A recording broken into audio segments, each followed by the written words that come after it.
Warning: some contents may be disturbing. Viewer discretion is advised.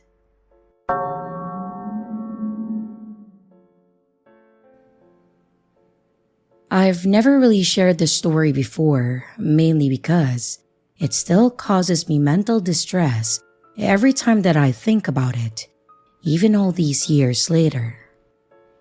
But after reading a bunch of other stories posted in this group and seeing that a lot of people have gone through terrible things, some of them even similar to mine, I decided that I should put it out there and see if it helps me get past it.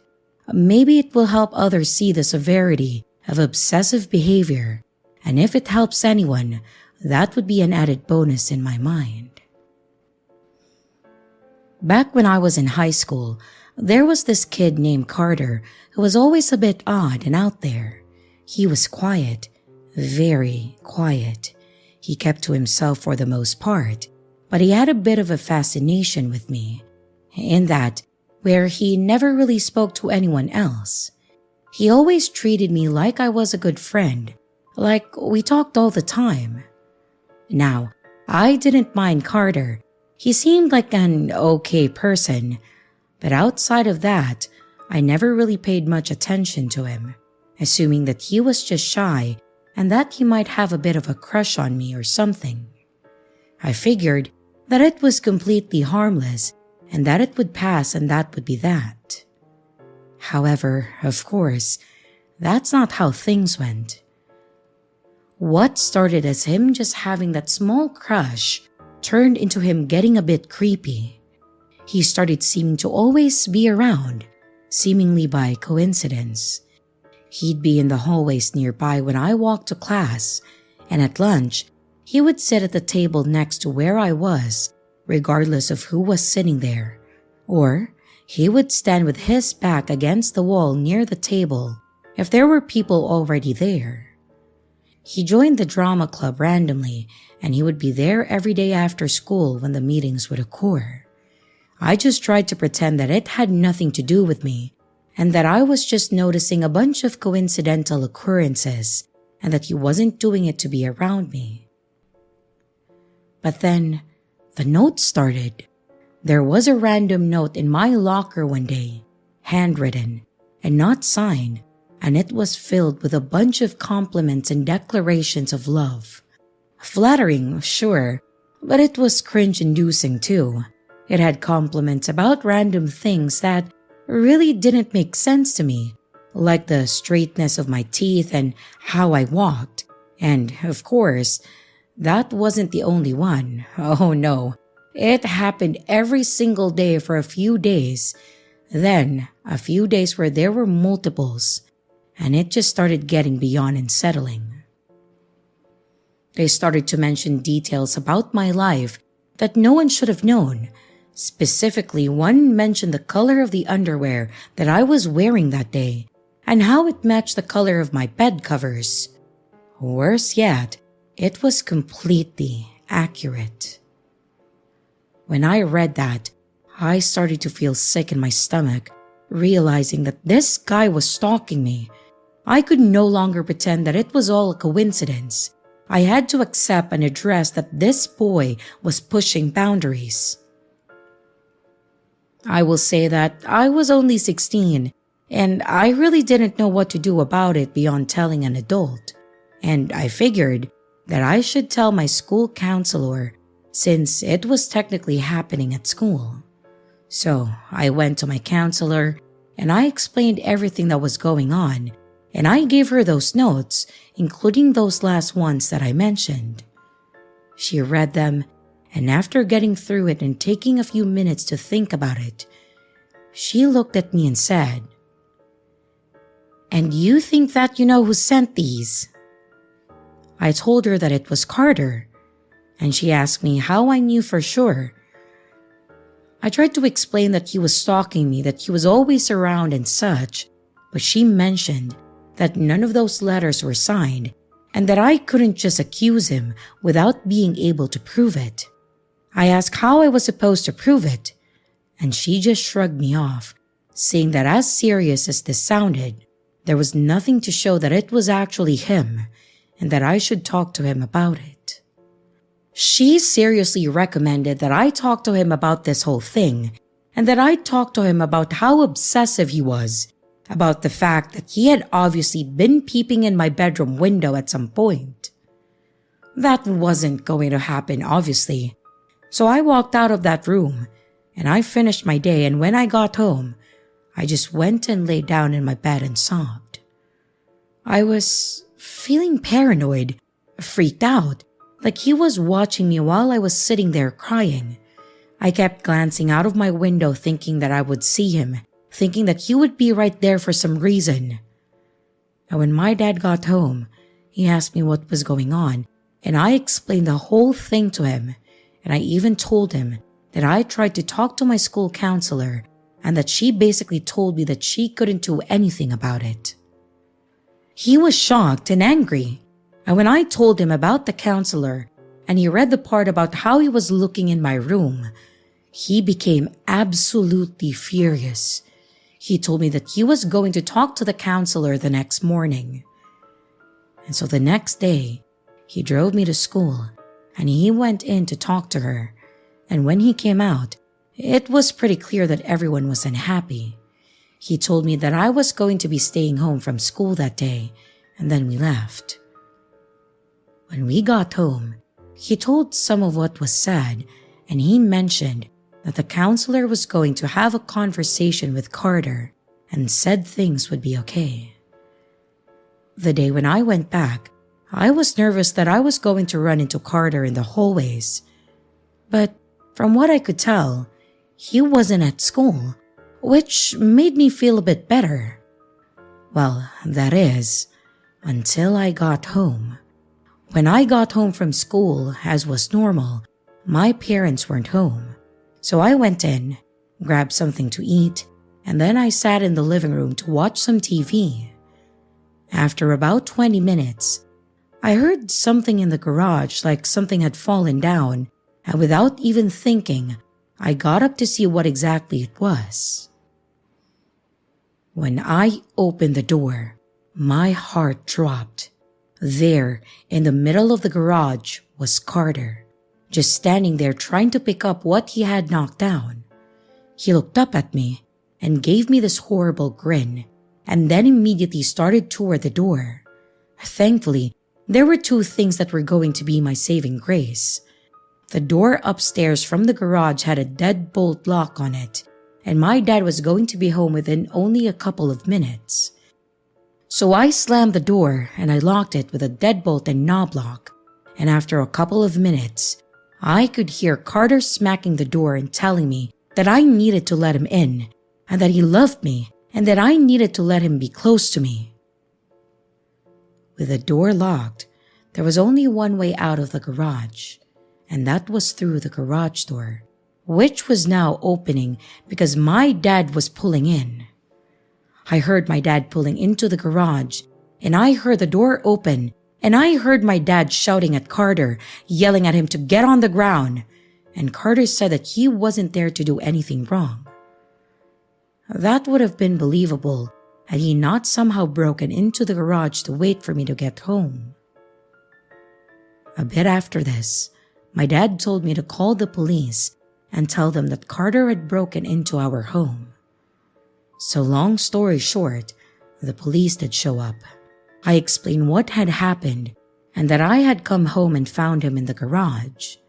After a lot of talking to the cops and then putting Carter into the back of the car, I was just sitting there and staring at him in the back of the police car as they asked questions and got more info. The police then pulled off, and I had never been happier than that day. Thankfully, that was pretty much the end of it. I don't know how far into the legal system Carter ended up getting, but I never saw him at school again. Obviously, I never got another note in my locker, and I never had to deal with his craziness again, and my life got back on track almost immediately. I'm thankful that my dad took me seriously, and screw that counselor for not even thinking to address the whole thing beyond saying, "Oh, we can't prove it." And Carter, I'm glad that you and I never met again. And stay the hell away from me.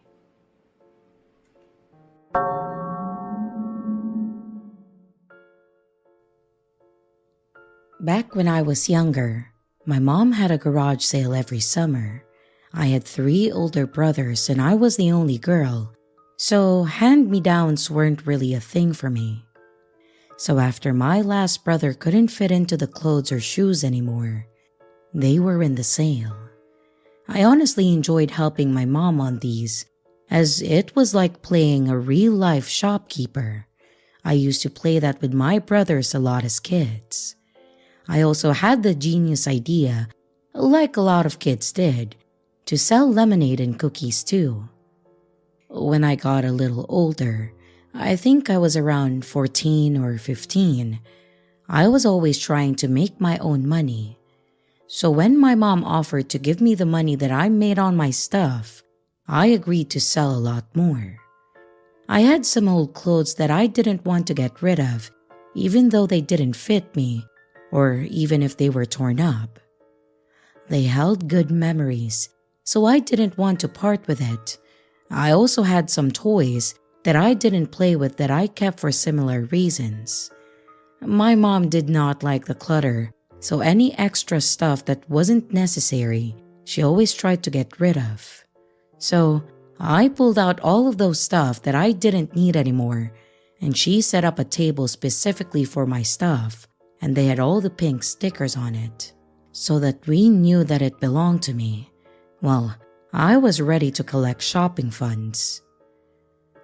The sales started slow, but it was alright. I sat out there by the cash box, typically doing stuff on my phone while my mom organized and put more stuff out and mingled with the neighborhood shoppers. But at one point, there was a guy that showed up alone in a small convertible.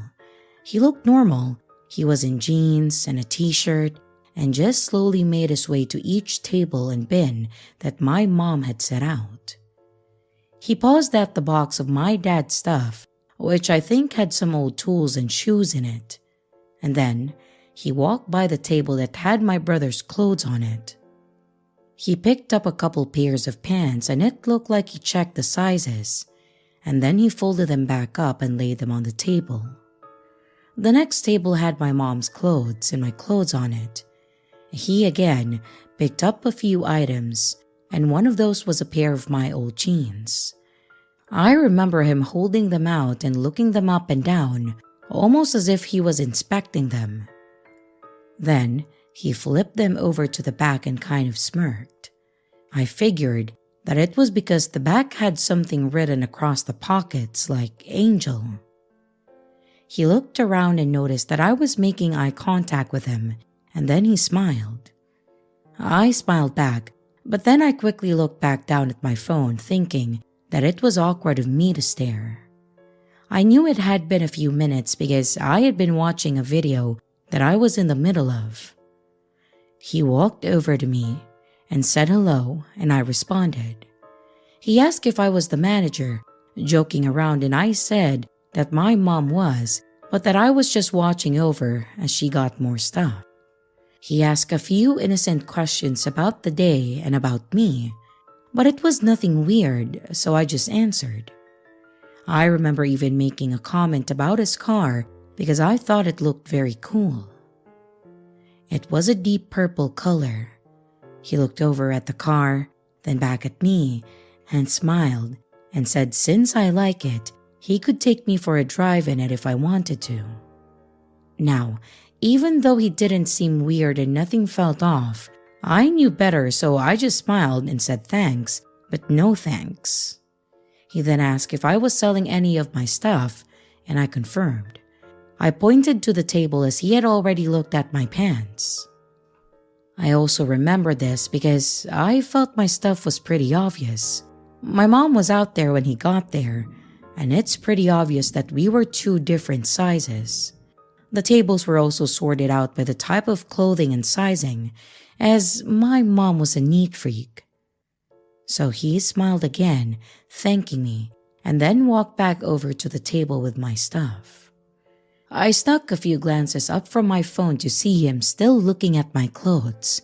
I thought that it was kind of weird that he was looking at my clothes and no one else's. But I also tried to be reasonable in thinking that maybe he had a daughter around the same age too. But then, the guy came back over to me and had a few more questions. This time, they seemed a bit more intrusive. He asked how old I was, and I answered honestly. He asked me how tall I was, and I again was honest. But then he asked me what size I wore, which was weird because if I told you where my clothes were, you could check the sizes on them and assume that I'm probably around that size. So, I just told him the same size on the pants that he was holding. He kind of laughed a bit, and I guess he could sense my uneasiness and claimed that he was thinking about his daughter. I thought it was still possible, so I just tried to be polite, but I was also feeling awkward at this point. He stood there for a moment, so I was expecting him to walk away, but instead, he leaned down towards my face, looked around, and then quietly asked, "Are you getting rid of any old sports bras?" I wanted to yell at this guy, but I was also afraid that he might try to do something. If he was brazen enough to ask me that with other people around, what else would he be willing to do? However, my dad was in the garage behind me talking to someone as I could hear his voice, so I decided to take a chance and call this guy out. "No, I'm not selling my underwear to you, you creep!" I loudly shouted. This was the exact reaction I was hoping for. I looked back at my dad, who was already quickly walking towards the front, and the guy dropped the items he was holding on the table in front of me and started walking away and looked at another table. He really thought that he was going to be able to play the whole situation off. My dad immediately approached him, shoved him back a bit, and then told him to leave. No questions, no nothing. He just told him to get the hell out of our property right there. The guy walked back to his car, holding his hands up and looked offended, like my dad was in the wrong. He quickly burned out while other shoppers looked around at him and started asking questions. I explained to my dad what happened, and he made my oldest brother sit out there with me while he went in and told my mom about what happened. He didn't want me out there alone, nor did I want to be alone. It wasn't even that long after that they both came back out the front door. We were all talking and helping people pay and leave when I looked up to see a purple convertible driving by real slowly. Before I could even say anything, my dad looked up too and noticed and shouted something out to the guy, causing him to again take off. My brother was ready to go follow this guy in his own car, but my dad stopped him. Instead, he did call the cops to report him, which we did. They said they would drive around a few times, but said that if we saw him again, to call 911 immediately and they could patch him to one of the officers so they could try to stop him if he was out front. At this point, he was being intimidating, and with what he said to me and the fact that he was bordering on trespassing, they took it very seriously. We ended up putting all our stuff away early because we didn't want to give that guy something to look at, but we didn't see him again that day. However, my mom was going to try the sale again the next day, but I didn't want to be out there, so I ended up staying inside and cleaned and organized my room. And yet, the same creep drove by again. I was getting pretty worried about this. And every bump that night had me wide awake thinking that this guy was going to come back. My dad was getting pretty angry too. He ended up sitting in his car, parked on the street across from my house, and waited for that guy to drive by. My room faces out into the front yard, so I could hear him talking to my mom and brother about it, while my window was open and could see him sitting in his car. I guess that must have really spooked the guy because he was brave enough to drive by one more time and my dad was ready to follow him. I heard my mom shout and the convertible guy burned out again, and then my dad followed them. We had more cops over as my mom explained to them what happened. I don't remember how long it was when my dad finally came back. He said that he followed him for a while until he got on the highway going some pretty dangerous speeds. My dad wasn't willing to humor that, so he slowed down and then came back home. As far as I know, they never caught the guy, but we never saw him again after that. The conversation that I had with him was creepy enough, but knowing that he was driving past our home, not only on the day of, but the day after that encounter, was pretty disturbing. It still creeps me out thinking about what his intentions were, but thankfully, we never saw him again after that. I just hope that he didn't try to do that or anything else to another unsuspecting girl.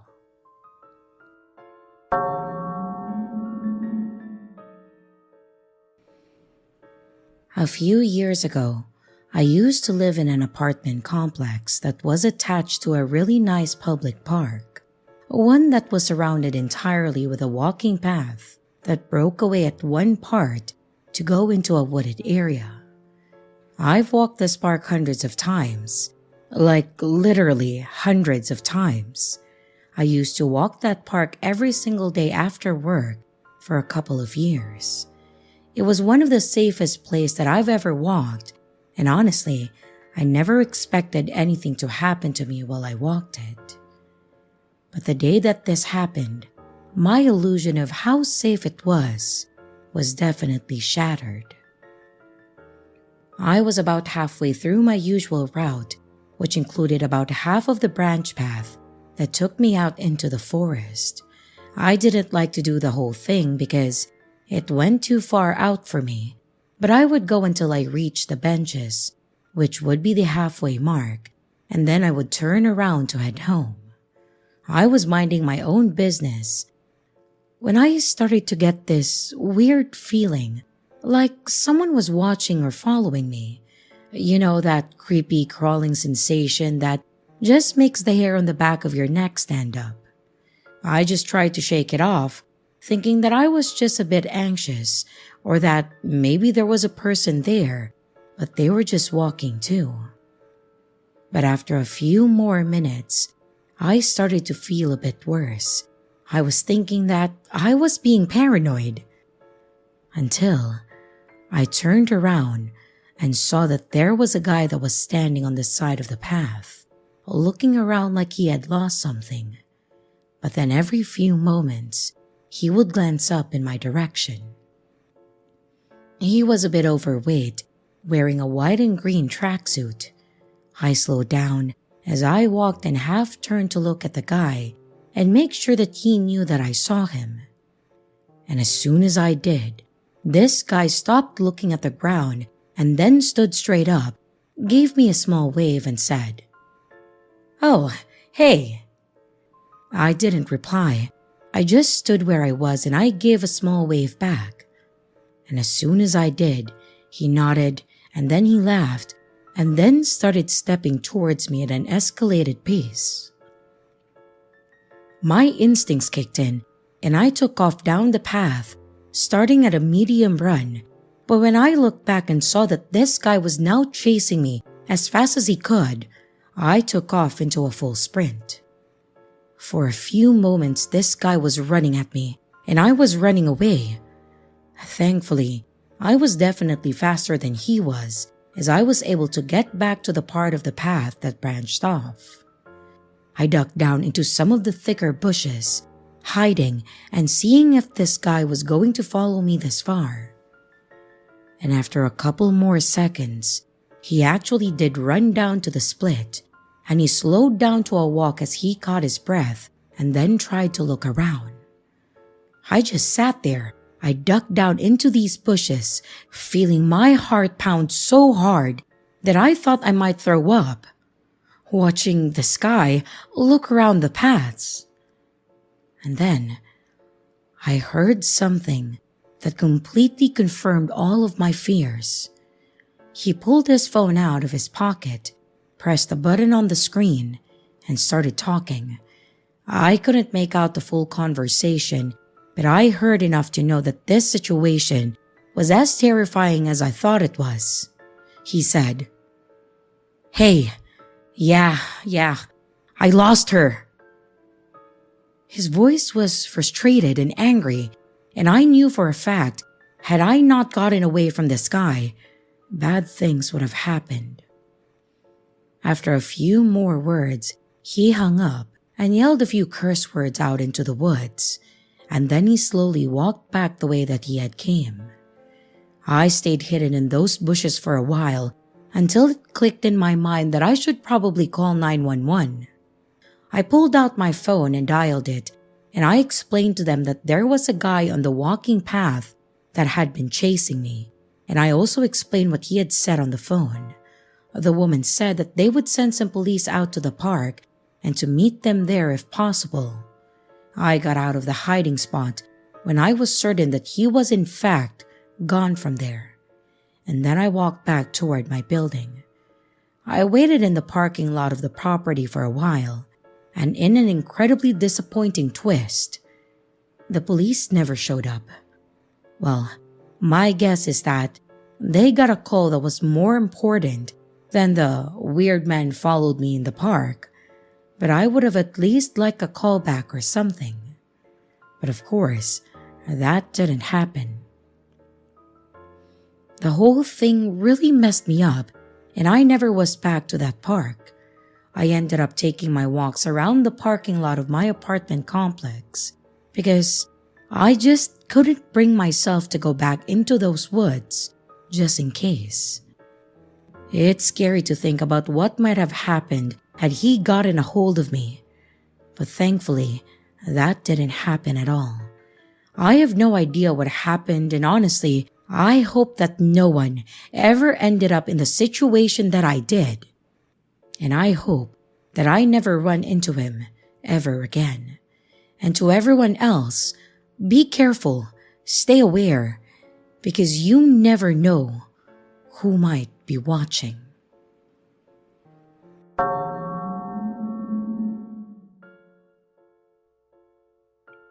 This happened towards the end of my senior year of high school, and unfortunately, is something that was just as memorable as the rest of the year. I will not be sharing my location or school, and any names that I use will be fake because technically, I was not the victim here, so I don't want to invade their privacy any more than I already have. But I still feel that it's important to share this story as a way of helping others and to stress the importance of, if you see something, say something. I don't know if it's the same for other high schools, but it was quite common for the seniors to pull some kind of massive prank on the school as a whole. They were supposed to be harmless. It was like a universal rule so that no one got kicked out or suspended.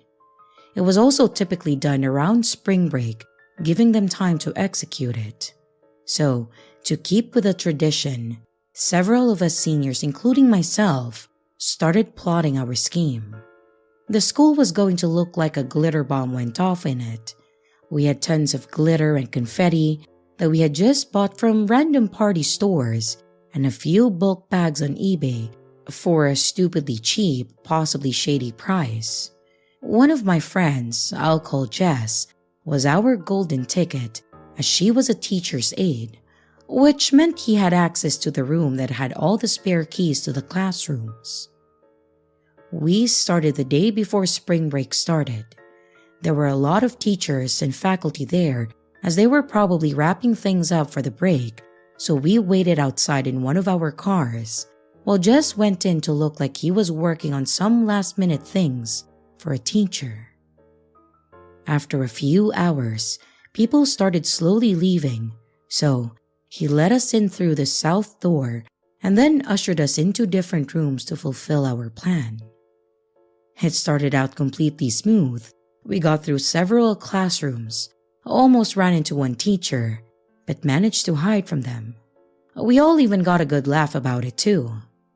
And then, we came across the classroom of Mr. Jackson. Mr. Jackson was the media teacher, and he was actually pretty cool.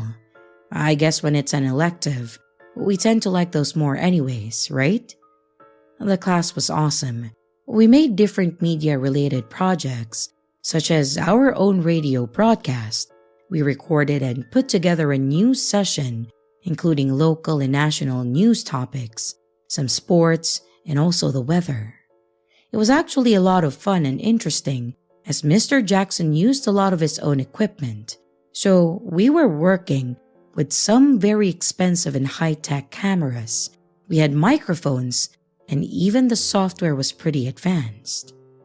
Mr. Jackson was laid back too and easy to talk to when it came to anything from the assignments to more personal things. He was a bit of a prankster himself. When he caught someone sleeping, he would do harmless things such as having us all leave the room, turn the lights off, and have them wake up confused. Like I said, pretty harmless. So when we came across his room, I didn't want to do anything to the equipment, but I wanted to do something additional or extra to his room, knowing that he would appreciate the prank. I started looking around the room to get some ideas of what to do when I started going through his desk. In the bottom drawer, I found several tapes similar to the ones we used for our projects. In fact, I recognized the names of some of my classmates on them. However, I found 2 tapes that only had a label of Class of 92. This caught my attention because at that time of this event, it was not the year 92 or 93 or even the 90s for that matter. My curiosity was now piqued, and I decided to take one with me, thinking either I can use it for the prank or maybe it was a memorable class and I could do something special for him as a farewell/graduation gift. In regards to the prank, I just covered his desk with glitter and filled one of the tape cabinets with it too. I had 2 friends with me in that room that saw me with the tape and wanted to know what was on it as well, so I agreed to let them know or watch it with them if they wanted to. We left the school that evening with a successful mission, and then we agreed to watch the tape the next day at my place since I had a VCR in my room. However, I couldn't stop thinking about the tape and what could be on it, or what could be so important to keep that specific year. So I decided to watch it that night. I would just let my friends see it the next day. I know you all have probably already figured out where this is going, but to this day, I still fight myself if taking that tape was the right thing to do. The tape started during what appears to be a graduation ceremony, then cuts to that same classroom. The room was almost completely empty. A few people walked past the camera, and you could hear the door close. What was still on the camera was a girl in the second row from the front. Then, I watched Mr. Jackson walk by the camera towards the door, then started talking as he walked towards the girl. There was some innocent conversation occurring at first. He asked her how she was doing, how her older sister was, and even what her plans were for winter break. But then, the conversation changed to the homework or projects. She shyly asked him about how to do something, and he pulled out another camera as well as a sheet and then started explaining it. But while this was happening, is where my stomach started to drop. I saw Mr. Jackson place his hand on her knee, then said something quietly to her. I could see their faces, and she definitely did not seem interested in this or reciprocated in any way. There was some more one-sided conversation while his hand moved from her knee to her thigh. I was frozen with fear and disgust, and about 20 minutes, The tape cut back to the ceremony, and there was nothing else after that. It was pretty obvious what this was, and the ceremony was used as a mask. I was terrified. I knew Mr. Jackson, and in fact, I knew the girl in the video. We had a different class together, but I was only an acquaintance with her really. But I did have a friend that was pretty close to her. I didn't know what to do or who to show this to, since we technically shouldn't have been in the school at that time. I was still a kid, so I didn't know if I would get in trouble if I told them. Instead, I tried to ask my mutual friend to talk to her, but I tried to be vague, not wanting to talk about the situation. My mutual friend, Katie, did not take the media class, so I asked her to ask the girl about the class, ask her if she had any troubles and how she felt about the teacher or assignments. And the next day, Katie asked me if I was having troubles in the class because of the girl's reaction. She said that she thought the class was okay, but when she asked about the teacher, she got quiet and didn't want to talk about it, so she assumed that she wasn't doing well in it. The feeling of something being very wrong only got heavier in my mind. It was still spring break at that time, so I could only dwell on it. I even admitted to my friends that I tried watching it, but that something was wrong and it didn't work. I didn't want them to see it for their and more importantly for her sake. When we did return to school, I found myself watching him more closely and realized that he was the same as I remembered him. Except, I saw him glance over at the girl many times throughout the hour that we were in class. That night, when I went home, I told my parents everything. I told them about how I found the tape and what was on the tape. I gave it to them, but I don't know if they ever watched it.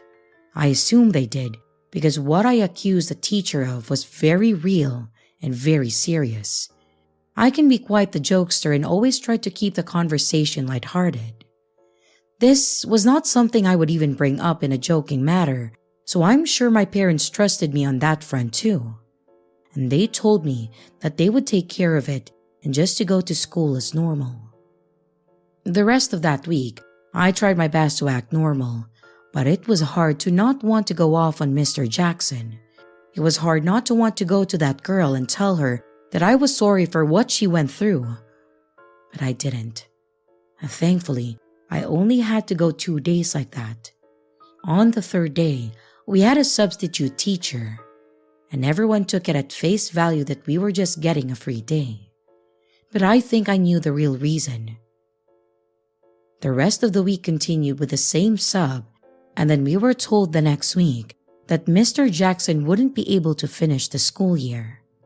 I was so relieved but also concerned, as the girl wasn't in the class the next week either. The rumors started to spread pretty fast in the school. Someone claimed that they actually saw police at Mr. Jackson's home, and then they tried to determine why. Then, many students started talking about how Mr. Jackson was pretty creepy or something about him was off. Then there were rumors that some students came forward with certain claims. And then the local news and letters sent home to our parents confirmed that this wasn't a rumor, but the truth. The rest of this was information that I either got from the news, my parents, or people around the school. He was charged with multiple things and went to prison that I knew. But then I learned that when the girl was confronted, she told her parents and authorities what happened, and multiple other girls came forward with claims as well. They also mentioned that there were multiple tapes found with not only similar things to what I saw, but others where he seemed to stalk the girls. I was also friends with a guy whose sister actually came forward, which made me feel like all the other claims were true too. I mean, there was physical proof of one, and he was brave enough to keep it at school, so I absolutely believe that there would be more than just one of them. The first girl that I saw in the video stopped going to our school, and I learned that she was homeschooled. Sometimes, I wanted to stop by her home to see how she was doing, but I didn't want to worry her or her family when a strange guy showed up. Obviously, this has been many years ago and we've all since graduated. I don't know whatever happened to the girl, and I don't think that she even knew that I may have been the one that put the whole thing in motion. But I really hope she's doing okay. So, I know it wasn't exactly me that was affected, but it was still pretty terrifying to see, not to mention knowing that I had to have had some impact in changing some people's lives. Who knows how long he may have continued with his horrible acts if I would have kept that to myself.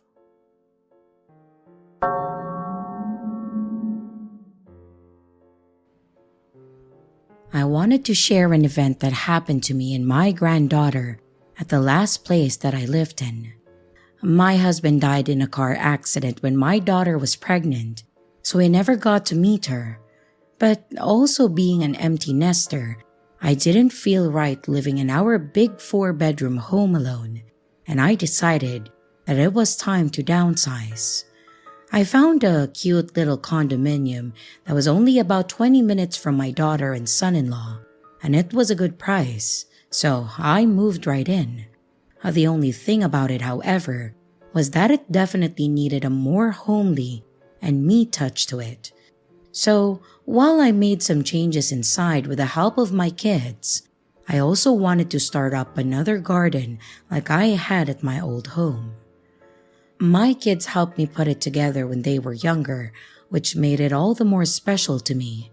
And now, my first granddaughter was now at the age they were, and I wanted to have her help with it if she wanted to. Maggie is like a little mini-me. I helped my daughter and son-in-law take care of her when she was born. I watched her a lot so they could sleep or even just get out for a bit alone. And she loved staying over with me too. So when I brought up the garden, she was more than willing to help, and my daughter loved the idea. At the time of this event, I was 49 and my granddaughter was 8. She came over with some stuff that they had bought, including a small gardening kit, a sun hat, a mat, all of the stuff that she needed. My son-in-law helped me with lining and digging the top part of the dirt, since it was pretty hard, and then we did most of the rest. On the day Maggie and I were out back, deciding what we wanted to plant and where, my neighbor Howard had come out back and greeted us. The fences weren't very tall. It came up to about my chest and seemed to more just be to separate the property rather than for privacy. But I didn't mind Howard. I think he was close to my age, maybe a year or two younger, but he seemed like a nice guy. He introduced himself when I moved in and even helped my son-in-law fix one of my windows. He stopped and asked what we were up to, and then we started talking about the garden for a bit. I noticed he kept looking down at Maggie, and I realized that he hadn't met her yet, so I introduced them, explaining that she was my granddaughter. So we talked about her for a while, and then we continued on with our plans for the day. Now, Howard also had a small dog, I think a corgi, and there were a few kids in the neighborhood that liked to go over to his place to play with the dog, or I've even seen some kids walking the dog, so he was definitely not unknown to the community and never gave off any weird feelings. In fact, the way he talked to me was very kind and playful in a way when he asked if I was single. I honestly thought that he may have even been flirting with me. It had been some time since my husband has passed away, so I didn't dislike the attention either. I started catching Howard outside on multiple occasions when Maggie and I were out there, and we'd start chatting for a while we worked. The conversations were always friendly and innocent, and we all had a good time. Maggie even offered him some lemonade when we were taking a break. I didn't start to notice something was off until a little further into our garden work. Howard was starting to show up every time we were out there, and it was fine at first. But he would start talking to Maggie, distracting her, which caused her to knock some things over before as well. There were also a few times where Maggie wasn't with me, and I had gone out back to mow or do weed, and he would show up again. The conversation at that point, though, would be brief. It was a quick "how's it going?" Then he would ask me about Maggie, and when I would mention that she wasn't with me, the conversation would end pretty quickly, and he would leave. I started catching on to this, and I wasn't really a fan of it. I felt bad because I started limiting how much Maggie would do. We didn't have much left, but we were planting the last of the seeds when he came over. That's when I instructed Maggie to go inside and then clean up. I could see his attention shift to her as she walked in, and our conversation became pretty dull, and he eventually walked off. This happened a few times, and I don't know if he caught on to what I was doing or if he just gave up, but he started coming around less and less. There was 1 week that Maggie was going to be staying with me, and she was enjoying the sprinkler that I had set up to water the garden. So I bought something similar to set up for her to play in. While she was changing into her swimsuit, I went out front to get the mail. On my way, I saw my neighbor across the way was out there, and we had begun talking about random things. At one point, I turned back to look at my condo when I saw Howard walking back from his driveway and into his house. And my first thought was, great, he's going to ruin something that I had planned for Maggie. I knew she was still inside waiting for me though, so I finished my conversation with my neighbor, and then I started walking back towards my door. I don't know what it was or how to explain it, but I felt the need to walk over to Howard's side and see if he was outside. While we had the wall-like fences out back, they went as far as the condo. The front of them either had a small half-brick wall or nothing separating them, so I could easily walk over on his side of my property. I could hear him laughing, so I knew he was out back. This immediately made me feel uncomfortable because I had a feeling that Maggie was probably already out back as well, even though I told her to wait for me. Kids are still kids, you know, and she was excited. So, even though I shouldn't have, I went to open his gate, and to my disgust, I saw him standing at the fence, looking into my yard with his pants down. I immediately yelled at him, none of which were nice words or words Maggie probably ever heard me say, but it was enough to make him stumble and trip as he tried to pick his pants up and then go inside. I immediately ran into my home to find Maggie out back, looking around confused. I asked her what she was doing, and she explained that she was trying to bring the sprinkler outside for me to help when Howard showed up. While she was grabbing the hose, he told her how to hold it up in the air to make it look like it was raining, to which she did. I was disgusted, and I was trying to keep calm in front of Maggie. She could already tell something was wrong by the way she was talking to me. Unfortunately, I had to lie to her and tell her that we couldn't play in the sprinkler because it was going to storm, and instead, I suggested that we make homemade popsicles inside, which seemed to cheer her up. While she was getting started, I called the police and the leasing office to tell them what I just witnessed. The police came over and took down the information. However, they said they couldn't do much since he was on his own property, and I had opened the gate, but they said that if it happened again and anyone else witnessed it, to call them back so they can try to get him for indecent exposure. The leasing office apologized and said that they would talk to him, but said that they couldn't keep him from being in his backyard. It was like they missed the entire point. He was invading my space by looking over and doing what he was doing. So I asked them if I could put up a taller privacy fence, and they refused. They said that it had to stay uniform and there would be too many steps to try and get the people or businesses that actually own the place to pay for the changes. That told me that they weren't even willing to try. I had just moved into this place a few months ago, and now I no longer felt safe there, or at least didn't feel safe having my granddaughter there. I told my daughter and son-in-law about the incidents too. They too were torn. None of us wanted this guy anywhere near Maggie, and it broke my heart. I know Maggie was upset about it, but when she came over, she wasn't allowed to go out back, and she could only go out front if someone was with her. I didn't even like her staying the night, so if anything, I stayed the night with them when they needed a babysitter. Howard didn't even try to show his face around after that. And it wasn't even just around me. People saw the cops at my home that day, and I wasn't going to keep that information to myself. I told anyone and everyone I could about him, and just from word of mouth, he was shunned pretty hard. The other kids were not allowed to be around him, and when he went out front, you could see the other parents or grandparents pulling their kids to the other side of them. It must have gotten to him because within that same year, he moved out. I saw moving trucks and I couldn't be more relieved.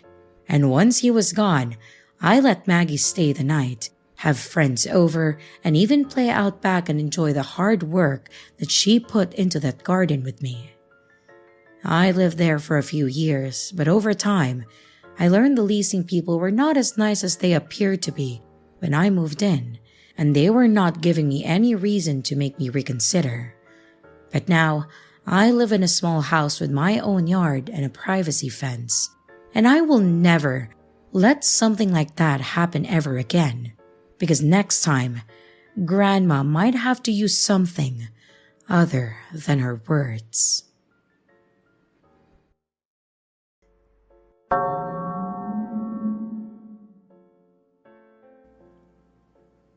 Last May, a few of my friends and I decided to have a birthday celebration for one of our friends that was turning 19.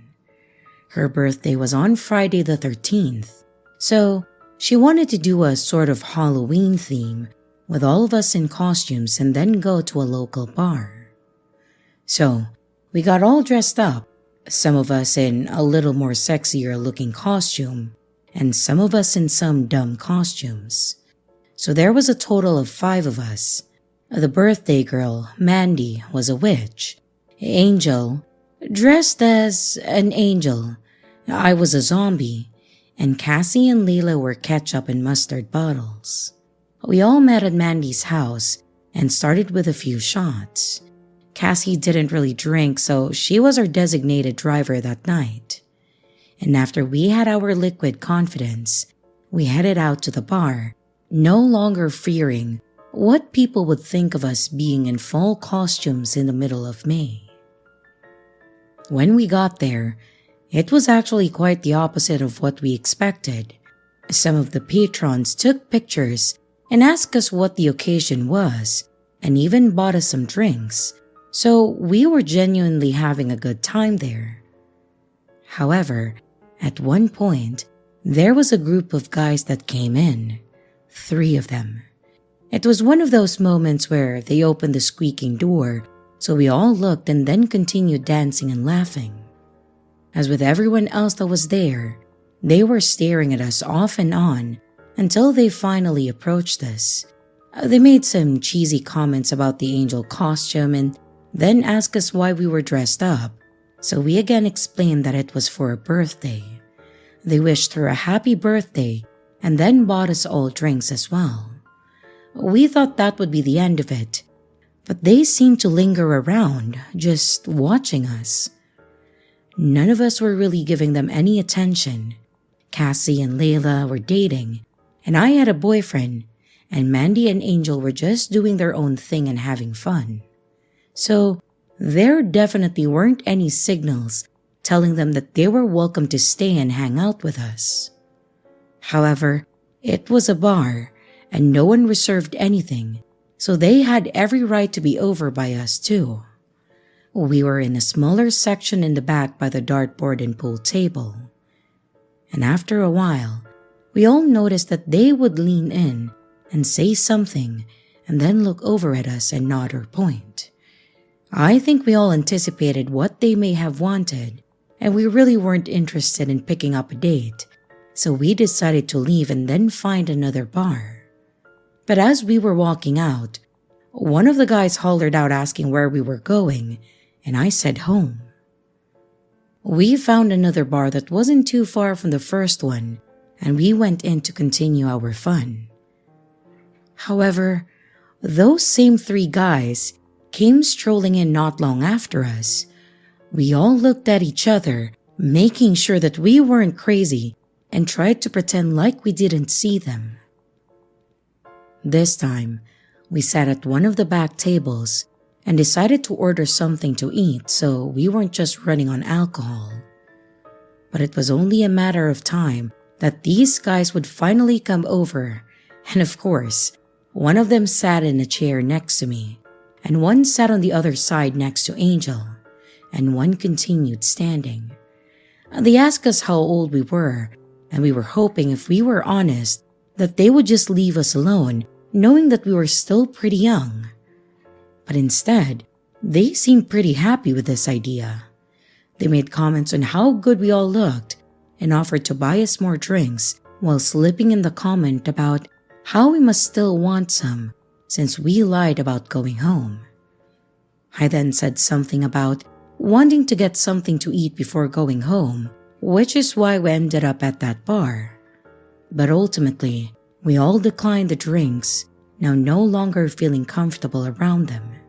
We ordered a plate of nachos to share, but when it arrived, no one immediately touched them due to the awkwardness of the air. So the guy closest to me pulled them closer and started eating them. And as they were devouring our nachos, they started laughing and talking about themselves, and we didn't know what to do about it. We just sat there looking at each other while occasionally giggling when they said something and laughed. At one point, I had taken out my cell phone and I was texting my boyfriend to let him know what was happening with my left hand, which wasn't exactly easy for me to begin with. However, the guy must have noticed and was obviously mad about it. I could tell by the way he slammed his hand down on the table, and then he said, "Hey, no phones out on the table." And after looking at me angrily, he then started laughing, and so did the other two. To say that I was freaking out would be an understatement. I don't know what their plans were, but I was too afraid to get up and leave, but even more terrified of what might happen if I stayed there. Thankfully, Cassie stood up and started walking away when the guy again said in his booming voice, "Hey, where are you going?" And without flinching, without a stutter or a hint of fear, she said, "To the bathroom." And she kept walking. I only hoped that she had a plan and waited for her to return. It probably felt a lot longer than it actually was, but she finally came back and without acknowledging them, told us that we should go. We all nodded in agreement, but we were all waiting to see who the first person to stand up would be. And that's when Angel shut up real quick and walked towards Cassie. The guys then tried inviting us back to their place for more free drinks, as if they hadn't already terrified the hell out of us. We all declined and finally got the courage to stand up and started walking towards the front of the bar. And of course, they were following right behind us as if they were part of our party. That's when we noticed Cassie's whole plan coming together. At the front of the bar was her dad, in full police uniform, greeting us with open arms. He apologized for being late and then immediately followed up with, "Those guys with you?" We all looked back and noticed that they were just standing around, trying not to make eye contact with us. He then followed us outside and we were all thanking Cassie for her quick thinking and for him showing up to save us. Her dad has always been such a gentle giant, but not that you could tell just by looking at him. So I felt relieved that those guys seemed to be pretty intimidated by him, or at least the uniform. He followed us back to Mandy's place and made sure no one else followed either. And thankfully, we never saw or heard from them again. We finished our night inside watching dumb horror movies on Netflix and eating all of our snack foods, so we didn't let it ruin our night. We're a lot more careful now when we go out to places like that, and I now have an emergency text set up so I can send it quickly.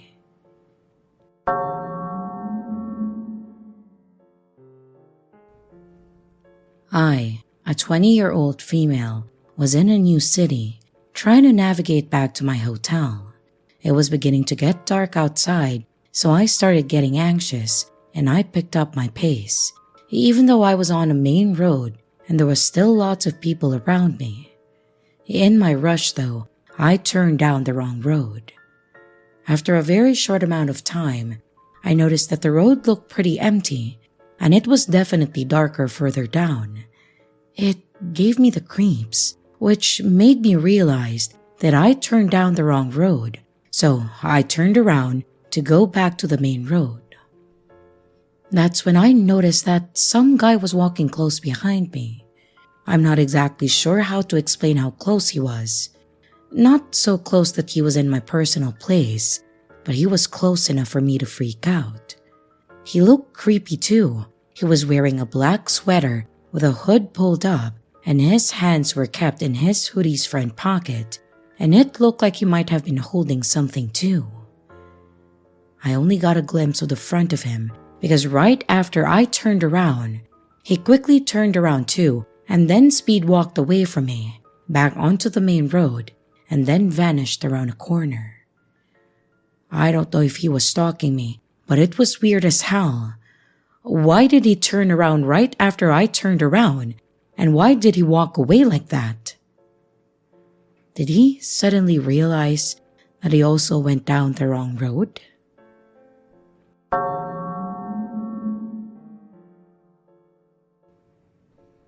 Hi everyone, I work for Gloria Jeans. It's a coffee place here in Australia that sounds a lot like Starbucks. That being said, I've never actually been to a Starbucks. Anyway, the chain is fairly popular around Australia. I've worked here for about 2 years now, and I started when I went to university studying women's studies. I'm still working at Gloria Jeans because the cost of living in Australia is so damn expensive, so I need it as a side job. Basically, I need this job to help me stay afloat. I was serving in the morning rush of people who were waiting with various degrees of patience for their morning coffee, when I noticed a woman that I hadn't seen before. I asked her for her order, and to be honest, I don't remember what it was or her name. It's hard to remember it all, you know. The morning rush was over, and she was still there. There was nothing weird about her, and she didn't give us any trouble like our Karen or Darren characters would. I asked her if she was okay, and she asked me how I was doing. I said I was fine, just the morning rush can be a little bit intense. She asked if she could ask me a few questions, and since it was quiet, and management likes it when we have good rapport with our customers, I agreed with her. She asked if I had a partner, and I said no, not at that moment. I swear, her face lit up. So far, nothing was super weird except that. I apologized to her, and I told her that I wasn't looking for anybody, but she didn't look fazed at all. Each day afterward, she showed up and wanted to speak with me. It was really getting annoying. She would wait there all day and follow me when I had my time off work. I told her that I was on a break and I needed space to eat and rest. She sat at the table across from me, staring and eating her food. She hadn't done anything violent, just being really weird, you know? I asked her to be left alone, and she sulked and got up and left. But she was back again the next day. I talked to my manager about it, and he didn't take it seriously. One day, I had to take my car into the repair shop to get it fixed, so I had to catch the bus instead. I hate taking public transport, but it was either that or an Uber, and I wanted to save up some cash. Anyway, she was on the same bus, and then she got off at my stop. I had to sneak through different apartment blocks to hide from her, so she wouldn't know where I lived. I told my manager what happened, and finally, he asked her to leave the store. I tried ignoring her. One day, I had to work late and I was walking out to where I parked my car. Two things were wrong. She was sitting on my car, and she was waiting for me. I said, "Hey, what the hell are you doing?" And she said that she had been waiting for me and that she had missed me. I told her to leave me alone and I drove home. Well, this was where I made a big mistake. I didn't realize that she put an AirTag on my car and then found out my address. Over the next couple of months, I was sure someone was looking through my windows. One of my plants was also stolen. I'm not sure if it was her or not. And I noticed strange little bottles on my front step. It was incredibly strange. I didn't see her at my house until I realized that I forgot to take the bins out, so I did that. I came back inside, I closed and I locked the door. And then, I came back to see her sitting in my living room. I let out a scream when I saw her and the maniacal grin on her face. She told me that she had been waiting so long for this. So I ran to my phone and I called the cops while she tried to take the phone from me, screaming at the top of her lungs that she loved me and that I was hers. I was backed up into the kitchen when she grabbed one of the knives, threatening me with it, and I punched her to get her away from me. That crazy bitch started slicing into her own arms. It was the most insane thing that I have ever seen in my life. My neighbors heard the screaming, and the police and the ambulance came to take her away. She had lost a lot of blood, and surprisingly, the cops got her to drop the knife. I don't know what I would have done if they were forced to kill her in my home. She was arrested, and I think she was sent to a mental health facility. I do hope she's okay, but I'm just happy to be done with it.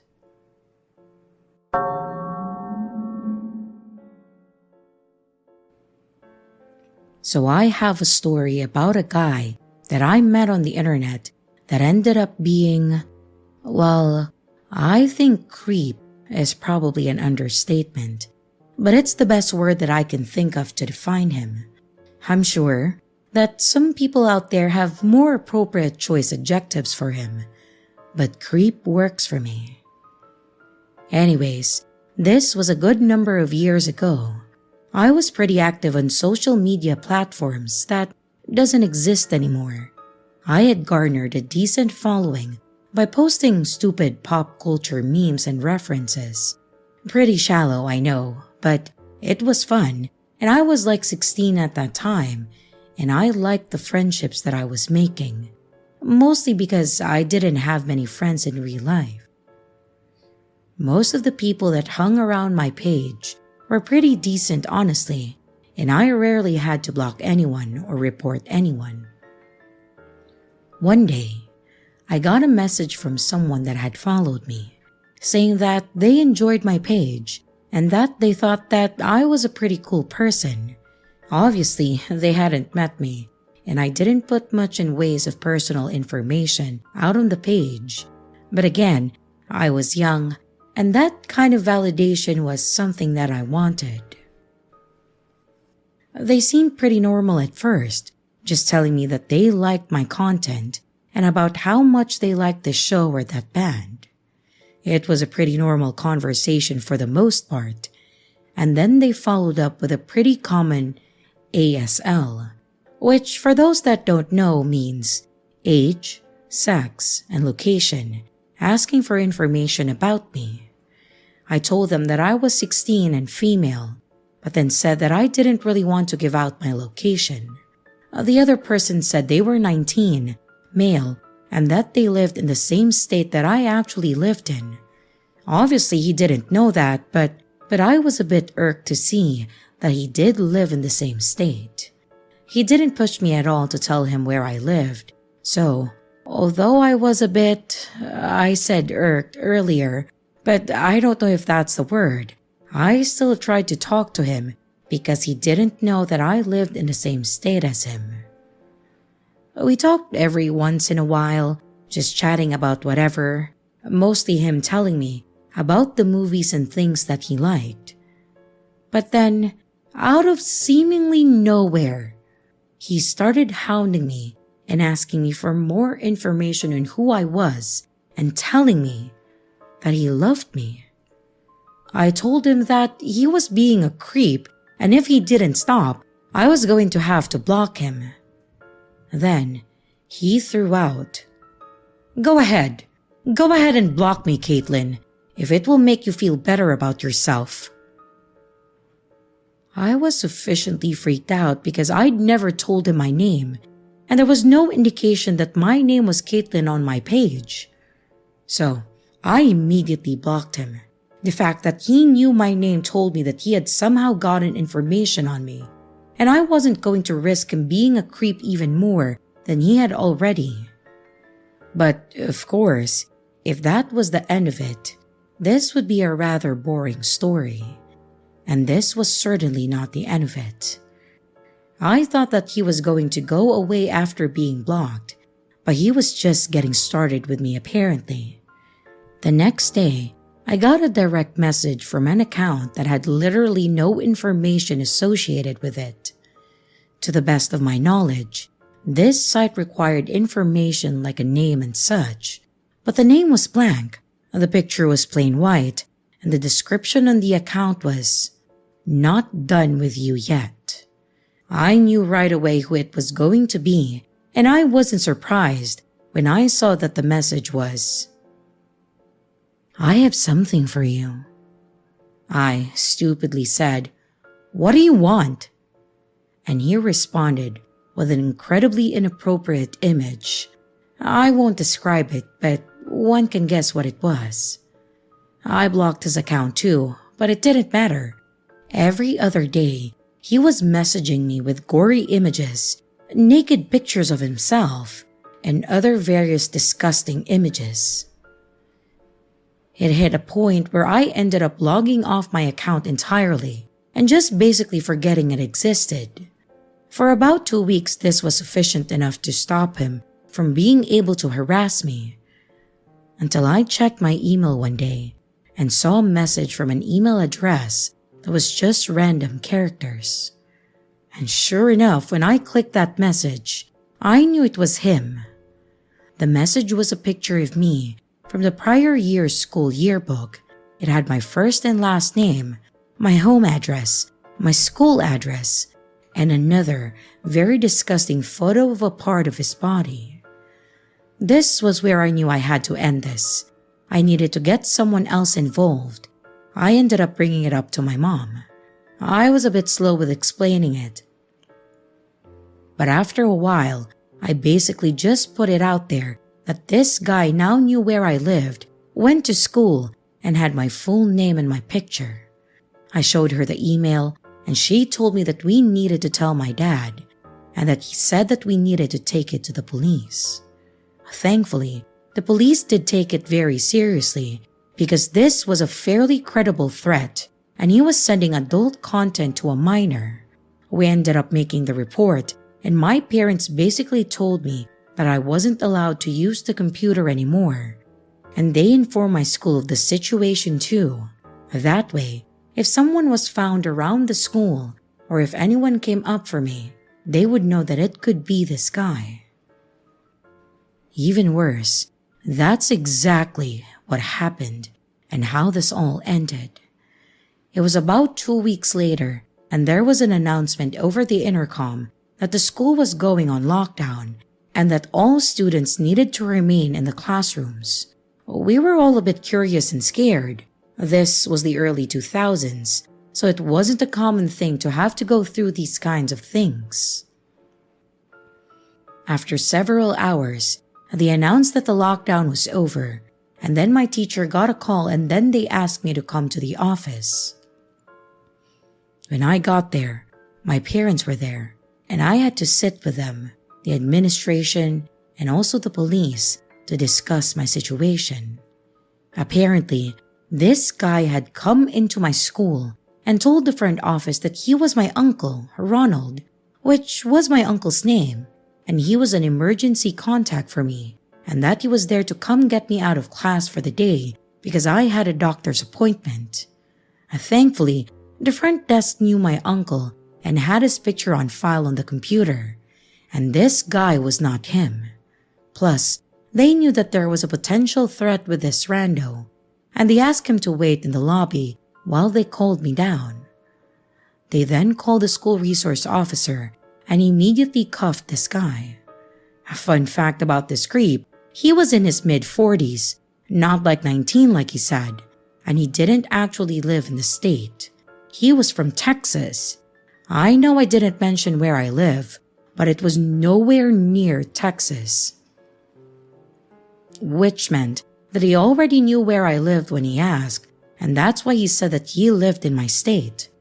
I have no idea what this guy's intentions were, though I can kind of make some incredibly disturbing assumptions. But I'm glad that I ended up talking to my parents about it. I was banned from the computer for something like 2 years at my house, and I was fine with that. It was nice having the validation of strangers, but it clearly came at the cost of my own safety and security, and that was absolutely not worth it. In the end, he went down for a number of things, including for the content he had on his hard drive, and I don't think he's going to be getting out of prison, like, ever. I'm thankful for that, because I never want to meet him, ever, again.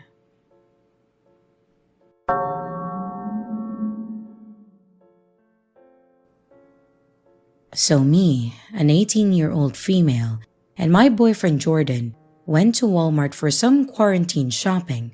You know, stuff to keep ourselves entertained, some basic health supplies, and most importantly, aromatherapy materials for me.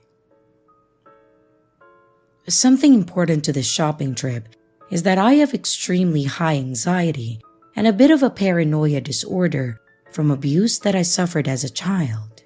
This is important to note for 2 reasons.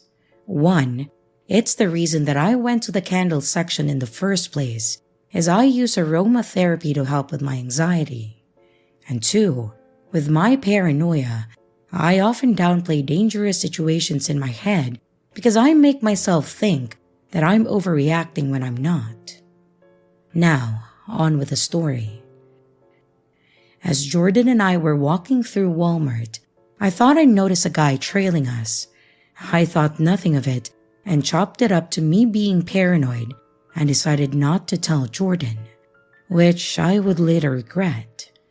Despite my internal decision that I was just being paranoid, I decided to test my theory and told Jordan that I wanted to go look at the stickers. We went into the sticker aisle and the guy walked past us, looking at us as he did.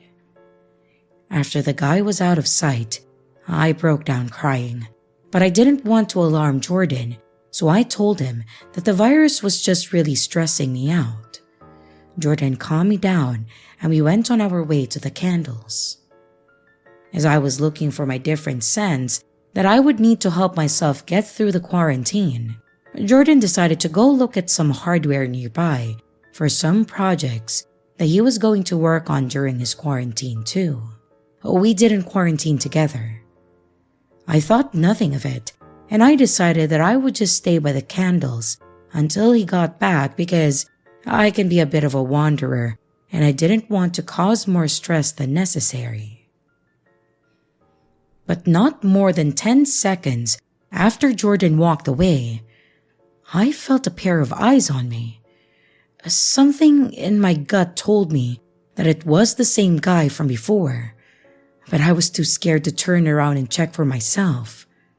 I stood there frozen in panic for about 30 seconds when I hear footsteps approaching from directly behind me. They come towards me, stop for a moment, and I then hear them walking away. And then they turn around and I hear them approaching me once more and then stopping a few feet behind me. This entire time, I can't see who is behind me because I'm just paralyzed with fear.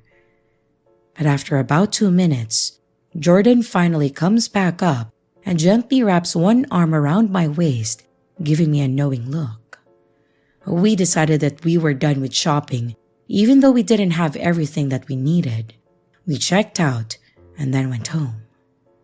Later, Jordan told me that he had noticed the guy following us earlier, and he watched the guy standing about 5 to 6 feet behind me as I was looking at the candles, just staring at me. The guy then walked closer to me, noticed Jordan looking at him, and changed course to look like he was going to a different aisle. Then when he thought that Jordan had left, he walked even closer to me, standing about 4 feet behind me, again staring. That's when Jordan decided that this guy was up to something and then came back by me. I am so thankful that I had Jordan there with me, because who knows what could have happened if he wasn't there.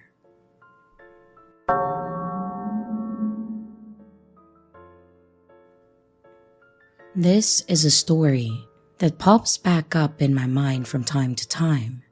I've told it to a few people, but I definitely feel like it deserves its place in here. It's for sure one of the scariest moments that I have ever had as a child. Back when I was around 10 years old, my mom finally decided that it was time for her to start taking her driver's license. When she began taking lessons, she was struggling a lot. For that reason, my dad decided that he wanted to do some practice with her besides the official driving lessons with her instructor, just to make sure that she would pass the upcoming test first try. My little brother and I were attending swimming lessons at this nearby university at that time. Behind a forested area near the university lays this huge student parking area surrounded by trees, which turned out to be basically empty every weekend. My dad saw the opportunity to take my mom here to drive around for a bit and practice, and brought my little brother and I with them since we were too young to stay home alone. So we brought a football with us. When we arrived to the parking lot later on in the evening, my parents began their practice. My little brother and I quickly got bored though, so we asked if we could go over to this little grass field on the side of the parking lot to play some football. My parents let us, since they'd always be able to keep their eyes on us while driving around. And after playing for some time, my parents ended up driving around in the other end of the parking lot. They were approximately 300 to 400 meters away from my brother and I. But suddenly, this white Toyota pulls into the parking lot. We were playing almost right at the exit or entrance.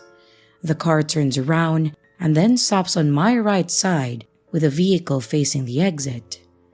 The driver rolls down his windows and presents himself as Thomas. He looked friendly, he was good looking, and he was also young. I guess maybe around 30. Well, this is where things started to get weird. On the passenger seat was a woman covering her face with a newspaper. All I could see was long blonde hair, and on the back seat was a baby sat in a baby chair. Thomas immediately states that he is from the police and that we have to get in the car immediately as he has to talk to us. My brother actually took 2 steps towards the vehicle, But I stuck my arm in front of his chest as I was sensing that something was really off about this. The woman was still covering her face at this point, not saying a word. Thomas then raised his voice and then told us once again to get in the car, or else he'd had to come out and get us. My brother and I froze out of fear. Suddenly, the woman put the newspaper down, showed her face and told us in the most calm motherly voice to just listen to the man, okay? The woman looked young and pretty, like a person who wouldn't hurt a fly. But at this moment, I began screaming as loud as I could. What we hadn't seen at that point was that my dad was already running as fast as he could towards us. He was coming from behind the vehicle, so we didn't see it. My parents didn't have time to drive to us since the road down the parking lot was twisted all the way. When my dad heard my scream, he started yelling as loud as he could, saying, "Hey, who the fuck are you? Get the fuck away from my children!" And as soon as Thomas heard my dad and realized that my brother and I weren't alone, he threw his car into gear and took off as fast as he could.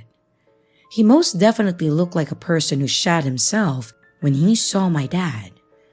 My dad was furious and told my brother and I to hurry back to the car. He didn't even think about calling the police at that point. He just wanted to beat up that guy himself. That resulted in us driving around for the next hour, trying to find him before my dad cooled down and decided that he should probably just call the police. We never found out who these people were. But this episode taught me to never judge a book by its cover.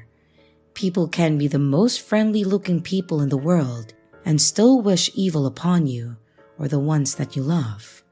I'm not sure what these people would have done to us, but I am sure about one thing though. They definitely weren't from the police.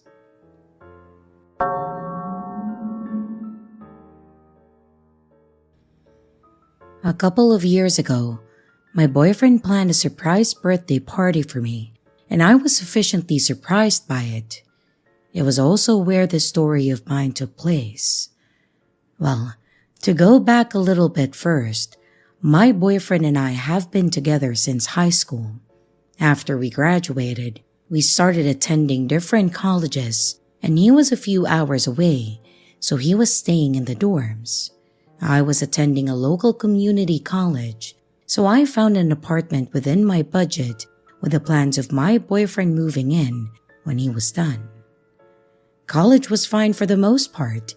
It seemed like the normal school stuff. I met some new friends, had some from high school attending there too.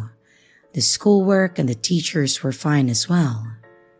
But there was one guy that I could never really get away from though. That was Ricky. Ricky was in the same program as me, so I saw him a lot. One of the classes had a project that we had to work on in groups, and I was paired with Ricky and another girl named Micah. Micah was pretty cool though. She was typically more reserved, but she was kind and very smart. I was happy to be on her team, really. Then Ricky, he seemed like he was trying to show off since he was teamed up with two girls. He would talk about things he's done, like stunts or past jobs, that all seemed to end the same way. He would say that the atmosphere changed, or he didn't really like the new management, so he would quit. I could tell Micah couldn't care less and just wanted to talk more about the project, and I was a little more willing to cut him off, which is what I did. I would steer the conversation back towards our work. This is probably where my view of Ricky really started to shift. While working on the project, he started rambling about something, and Micah spoke up and said, "Can you please stop talking about yourself for one session?" I kind of chuckled and made a comment about making the quiet girl tell him off. I guess he realized he was outnumbered, so he just got up and left the room. We continued working and got the most done we had compared to the last sessions. Ricky then ended up catching me in the parking lot later after that class and stopped to talk to me. I wasn't rude or anything, I just treated him like I would anyone else. He asked me a few questions about the project, and then when the conversation seemed to die down, I started saying something about needing to go, when he interjected and said, you wanna go make out in my car? With the most serious look on his face. Not knowing how else to react, I just started laughing, and his face didn't change. So I stopped laughing and asked if he was serious, but he didn't respond, so I just said no thanks and that I had a boyfriend. And then he laughed and said, "Oh, okay, cool," before waving and walking off to get in his car. I just stood there, confused for a quick second, and I then went and got in my car and immediately called my boyfriend to tell him what had happened. The whole time laughing about the awkwardness of that moment. My boyfriend laughed too and thought that it was weird, but then asked if he had ever done that before or tried flirting with me or someone else, and I told him not that I was aware of. He said the guy just seemed awkward, but to be careful because you never know, and I agreed with him. So the next class was pretty weird. I tried not making eye contact with him while we worked, but I could tell the whole time that he was just staring at me with a stupid grin on his face. It was obvious Micah noticed this too, probably made it more obvious when in the middle of working, he again said, "You sure you don't want to make out?" Micah looked just as embarrassed as myself, and I again told him no. The session ended pretty soon after that. However, this did not deter Ricky. Anytime that I saw him, he would ask that, whether it was in the parking lot, in the school, even if he was around other people. I told my boyfriend each time who started to become more concerned and suggested that I tell someone at school, which I did. However, all they said was that they would have a talk with him, and that's it. So, he stopped being so verbal about his advances, but instead, he decided that he would wink, make some kissy faces at me, or make other suggestive hand motions at me. And now, I was really starting to get creeped out. Thankfully, the teacher was actually understanding and said Micah and I could continue working without him, since we were doing all of the work anyways. And the teacher even gave us permission to work in the teacher's area if we needed a place to get away from him. But it seemed like the less that I saw him, the more aggressive he would become. I saw him one time in the parking lot and tried to guilt trip me about the project. I told him that he needed to talk to the teacher about it as it wasn't our choice, and he made another suggestive remark.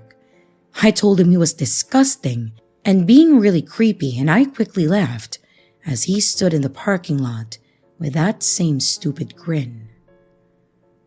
The last event I mentioned happened the week before my birthday, and between that and Ricky making me feel gross, I decided to cut classes the following week. I got most of my assignments from my teachers ahead of time, which was really nice.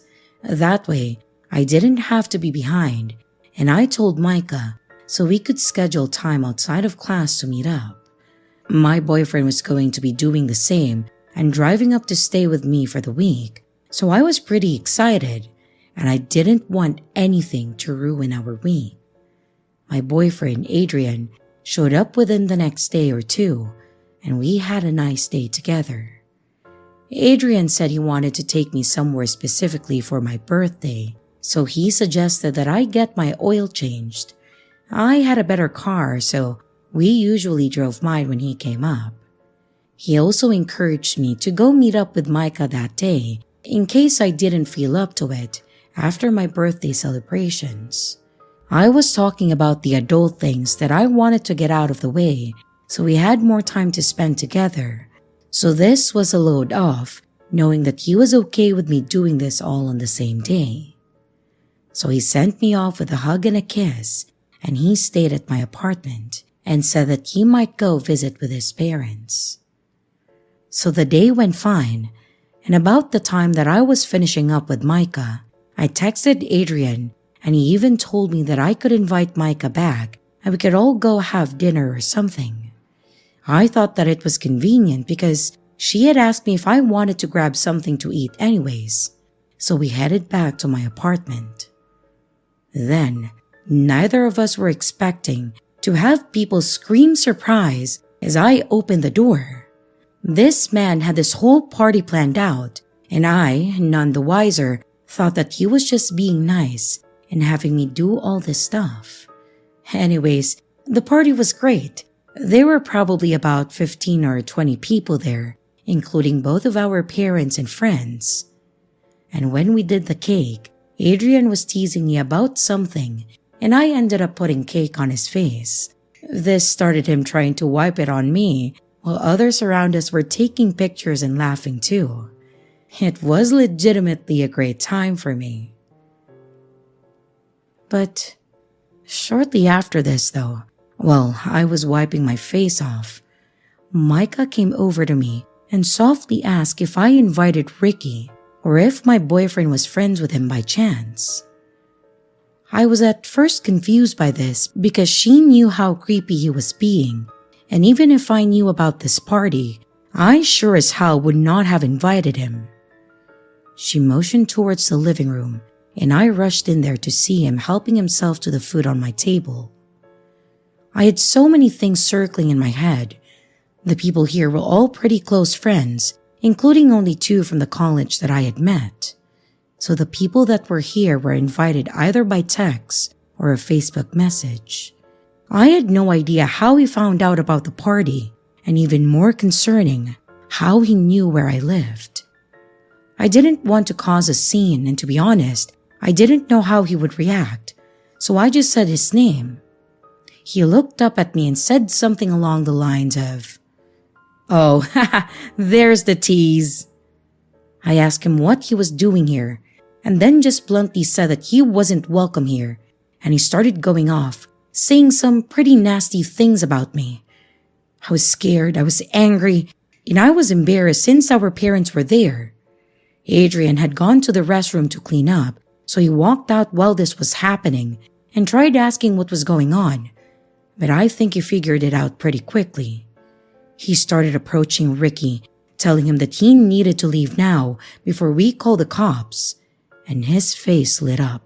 He really said, "Oh, is this the guy you've been cheating on me with?" Then, he tried making these crazy accusations of us. Not only were they completely false, but I could feel myself getting red as my parents and his parents were looking like they were getting uncomfortable.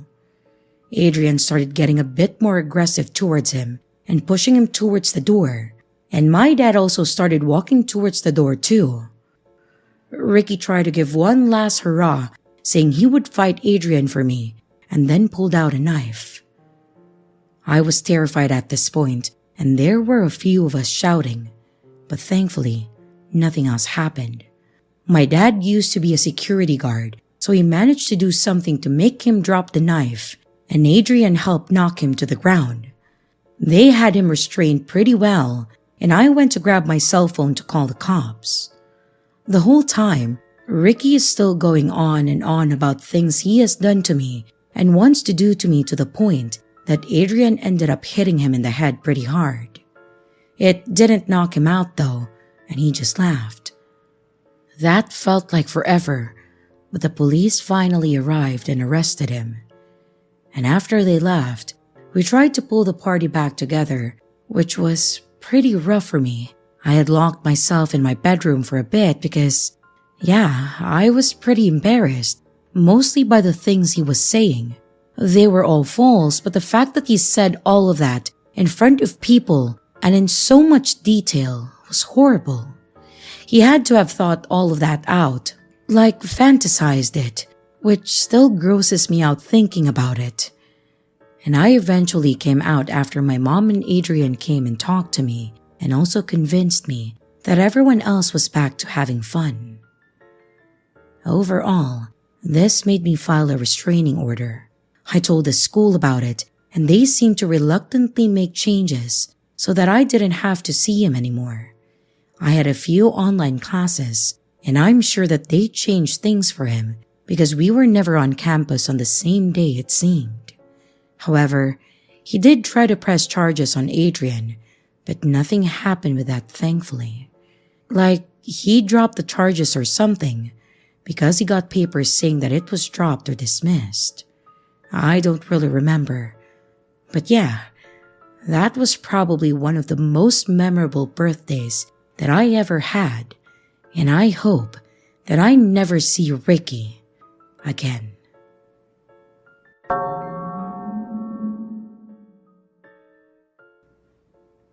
I'm using a throwaway account, so if my stalker is reading this, he doesn't get insights into my current life from the usual Reddit activity.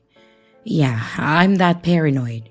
It's a very long story, but I feel like I'm doing myself a disservice if I don't write things out from the beginning.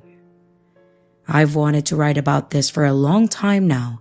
It's such a nuisance of a situation, and it seems like any time that I find a semblance of mental peace, this piece of shit comes out of the woodwork to make sure that I still remember he's out there. This guy, let's call him Marvin, was in my circle of friends for a bit in high school and my early college years, late 2000s and onwards. He dated a good friend of mine, Alice, and we'd hung out both with her and with other friends too. We would sometimes smoke weed together and etc., but he and I weren't very close at all. He had some odd sense of humor, but I was kinda oblivious to the darker aspects of his personality till he cheated on my friend at a party. Well, according to his close friends, and then he lied about it. I was protective of my friends, and while I never interfered in their relationships, when my friend asked my input about it, I told her she deserved better than to be lied to. To be clear, even his friend said this to her, but she continued seeing him as a friend with benefits. We even hung out together in groups, but she mentioned to me many times that he's manipulative. Besides the cheating incident, she told me other instances of him acting callously. Once, when he was walking with Alice and her best friend, who he didn't like because he thought she was ugly, they dropped off Alice, and instead of walking her friend home, he just ditched her without saying anything. It was dark out. My friend also told me that the first time that they had sex, well, she didn't recognize it as assault at that time. Looking back, she realized he has raped her. He was very forceful and hurtful, and she didn't realize that was wrong because she was infatuated with him. He had a tendency to make silly homoerotic jokes, and this wasn't uncommon with guys that I knew at that time. He had gay friends and didn't have an issue with them publicly. But I remember once that this gay kid had a crush on him and was sending flirtatious comments on MySpace. Instead of just telling him that he's not interested or not actually gay, he flips out on him. He calls him a slur and viciously insults him in a tirade on his MySpace comment. Things started to get a little messier around 2010 to 2011. One day, Marvin gets into a car accident with his mom. His mom had some minor injuries. Alice had a great relationship with her, so she visited them. I don't know the full context, but something about the way the interaction went triggered Alice to tell Marvin that she thinks he's a sociopath. Probably the worst thing she could have done, but alas, out of my control. He's a good-looking guy and very fit guy, and definitely had some obvious narcissistic traits, But I'd never really learned much about sociopaths beside watching Dexter. So when she told me and the other friends about what she deduced, it was both eye-opening and a little freaky. We briefly worked together at a retail store, and I saw him getting close to the younger brother of a friend of mine from school who worked with us. He was a chubby kid with low self-esteem, and he admired Marvin's fitness and confidence.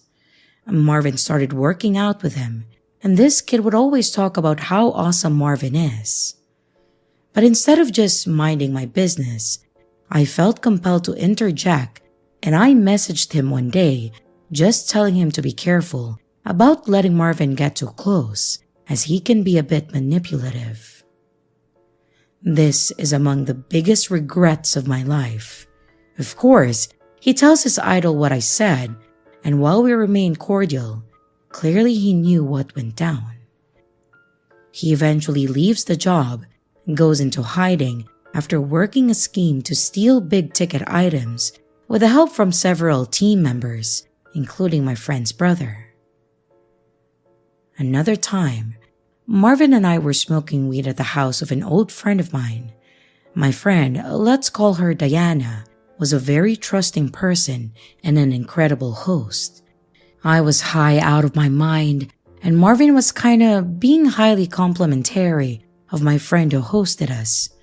Again, my stupid, nosy protective instincts kick in, and I grin and comment something like, I know what you're doing.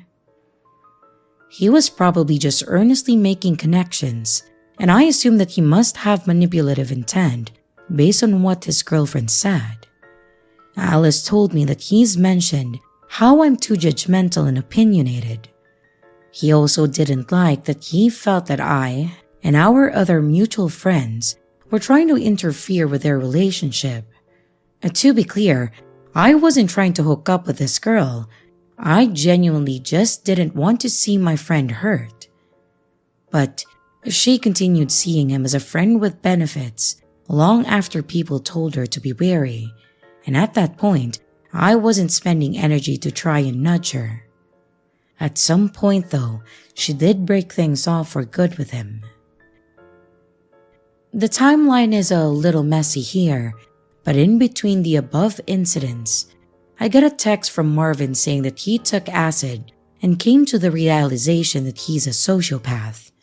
He then tells me some sad story about his family and says if he can't make himself become empathetic and feel things deeply, he would just kill himself.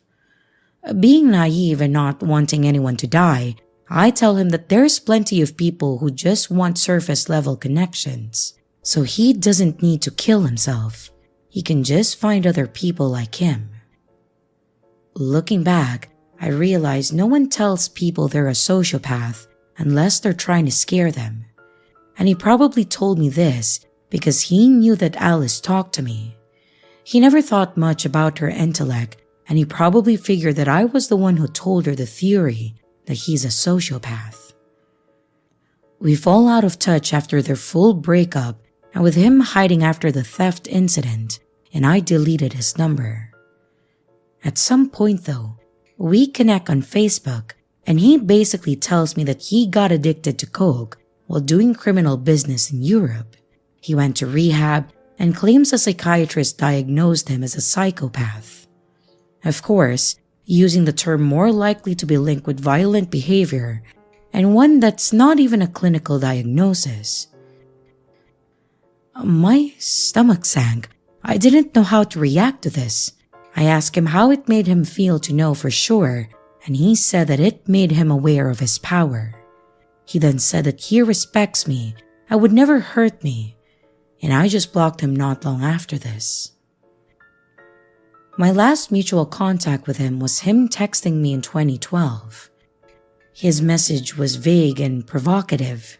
He said, "I'm coming." I asked who this was, and he dodges the question to coax me to admit that I knew. I asked what he wants and that I don't appreciate feeling threatened. He told me that I'm so defensive and that he just wanted to say hi to me. and I told him that I think it's uncool that he's trying to mess with me because I have a weaker ego than him. He says something strange about how I should never talk down about myself or something like that. Well, I just blocked his number again.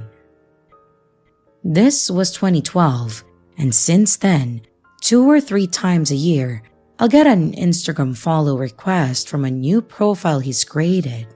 Sometimes, it's obviously him, and sometimes, it will be a weird spam-looking profile, but following mutual or former friends. My heart rate goes up every time that this happens. Sometimes I don't block right away because I don't want to make it obvious how much this puts me on the edge. I usually keep my social media on private, but once, I opened my Twitter so I could participate in some contest, and I kid you not, within 3 days, a faceless account only following a few accounts starts following me again. He's made a Spotify account and followed me, and Spotify doesn't let you block people, so instead I just had to restrict what I share.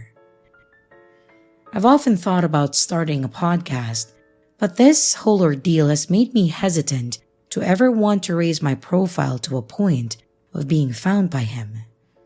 A friend of ours committed suicide a few years ago, and I'm ashamed to say that I almost didn't go to the funeral in case he showed up. I get terrified when I get calls from strange numbers. I got worried that I'd bump into him when I believed that we were both in my hometown at the same time. I don't know what his goal is, and that's what bothers me the most. Is this his punishment for me for getting involved in his affairs over a decade ago? On the one hand, he's never made overt threats to me. He knew where I lived growing up, and I was there for many years after our last conversation. I spent many nights concerned when strange cars parked outside, but thankfully I never had an issue. On the other hand, I don't know what he's capable of, and if he's connected to dangerous people. He's moved back and forth between our hometown and other places several times, and apparently changed his name along the way.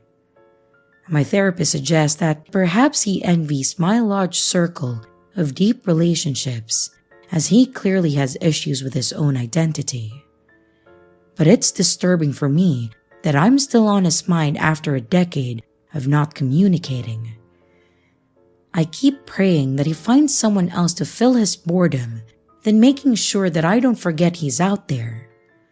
My friends have told me that it's silly to worry about this, but it's hard when I'm having a good day and suddenly see an Instagram notification that sucks the oxygen out of the room. I've spent 10 years anxious and in fear because of his cruelty, and I honestly wish that he kept his word about what he'd do if he couldn't find a way to be a normal human being.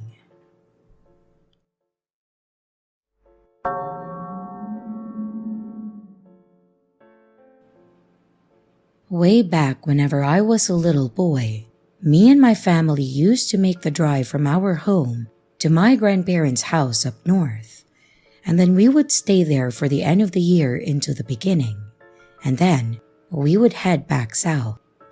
Honestly, I don't remember how long it took to get from point A to point B, but I remember it being a long time, and of course, as a kid, it always felt like it took forever, and I would get increasingly impatient on the ride there. Because of that, my parents always tried to make stops when I would hit my peak. Obviously, I was very young, maybe 7 at the oldest, so it wasn't like I was older and throwing a tantrum. I was still a pretty young boy and really didn't like sitting still. There was one rest stop between home and my parents' house that I really liked stopping at because they had some really neat animal statues out front near a small playground area, and there was a McDonald's that was actually built in the parking lot area of that certain rest stop. When you're at that age, who doesn't love colorful animals and McDonald's, right?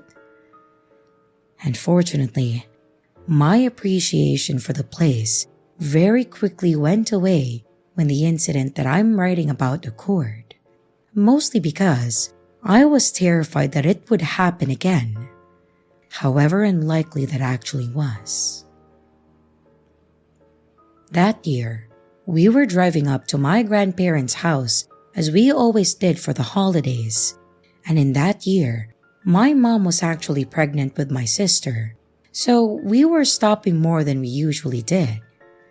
We then got to the area where the rest stop that I mentioned above is, and I asked my dad if we were going to see the statues.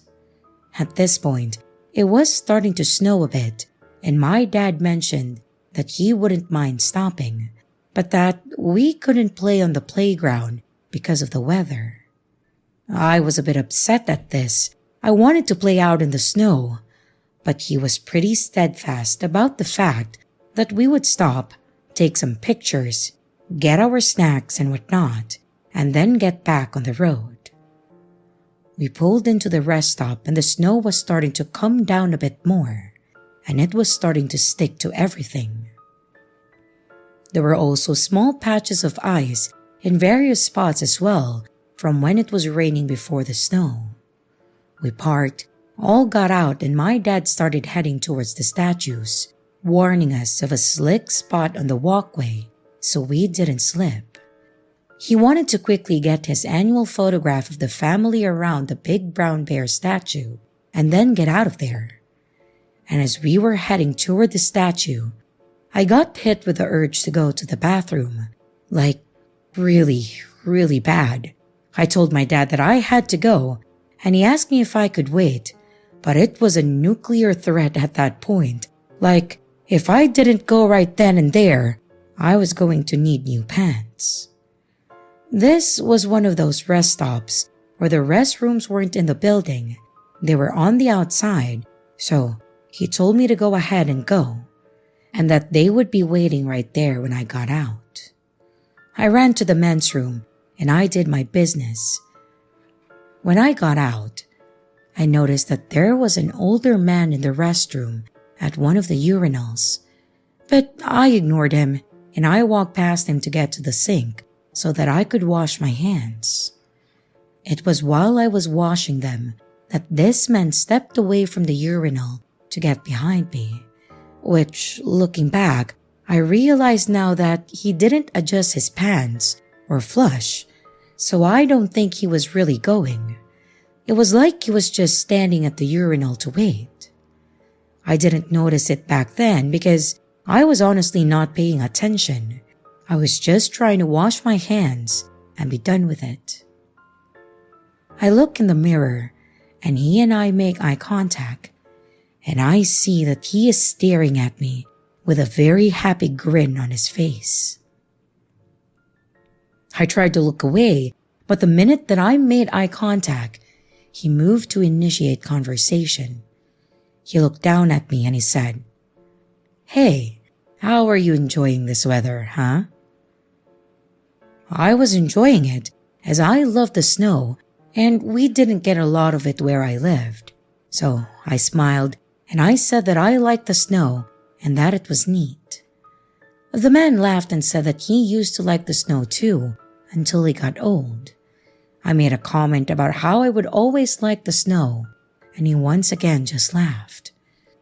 I finished washing my hands and I went over to get a paper towel, and this guy followed me over towards the door and just kept talking about the weather and asking about if I liked to play in the snow and such. It really felt like this was just some old guy that was making conversation with me about the snow, and I wasn't feeling scared of him, and being like 7 at that time, he kind of reminded me of my grandfather too. I wasn't feeling like I needed to run or be scared of him. But then, all hell seemed to break loose. I finished drying my hands and I went to exit the restroom. The man was behind me, so I held the door open to be polite. But as soon as I stepped away from the door, he literally swung his arm around me and then picked me up and started running toward the parking lot. I think he looked older than he really was, because if he was my grandpa's age, then I don't think he would have been able to grab me and run like he did. And as soon as I realized what was going on, I started screaming as loudly as I possibly could. My dad heard me. He saw what was happening and he started running towards us. But this guy had a lead and he was heading straight for a car that was in the parking lot. And it looked like he was going to get there before my dad would be able to catch up to him. And that's when fate took over and I was saved by a miraculous twist. This man that was carrying me was paying a lot of attention to getting to his car and not a lot of attention to the ground in front of him. He ended up catching his foot on that ice patch that I mentioned before, and because I was kicking and shifting his weight, he slipped, and when he slipped, he went head first into his own car. Thankfully, I pretty much just fell to the ground, but this man smacked his head on the bumper of his vehicle, and he was out cold. It honestly felt like it played out like a comedy movie with how it happened, though nobody was laughing. My dad grabbed me and started shouting for someone to call 911, mostly because this guy looked like he was pretty messed up. The police and an ambulance showed up and they took him away and the officers took our statements. I have no idea if the man made it or if he was really messed up, but in my opinion, he kind of had it coming. I don't wish ill on anyone really, but this man tried to kidnap me. And well, like I said, fate took over. I don't like thinking about what would have happened if he hadn't fallen, but I think it's pretty obvious that it wouldn't have been good. I'm thankful that it didn't go that far, but I will say that this event really ruined that rest stop for me and made me afraid to do anything alone in public.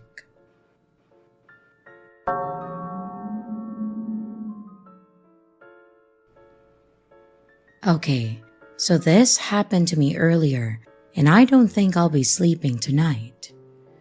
I'm currently staying in a remote part of the United Kingdom and having a break from working, which means more time to pursue my hobbies. One being photography. I had scoped out a creepy-looking tree formation in a nearby forest and set my camera and tripod up as the sun was coming down, for the extra creepy vibe. As I'm happily taking photos, I see a woman pass the entrance to the arched trees. This woman had parked her car next to mine when I arrived. She went past a couple of times, looking at me for prolonged periods with each time she passed. I assume that she wants to come up this path, but she sees that I'm taking photos, so she decides to walk elsewhere. Approximately 5 minutes go by though, and she appears again, this time walking towards me, dragging her left side slightly with a strange limp. She stops once and then stares at me for a few seconds, and then starts walking towards me again. I ask her if she's okay. I'm starting to put my camera away at this point and readying my tripod to use for self-defense if necessary, because the vibe that I'm getting about this is way off. And then she starts grunting at me, and then stops and stares again. It's at this point that this woman is close enough for me to realize that she's actually a man in a woman's clothing with a wig.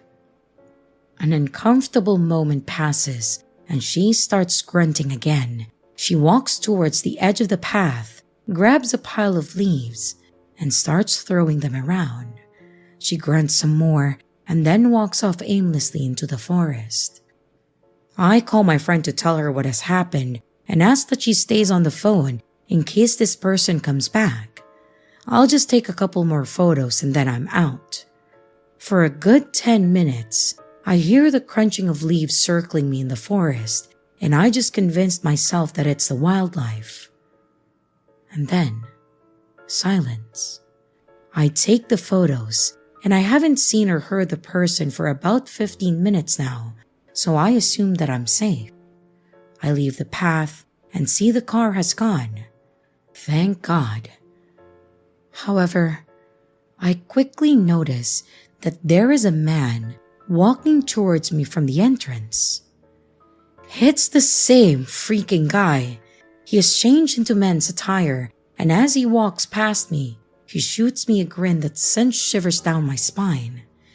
I don't scare easily, but this guy just gave off all the wrong signals, causing this overwhelming feeling of dread to wash over me.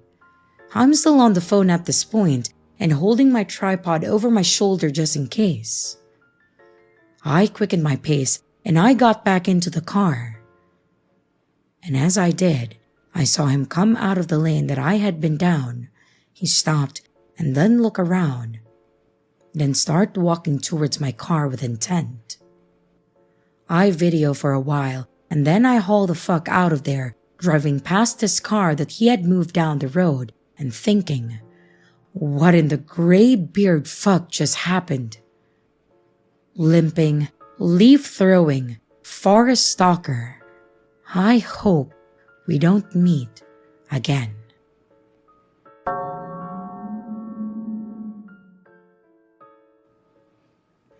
To set the stage for this story, we must go back to the far-off year of 1988. The location is the Cascade Mountains of Oregon. I was 10 years old, and with me was my mom, my dad, my best friend, and our golden retriever, Amber. We were very much an outdoor family and had many camping trips before this and since. But to this day, when I think about it, I still remember the terror that I felt that weekend so long ago. After a brief talk with my father recently, it kind of came back to the front of my mind. He also was able to fill in a few details that I had forgotten. This holiday was like many others. We packed up the station wagon with everything we would need for a hike into one of our favorite lakes to camp at. To make this trip even more exciting for me was the fact that it was my birthday weekend and I got to pick this lake. After we arrived at the trailhead and got our packs on, my dad got his sidearm out and strapped it on his belt. In Oregon, open carry was permitted in national forest, and my dad always had a gun on his hip while inside the woods, which always added a sense of security for us. We had a close call with a bear one time, in which it came handy to us. The lake was about a 4-mile moderate hike in through some thick forest, but the trail itself was well maintained and was never busy, so it was going to be a very pleasant hike in. We started off on our hike, and back in the 80s, it was not uncommon to have your dog off leash on the trails in the forest, so we just let Amber run and do her thing. She was a good dog, and she never ran off for too long or jumped on people. She did love people though, and speaking of people, we had not seen anyone else on the trail after about 2 miles in on the hike, which was actually nice, since it was just all of us talking, laughing and enjoying nature. My best friend and I started to hike ahead of everyone else because we were so energized and excited about finding the first and best tent spot once we got to the lake. Amber was bounding ahead of us and having a great time too. We were about 20 yards ahead of my parents when Amber stopped dead in her tracks. I thought maybe she saw a chipmunk or something, maybe a bird. But her hackles came up and she let out the lowest of growls. She never growls. So we stopped walking, and I thought maybe a bear or deer or something was just off the trail, and she saw or heard it. We immediately started walking backwards, and my parents caught up to us. My dad asked us what was going on, and I told him that Amber is up the trail and is growling at something. He tells us girls to stay back with my mom, and he walks ahead to where Amber was at on the trail. My dad gets up to her and looks around. I hear Amber whimper a bit while looking off the trail. My dad comforts her and then calls her back, and then he walks back to us. He says that it must have been an animal and he did not see anything right off the trail or ahead of us. He says to let him take the lead, and then we continue to hike. It didn't take long before it was forgotten though, and Amber and the rest of us are all having a good time again. We arrived at the lake, and much to my delight, there was no one else there camping. The water was clean and blue, and the shade from the trees made the whole scene just perfect. My friend and I found the best spot to set up our tent, and my parents followed suit. After we had camp set up, my folks went off to fish just down the hill, and my friend and I took off with Amber to walk around to the other side of the lake to catch salamanders. We only made it about 1/8 of a mile when Amber stopped and started to growl again. We stopped and looked around and heard brush rustling. And then, right in front of us, a man walked out of the trees. Amber stayed right by our side and started to bare her teeth. He was taller than my dad, so at least 6'4". He was very skinny, but had very broad shoulders. He was clean cut and was wearing black jeans and a white polo shirt with loafers. I mean, he did not look like he had hiked at all or was even dressed for the outdoors. He almost looked like he came out of church. We just stood there trying to process the situation when Amber began to bark. The guy just stood there, not moving. And then he smiled, like the creepiest smile. It felt like someone who thought that was what a smile was supposed to look like. Amber kept barking, and this got my parents' attention, and they looked up to us and called us to come back. We complied, and we started to walk back towards them. My dad met us halfway and then told us to go back to the campsite, and he was going to talk to this guy. We got back to our camp, and my mom sat with us. I could hear my dad asking the guy if he needed help or was he a fellow camper who had just set up a camp away from the lake. My dad was being very polite and calm, but I could see that he was on guard and trying to feel out the situation. Now is the time to mention that my dad was an ex-army and can be very intimidating when needed. The conversation continues. The guy told my dad that he was just on a walk and he did not mean to intrude on us. The guy then says goodbye and then walks back into the woods. My dad walked back to the camp, sat down, and then told us that he thinks the guy may just be a yuppie camper and does not know much about the outdoors. But my dad said that he got a weird vibe off of him and would be keeping an eye out for him. Amber stayed by our side and was calm, yet she kept looking towards the direction that the guy went. A bit more time goes by, and we have a nice campfire going, and the sun was starting to set. We cooked some dinner and made s'mores afterwards.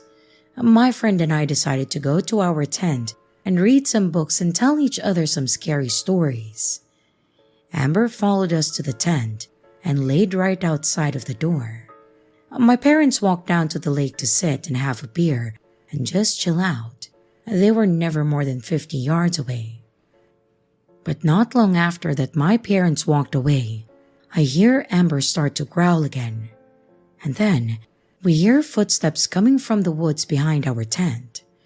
My friend and I turn off our flashlight and go quiet to listen. The footsteps stopped at the edge of the woods, and we then hear heavy breathing and a grunting sound.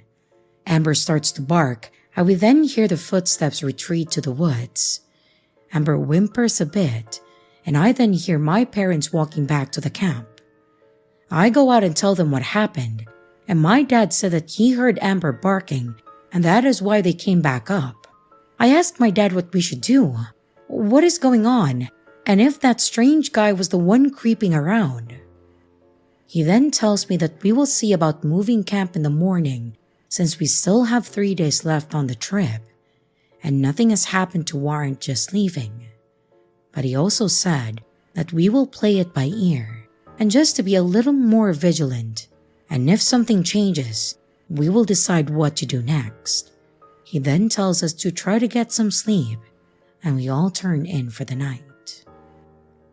The next morning, we get up, have breakfast, and after breakfast, we head down to the lake to fish.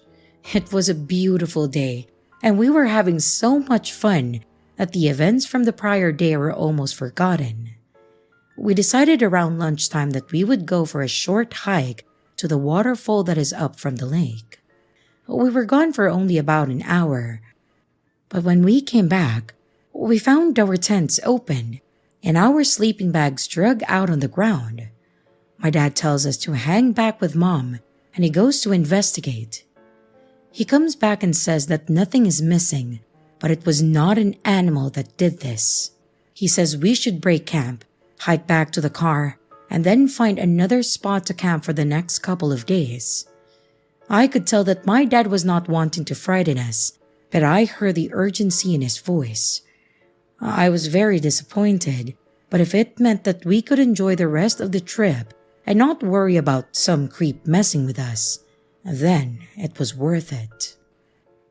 We broke camp and we started our hike back. Dad was in the lead and we were double timing it, and then we made it back to the car in record time. As we walk over to the car, we see that one of our tires was flat. Not a big deal, we always had a spare. But when my dad bent down to start taking the lugs off, we swore it was not just flat. Someone slashed the tire.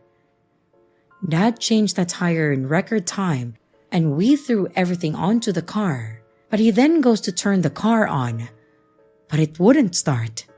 Dad swears. He gets out of the car and then pops the hood up. He then says, "Shit." It turns out someone took our spark plug wires. Old cars like that Chevy wagon did not have internal hood releases. You could just pop the hood from the outside.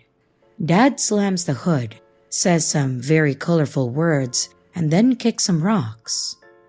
We were stuck, and no one else was at the trailhead. We were stranded.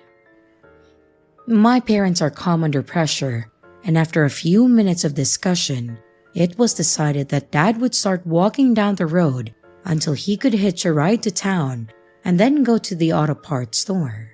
Mom and the rest of us were going to wait with the car and look for someone to hopefully pull into the trail ahead and then help us.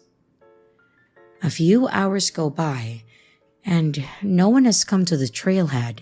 It was getting hot, and we were hungry and tired. My mom makes us some lunch, and then we go sit under a tree to cool off. Amber is by our side and was calm. But then, we hear a voice. Amber leaps up and then starts to whimper. The creepy guy from yesterday comes down the trail and is asking my mom if we need help. My mom tells him that we're fine and that it's being settled and my dad will be back soon. This creep then tells her that his camp is closed and that he is parked on the old fire road that is near the lake and asks us if we would like to come back to his camp and then wait until my dad returns. My mom sternly tells him no, that we will just wait here and thank you anyway. But he does not like this. He tells my mom that it's not safe out here for a pretty lady and 2 young girls. My mom, like my dad, is no pushover and asserts herself again that we do not need any help and to please just leave us alone. The guy just stands there, smiles wide, and then just turns around and leaves. My mom is visibly shaken, and us girls were just a bit scared. My mom then comes over to us and tells us that we need to stay close, to not wander, and that we will be okay. My friend and I are really kind of freaked out, and we're just hoping that my dad will make it back soon. After about another 30 minutes, the creepy guy comes back, but this time though, he is not alone, and he has a slightly younger guy with him. The other guy is dressed as a yuppie camper and had a very stern look on his face. My mother stands her ground as they approach. Amber starts to low growl and her hackles go up. The two guys flank us, and one of them flashes a gun tucked into his belt. The older guy tells us that we need to go with them and that they were not asking. My mom backs up next to us and without taking her eyes off of them, reaches to her belt and pulls out her Bowie knife. My mom said that we will not be going and that they need to leave now. The two men did not even flinch at this and said that we will come with them or they will hurt us. At this moment though, Amber goes up from just growling to barking and then puts herself between us and them. This makes the guys stop. My mom yells that they need to leave now, and they start backing up, and at that moment, we hear a truck pulling into the trailhead parking lot. At the side of the truck, the guys start to walk away fast and then disappear into the tree line. The truck was a forest ranger, and he had my dad with him.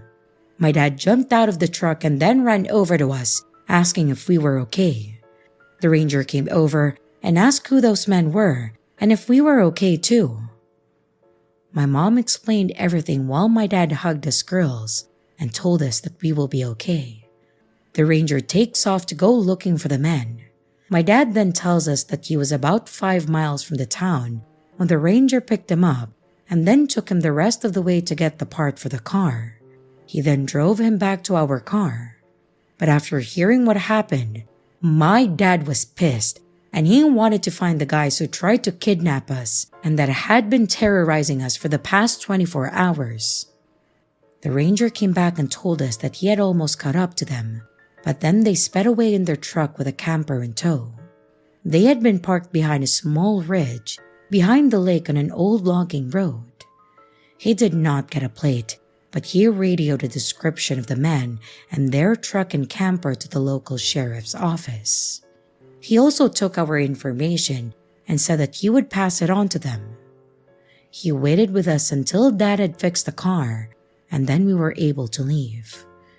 We decided not to continue camping and instead drive a couple of hours to spend the last 2 days of the trip at the beach and just stay in a hotel. A few days later, a deputy called my dad and told him that they never did find the men. He said that it was most likely a crime of opportunity after seeing a woman with 2 girls in tow. He was sure that they had been watching us from off the trail and had messed with our camp to judge how my dad would react. When my dad seemed to be too big of a threat, they sabotaged our car, hoping to put us in a position where we were vulnerable. He said that they would follow up with us if they found out anything else, but according to my dad, nothing ever came of it. Years later, I tried to do some research on crimes in that area of Oregon during the 80s that might have involved something like what we experienced.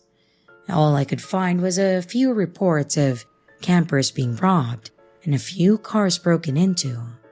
There was one case of a young lady and her dog going missing from an area near there, but it was never determined what happened to her, or even if it was something bad, or she just ran away.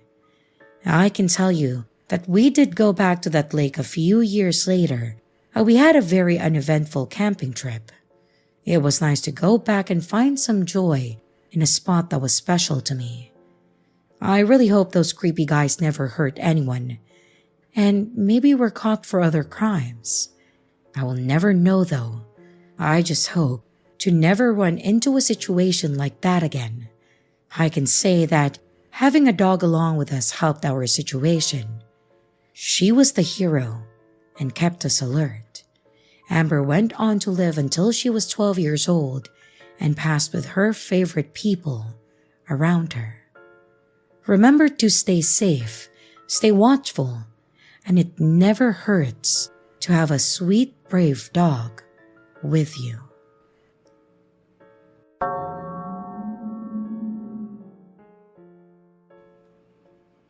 In 2020, I met this guy at a mall that I worked at. He owned one of the stores at the mall, and it was a tech store to repair phones. Anyways, I would see him often because the office was close to his store. To be specific, it was right across from each other. One day, he came up to me and asked for my name. We made some small talk, and then we exchanged numbers. We started seeing each other. One night, I was so tired from work that I didn't want to go to dinner with him anymore. I'm a single mom and I get burned out easily. I told him that I didn't want to go anymore, and he said, "No, get ready. I already made the reservations." I said flat out no because I was exhausted, and I'm the type to refuse to be forced into doing anything, and being controlling is such a turn-off. So I was already getting ready to dump him. I said no firmly, and he responded by saying that he's on his way. I said, "Well, I'm not going, so waste your gas if you want to." I didn't think he would come, but of course, he came. He showed up to my apartment and was non-stop honking outside. He was calling and texting me non-stop, and I threatened to call the cops if he didn't stop. I called the cops for a noise complaint, and as soon as he heard the sirens, he then sped off. I remember waking up the next morning to 60 text messages and 100 missed calls saying, "I can't believe you stood me up. I love you. What is wrong with you? I just wanted to spend time with you." The list goes on, but it really made me see him in a different, weird, creepy light. Because how do you love me if we've only been dating for 2 months? We weren't in a relationship at all. Well, at least in my eyes we weren't. Yes, we did have sex already after the first 2 weeks of seeing each other. What scared me was I remembered that when we had sex, he said he was a virgin. I'm starting to believe he actually was because of how things are starting to escalate. After he told me that he was a virgin, I didn't have sex with him again. So out of the 2 months, we only had sex once. He's Muslim, and his parents are very strict and crazy that he would sneak out to see me all the time, even though he was 24 at that time. So after that night of him honking, I broke it off with him, and I called him a psycho. I told him that I don't ever want to see him again. Now, we are in 2023, and ever since 2022 to now, he goes through weird mental states where in certain months, he will blow up my phone, but he'll do it once out of like 6 months, basically out of the blue, and I just never respond to it.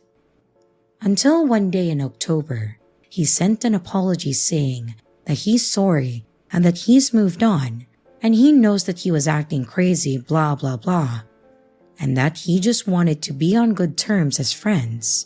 He asked me if he can take me to dinner and make up for what he's done. I thought he was being honest because I hadn't heard from him in months, so I said okay, and I went to dinner with him. It was the biggest mistake of my life because before we got the food, he literally got on his knees and begged for me to never leave him again and that he was in love with me. I've never been so scared and freaked out in my life. I ate in silence to keep my cool, and I stood silent because I didn't know what he was capable of anymore, and I didn't want him to snap. I said that I don't feel good and I wanted to go home, so he drove me home. Once I got out of the car, I was so relieved, and I promised to myself that I would never talk to him again. And I never spoke to him again. Ever since October of 2022, he has been texting my phone once or twice a week, asking to go to dinner, and I never responded because he makes me sick to my stomach. I moved houses, thank God, so he doesn't know where I live. But recently, he's been texting me to go to dinner again. The last text was December 30th, and prior was the week before, that it's just been very consistent. But recently, on Friday, January 6, 2023, 2 days ago, he took a picture of me while I was working and then sent me the picture. It scared the hell out of me because how could he know where I worked? I just switched to a different salon and he didn't know the salon prior where I worked at. At least, I don't think he knew that I've only been at the salon for 2 or 3 weeks. It makes no sense, and my heart dropped to my ass when I saw the picture. I responded and said, "You're stalking me, leave me alone already." He said that he has a limo service and that he was just driving around when no way in hell he could have seen me through the window because my station was in the second station. He zoomed in to take the pic. I called the police and they basically victim blamed me. They said, "How do you not know the last name of the guy you dated or his home address?" They said that since I didn't know his last name or his address, I can't file a restraining order or an order of protection. Please, help. I know the laws are different in every state, but I'm in Chicago, Illinois, and I don't know what he's capable of.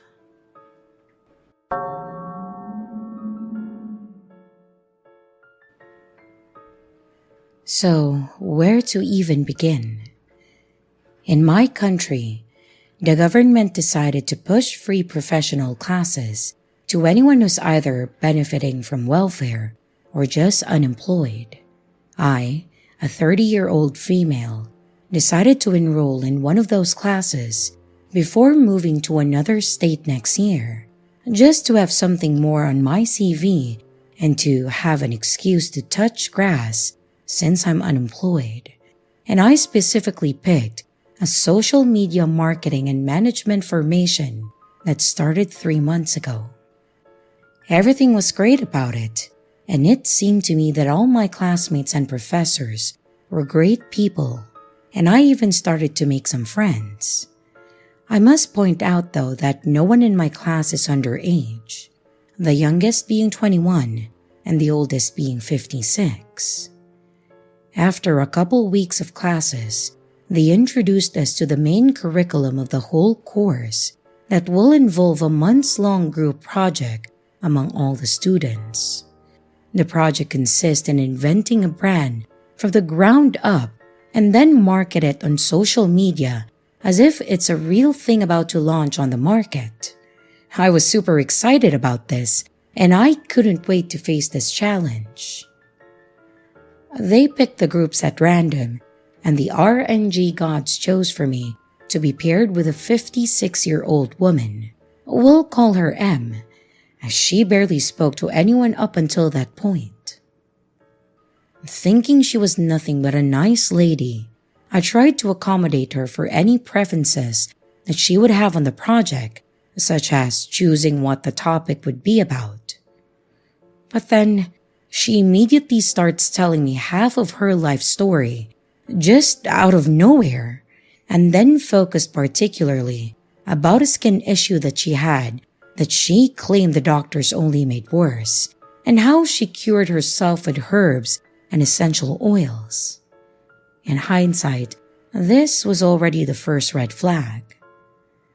Her rambling just left me scratching my head, and just to break the awkward silence, I said that we could pick that as a brand idea. Natural remedies, food supplements, and cosmetics brand that's not some MLM or a cult. And she immediately agreed and smiled like a little girl, which back then made me kinda happy. After, she then picked a name, the idea for the logo and the motto without asking me for an opinion, saying that it felt so important to her, and that since I have no experience with this niche, I should just learn from her. She insisted so much that I had to comply, and that's when hell started for me. She would call and message me on WhatsApp constantly, insisting to see me work in real time on the designs, the logos, and the mock-ups, because she needed to supervise my actions. Her excuse being that I'm a little girl that hasn't known the world yet. She never liked any of my works and forced me to redo things over and over and over again. I'm on the spectrum, and I have a very hard time setting boundaries with people or dealing with the idea of displeasing someone. So I just kept pushing myself to stay strong and keep going because I couldn't deal with how this woman would have reacted to anything that she might have seen as insubordination, on top of the fact that I didn't want to fail the course. And from the beginning, all of our professors insisted that the group project was vital to the final score. It's in one of those calls, though, that she starts telling me some of the most unhinged shit that I have ever heard in my life. After seeing me drink a sip of an energy drink, she screamed at me to toss that garbage away, and then starts to explain to me the reason why. In her opinion, energy drinks, sodas, and junk food are infested with nano machines that infect the human body and then rewrites their DNA.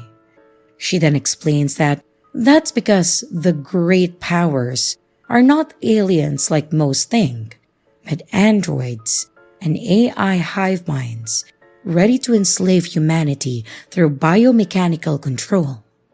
She also keeps going on how great men in history were actually androids or giants. She did go on a great tangent about Nephilims and such. She also threw in the fact that she's sure that dinosaurs are nothing but a fairy tale and could have never existed. The first incident, and the biggest one, happened last month. On one weekend evening, where instead of slaving away for her, I went out with my mom to visit some friends and be back home the next morning. I forgot my phone at home, and I realized that too late. But since Em and I hadn't agreed to work that night, I thought nothing of it. Oh man, was I naive.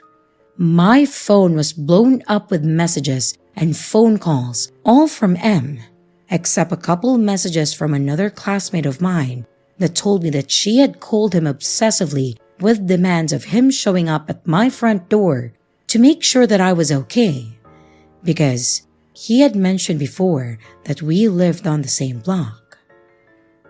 And later that weekend, I get called into the school administration because Em apparently had called them too and told them that I had gone missing for 3 to 4 days.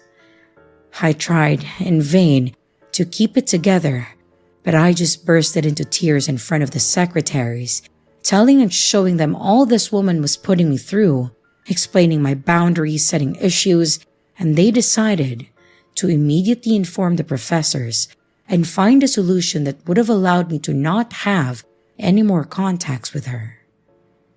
But before they could take any actions, me and Em are informed of one more student that was going to join our group. We'll call him T. There's not much to say about him. He's super nice, and he did help out the following week by not complying to Em's demands and unreasonable standards, insisting that I take time off to do my own things too. For some reason though, she never bitched about decisions made by T. In my last call with Em and T, Em goes on another unhinged rant. This one will be relevant later, and it's what makes this story so messed up on multiple levels. She claims she's being gang-stalked and sabotaged by big pharmacies because she had invented a miracle ointment that could reconstruct any sort of biological tissue. She said that she tested it on the hand of a friend of hers that had third-degree burns, claiming that she saw the nerves, the tendons, and the muscles and the skin grow back, saving her friend's hand. She then added that a prototype of said ointment that mostly consists of garlic and aloe cured her husband from cancer a few years back. She also added how after an accident over a decade ago, the doctors decided to sabotage her uterus during an emergency surgery to to prevent her from having children. More of the big pharma sabotages involved several lawsuits that she was involved in. And she concludes that she's taking SMM classes with us because she wants to learn how to communicate with social media and the new generations. I'm personally afraid that she's gonna try to scam desperate people into buying her bullshit garlic and aloe miracle cure. The second incident happened the next day before class. A friend decided to sit next to me since that class of the day wasn't going to involve the group projects. We put our stuff on the desk, and since we were early, we decided to go into the next room to get some coffee. M comes in, and then we hear a commotion in the classroom. When we peek inside, we see her tossing my friend's stuff to another desk. My friend asked her what the hell she was doing, and M just coldly responded, "The seat next to her is mine." I nodded at my friend as if to say that it's okay, to try and defuse the situation before it escalated. 2 days later, we get informed that I was swapped from M's group to another one. I will say that finally, I'm working with a girl that I made friends with, and we're having a lot of good fun.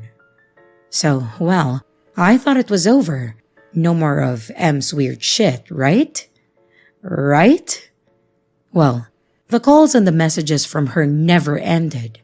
Actually, she started obsessively calling the school and the professors as well to protest about the decision of removing me from her group. Her texts were filled with weird trivial questions about random topics or very personal questions, up to 50 to 60 texts per day. At this point, I stopped responding almost entirely to her, and I'm screenshotting everything that she was sending me. This leads us to the third and last incident, at least so far. That happened last week. I can't go too much into detail because it involves geopolitical beliefs, and I don't want a war in the comments. The short, clean version of events is, M, in class, asked the professor a question that involved a very important global matter. He replied, and then asked us about our opinion.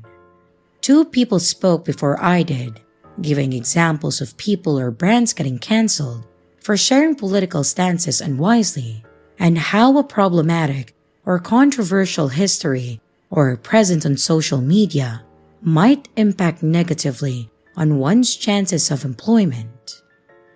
It was only once back home that I realized that M had sent me several rage-filled texts claiming that I was incredibly rude to have answered to her instead of letting the professor answer, and that she was expecting my apologies. I wrote a long text to her explaining myself, told her that I would not apologize since I had done nothing wrong, and I finally blocked her number. She thankfully hasn't been able to find me on social media yet because I don't use my real name online.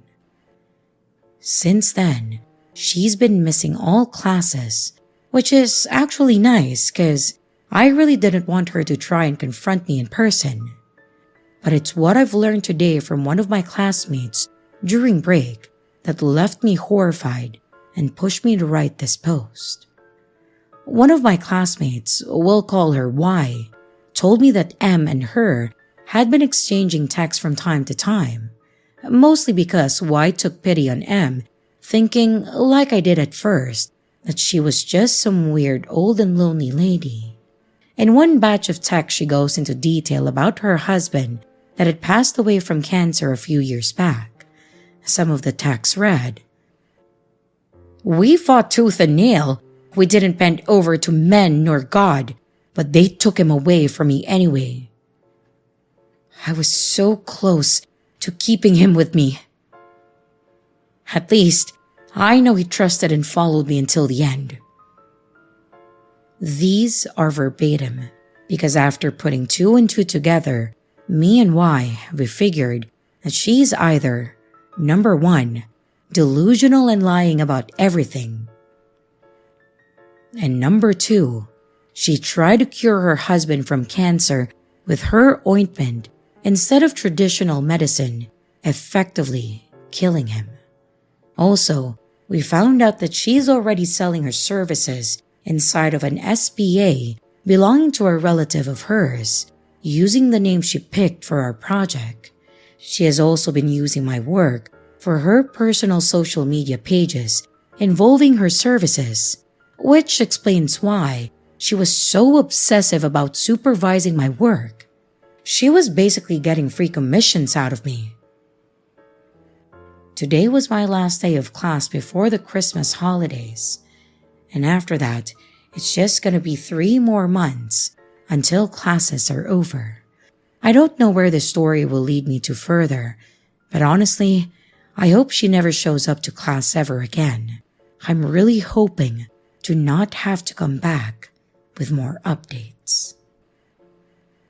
Update. So, I don't even know where to begin.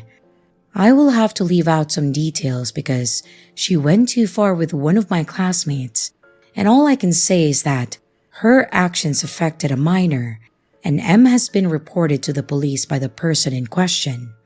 But it seems that the police hasn't taken the situation seriously, despite being pretty damn serious. She apparently isn't new to this kind of behavior since she has had multiple convictions in her life before and some restraining orders against her. But in my country, those are barely ever enforced. As far as her actions against me, I have been successfully ignoring her, although I feel that she's trying her best to upset me in class just to get a reaction out of me or something, like purposely sitting behind me and making tapping or humming in loud comments often, which was something she never did before. I think she might have caught on to the fact that I'm uncomfortable around overstimulating noises, and unfortunately, I'm forbidden from wearing my noise-canceling headphones in class. Ever since I blocked her, I've also been receiving multiple mute phone calls from unknown or unregistered phone numbers, and the same goes for T, that also had to complain to the school administration to have him change groups to stay away from M. In the meantime, she went on to harass almost everyone in class. One day, in between classes, I went out with a handful of classmates to get something to eat in a pub, and that's when we each told our stories of our encounters with her. One of them in particular disturbed me, which is the one that I don't feel comfortable talking about because, as mentioned before, it involves a minor. Another peculiar account is one where she emotionally blackmailed a guy in my class to stay with her at the bus stop for 2 hours, all the while she was telling him some crazy religious shit. Overall, she has been changing her backstory a lot depending on who she spoke to. One time, she had kids taken away from CPS. To others, she said that she can't have kids, like she did with me. And then, she keeps killing or resurrecting her husband in various stories. And when we were done exchanging experiences, we all felt very uncomfortable knowing that we all complained to the school administration for 2 months and no action has been taken whatsoever, except small things that didn't quite solve the issue. The course ends in 1 month, and back in December, I couldn't anticipate how far she would go. Now, I'm quite afraid of what she might push out of her system just to get some last bit of attention. I thought she had just latched onto me because she saw me as weak, but apparently, this person is actually just dangerous and unhinged towards everyone. I wish I could feel terrible for her because she's obviously suffering from some serious mental illness that surely involves some degree of hallucinations and surely huge delusions.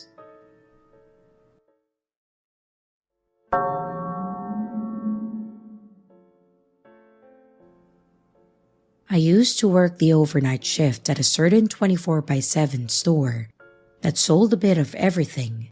You know that one? It's big, it's associated with the color blue, and a big asterisk for their logo. You know which store I'm talking about, but if you don't, then you probably shop at the competitor with a big red circle. I think you get the picture that I'm trying to paint here.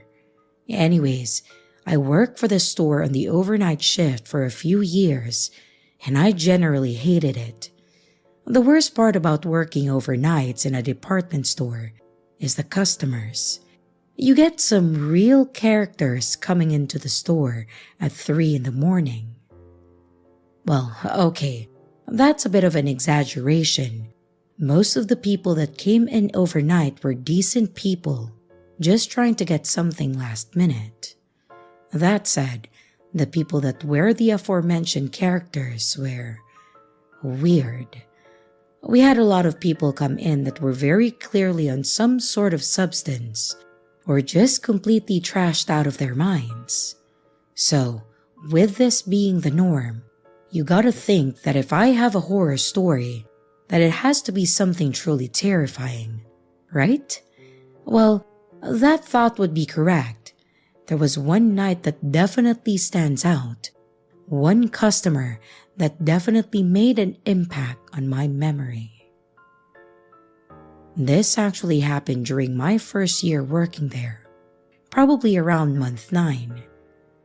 One night, me and my new buddy Jack were working. We were stocking the shelves and making our comments about the customers when we knew that they were out of earshot. One of the customers was some guy that was on something again, because it was easy to tell. His eyes were wide, he was twitchy, and he looked paranoid about everything around him. Anyways, we watched this guy walk through the aisles like he was trying to find something. I actually paused and asked if he needed any help with anything, and he told me that he was fine in a tone that was incredibly dismissive. I just shrugged it off, and I went back to shoving items on the shelf. After a few minutes, Jack nudges me and tells me to come with him, so I do. We walk away from our stock point and into another aisle, where Jack then tells me that the guy from earlier, the paranoid guy, looked like he was following a woman that had passed by, and he wanted to make sure that we were ready just in case something happened. I mentioned that we should get a CSM involved, and he agrees, grabbing his walkie and asking for a CSM to come to the section that we were staying in. We were standing off to the side and pretending to put more stuff on the shelf when we hear the woman shriek. We both turned to see what was going on, and we seriously see this guy walking away from the woman with a baby in his arms. This guy had apparently waited for the woman to not be looking at the cart and then snatched this woman's infant son out of the seat, and he was walking away nonchalant like it was his kid. He wasn't running or making a full-on getaway. He was just walking away from the woman that was screaming at him to give back her child. Obviously, the commotion caught the attention of everyone nearby, which was pretty much just employees. And since Jack and I saw what happened, we went over to block the guy from getting too far. I started telling the guy to stop and to give back the baby, and Jack kept trying to actually physically stop the guy. It was pretty clear to me that he was getting agitated. The look on his face went from calm to angered, and he started muttering something about how we were trying to take his son from him. Then, seemingly out of nowhere, he reaches his hand into his pocket, pulls out a small switchblade-looking knife, and then shoves it into Jack's arms as hard as he could. And then he continues to walk off while Jack is screaming bloody murder and the entire crowd of employees are freaking out. At this point, adrenaline kind of kicked in, and I knew that I had to do something. I pretty much threw myself onto this guy's back and started trying to choke him out as best as I could. I'm not really a strong guy or anything, but I used to watch a lot of wrestling, and while that may have been fake as hell, I learned a thing or two. So at this point, this guy has successfully stolen a child and was attempting to leave the store. He stabbed my coworker and was now being choked out by me, all in a matter of around 2 minutes. If I were to say that this was the longest 2 or so minutes of my life, it would be an understatement. Thankfully, this story does have a happier ending than some. Once my coworkers saw me trying to take the man down, they stepped in and got the child out of his arms. It took a couple of us to actually get the guy to the ground, yet another side effect of being on certain substances. We got the baby back to the lady, but obviously asked her to stick around for the police. The CSM got to the back and tended to Jack, who thankfully was alright, just in immense pain though. And once the cops got there, I had to give a statement on what happened. I explained the whole situation, and what I told them was backed up with the security camera footage. In the end, he was taken by the police, and she got her baby back, and Jack got some time off work. I was also commended for my bravery, which it wasn't really bravery. It was pure adrenaline, and me, honestly, having no idea what to do. Thankfully though, I think I chose the right option.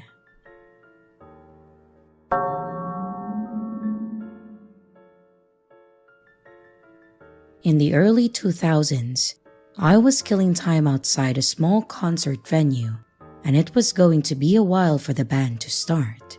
So, I decided to walk around the neighborhood a while and text my friends to see when they were showing up. It wasn't a bad neighborhood, and I didn't feel unsafe walking around. But at night, most things were closed, so there wasn't really anybody else around. As I was walking and looking at my phone, this guy in an SUV, like an Isuzu Rodeo or something, pulled up halfway on the sidewalk right next to me and said something like, "Hey, do you want to ride?" I was slightly startled at first, but I thought that he was harmless. To be fair, I was in my skinny jeans, faux hawk emo phase, and he might have thought that I looked like a male sex worker. When I looked closer at him, he had his shirt off and he was all sweaty and kind of a bigger, stocky guy. He tried again in a more seductive sounding voice, saying, "Really, I don't mind giving you a ride." I was pretty creeped out by this, but I tried to be friendly. I just kept my distance and said, "Oh, thanks, but I'm good. I'm just waiting for the concert to start." Immediately, his facial expression changed from friendly to extremely angry, and then he peeled out down the street so fast that his vehicle was sort of fishtailing. He could have been an undercover cop trying to bust someone for prostitution, or maybe just a guy trying to find a sexual encounter. It was in a city in Florida where there was a lot of this kind of thing going on, but he gave me serious Jeffrey Dahmer vibes after he got angry and then drove off. I got the feeling that if I got in his car, he would have been taking me somewhere and then put me in his fridge.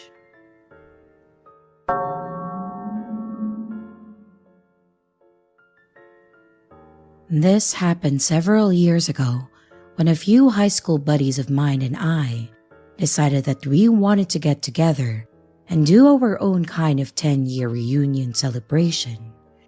We were never the cool kids, so we kind of just thought that it would be a waste of time to even bother with a real reunion, and decided that a camping trip would be better to fit our interest. We had all kind of dispersed around the Midwest, so it was difficult to get all of the logistics sorted out. But my buddy Ray had a family that lived out west, in pretty much the middle of nowhere, but in a really nice nature-laden part of the state. What was even better is that they owned some remote land, and they were okay with us setting up our camp on their property so long as we didn't cause any damage to the natural formations. So it was an absolute win on our part. We set up the dates and times and decided that we would all go out the first weekend in May and then spend most of the week out in a really nice area, just enjoying the weather and the surrounding nature. I was honestly super excited to go on this trip as I hadn't seen a couple of the guys since we graduated, though we'd kept in touch over things like Facebook. The logistics went like this. I was going to head out that way by car with my pal Joe. Ray and Mark were going to drive out together, and Brent was going to drive out with Dave. Basically, it was going to be a road trip with 2 of us per car, heading from different locations, and we had a hotel that we'd be staying in for the first night. We were all going to meet up there and then head out to the campgrounds, as that would just make it easier for everyone to go at the same time. Like I said, I was pretty psyched, as this was probably the most exciting thing that I had done in a long time, and I love road trips. The drive there goes about as expected, fairly uneventful, with it pretty much just being a drive across parts of the Midwest, though the mountainous region was obviously gorgeous. I was the one driving for the first half, and Joe for the second, and we got there in pretty good time considering how far it was. We were the second group to make it to the hotel, and the other guys, Ray and Mark, pulled in a few hours later. We all spent the night at a local bar catching up. We were playing pool and generally just having a great night. After spending a few hours out and just enjoying ourselves, we opted to go ahead and call it a night and then head back to our hotel rooms. When the morning rolled around, we had our fancy hotel breakfast of just add water, eggs, and microwave bacon, then all headed back onto the road. We followed Ray's car, and after about 45 minutes or so, we ended up in the area that pretty much seemed like the middle of nowhere. He parked and then got out. Joe and I kind of gave him a look like, "Are you sure this is where we're supposed to be?" But he reassured us that he knew the area from when he spent the summer with his aunt as a kid. And in the end, all we could do was trust him. We parked the cars and got all of our camping gear out. We then walked a couple 100 yards away until we had all decided that the spot was perfect, and then we started setting up. After a bit of time, we all got our tents set up, and we decided to set them up with the 6 tents in a semicircle, all facing toward where we had parked the cars. Once night started rolling around, we set up our small pit and then lit a fire. Then we all just sat around it and started reminiscing about our years in high school. It was probably one of the best nights that I'd had in a long time, just sitting there with my old pals from high school, talking about the days when we were young, and then catching up on random things in our lives. What made it all the better was that the property owned by Ray's aunt was legitimately in the middle of nowhere. There were only dirt roads, there were no streetlights, and there was no cell reception. It was probably around 10 or so when Brent pointed out that there was a car driving down one of the dirt roads. We all kind of sat there and watched it pass. It was pretty far away from us, but it was the only car that we'd seen all night. Ray laughed and said that it was probably just one of the neighbors cutting through the back roads for whatever reason. He mentioned that the dirt roads over this way were used pretty much by the people that knew his aunt and people that were running illegal goods, mostly because the cops never came this way. Dave asked about what kind of illegal goods, and as nonchalantly as he could be, Ray just says, "Oh, drugs for the cartel." Obviously, we were all a bit shaken by that. He didn't tell us that we were going to be sleeping on a cartel trail. He tells us that it's fine and that we didn't have to worry. His reasoning was pretty much that if they were running drugs across the area, they weren't going to pay them any mind because it would look more suspicious. They would just pass on by and keep going, and never giving us a second glance. Again, all we could do was trust him. After a couple hours of chatting and drinking, after a couple more hours of chatting and drinking the beer that we had brought, we all decided that it would be a good idea to call it a night. We got into our tents, and I was struggling to fall asleep for some dumb reason. I was lying there for about half an hour, tossing and turning, and just generally feeling uncomfortable, when I noticed that there was a light shining in the direction of our tents. I sat up, and I watched it get brighter and closer for a few moments, and then it stopped moving. Within a few moments, the silence of the small forest was interrupted with the sound of a gunshot and a man yelling for all of us to get out of our tents. Inside, I was freaking out, obviously thinking something about the cartel coming to rob us or murder us for being on their turf. And in my defense, I was tired and a bit buzzed. He started shouting again that if we didn't get out of our tents, he was going to have to get us out, and that he had plenty of zip cuffs to make it happen.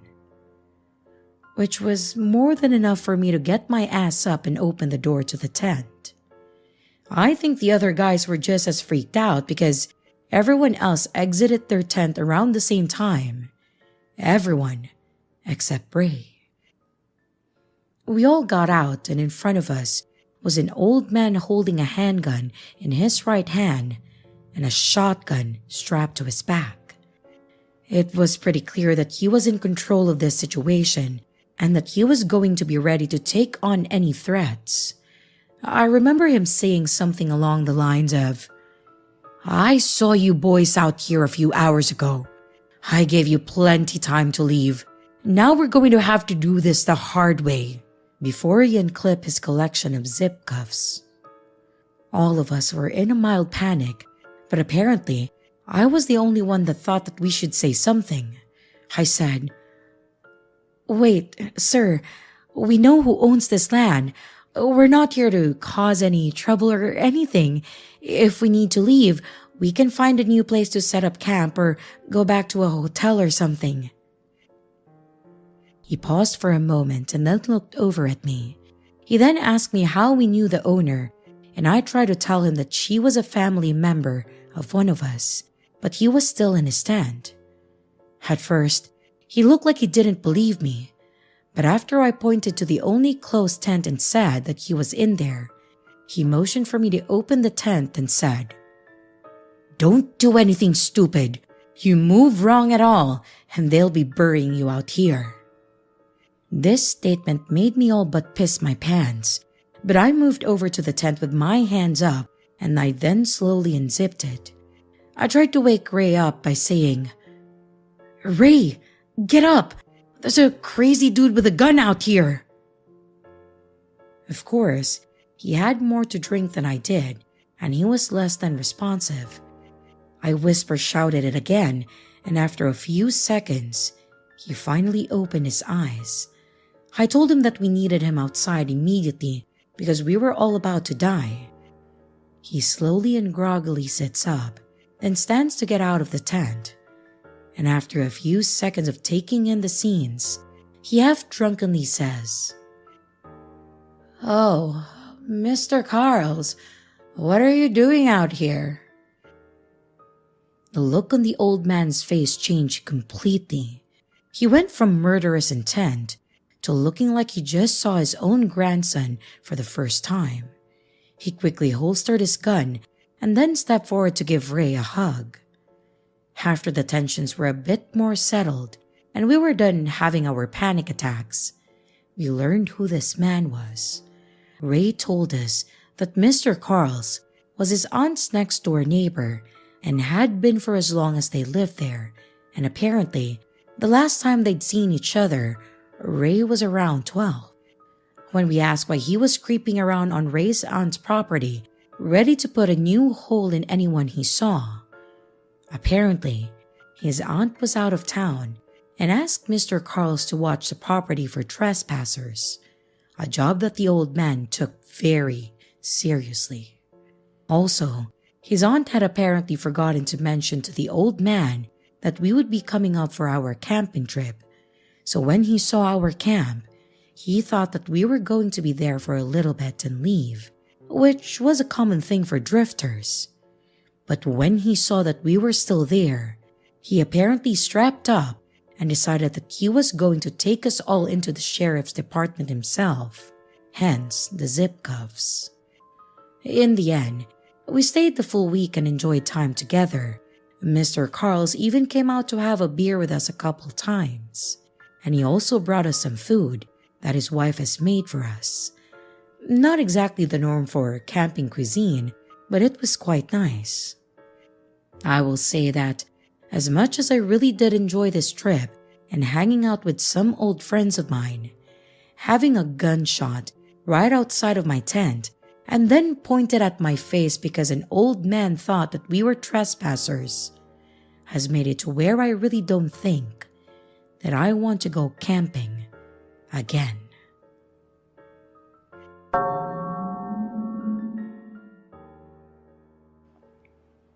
This happened to me while I was still in high school. I lived in a fairly nice neighborhood. There were hardly any police around unless Mr. Jefferson on the corner called about a noise disturbance. There was a younger couple that lived across the street from him, and they always had parties for any event and almost every weekend, and he hated it. Otherwise, the neighborhood was peaceful and everyone got along. I was one of the younger boys in the neighborhood that would rake leaves, shovel the snow, walk dogs, and I got paid for it too.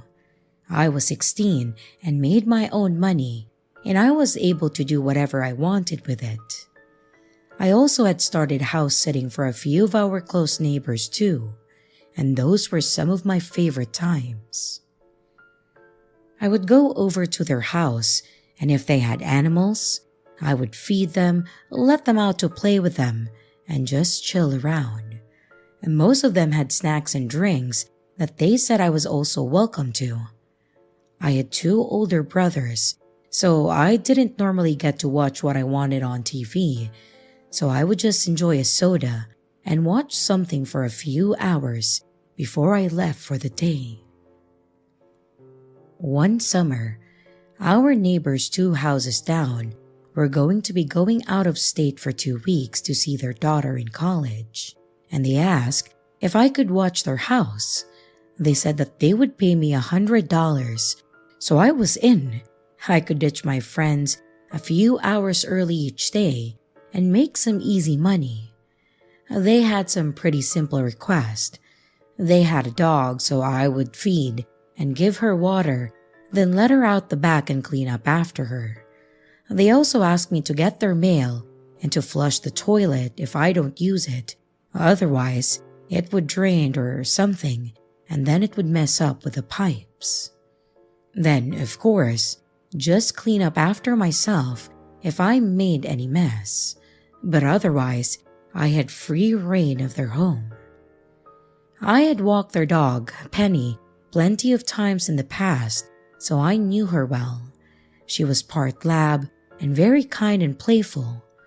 She had a dog bed in their back office, so when I would come in, I would just holler for her and she would come running up to me. I would then let her out back and we'd play fetch for a while before going back in. The first few nights went as normal. I remember I had gone back over to the neighbor's place for the second time, around 7 or 8 at night, as it was just starting to get dark.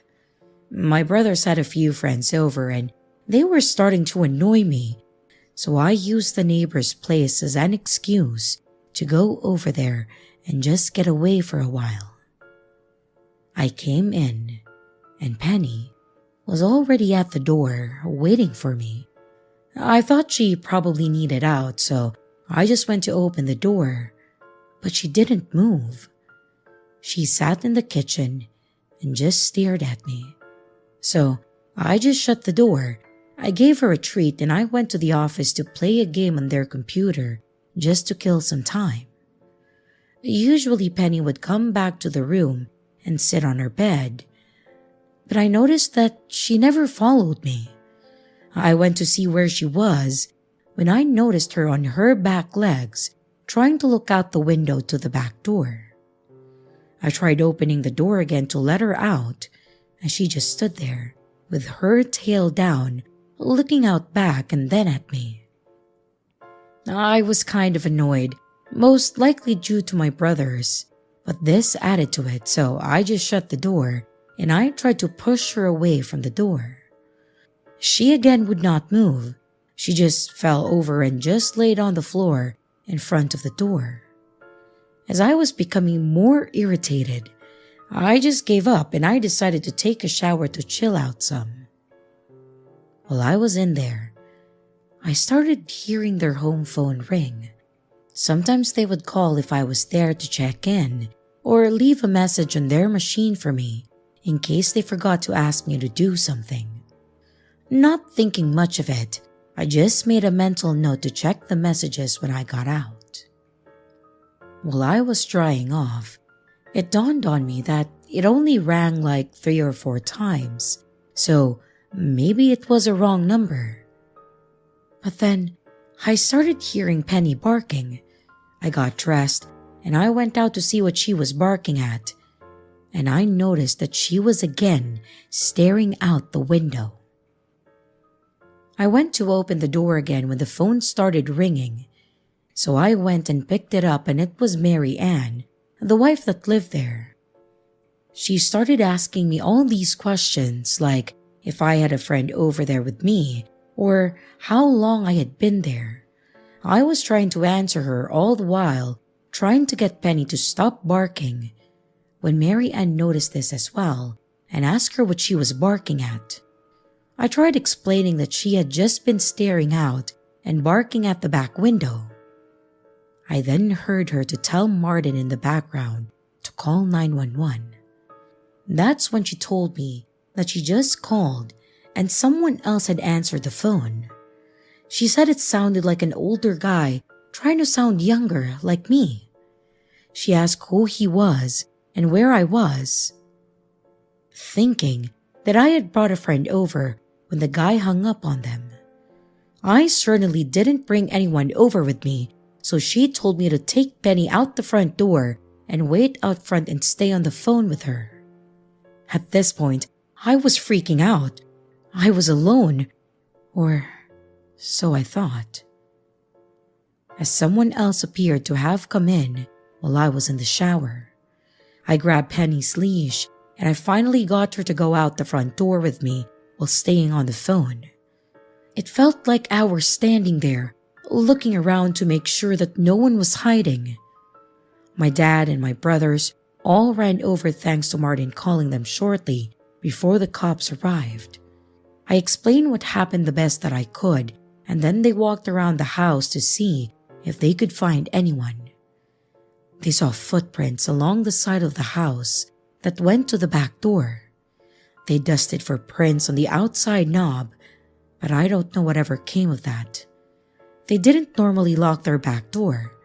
They left it unlocked in case they were ever locked out or if their older kids came over when they weren't home. However, they also didn't have a very secured fence to keep people out. You could just lift the metal latch to get in, meaning anyone had access to their yard. They didn't end up catching anyone that night, and I had to have my mom or dad go with me for the remainder of time that they were away. I think they ended up coming back a few days earlier. They paid me the $100 and also gave me a gift card for something. I don't really remember since I had to go through that. Sometime that same year, there was another break-in and the people that lived there actually came home while they were going through their stuff. They caught the guy though, and it turned out that it was the same one that tried robbing the house that I sat for. The scary part was that the guy had a knife on him. Who knows if he did when he broke into the house that I was in, but it was pretty terrifying to think about. What could have happened if I was still in the office or if I had walked out of the bathroom to answer the phone? On a better note though, they did put up a privacy fence after that and started locking the doors, so my parents and I were both more comfortable with me going over there for future trips.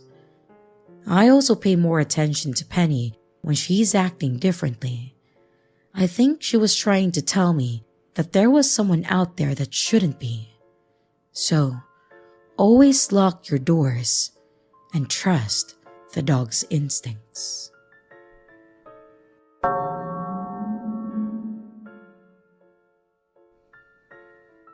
This happened before Christmas of 2019, when I, a female, was 26, and it sticks with me to this day.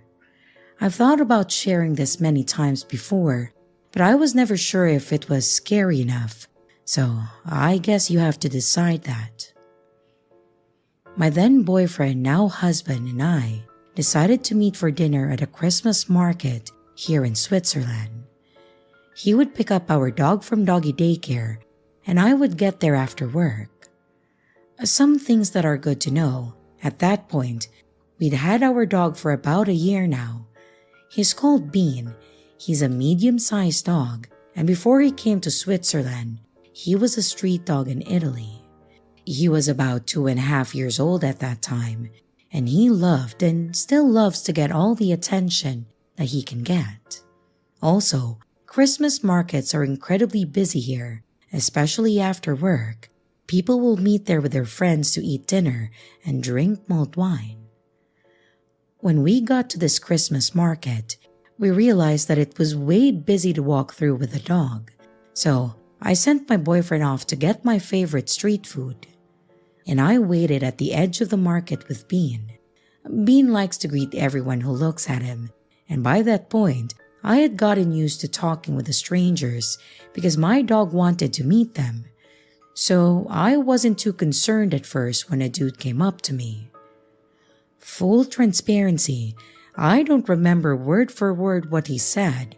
I'm not even sure what language this happened in. But I do remember that Bean happily greeted this guy.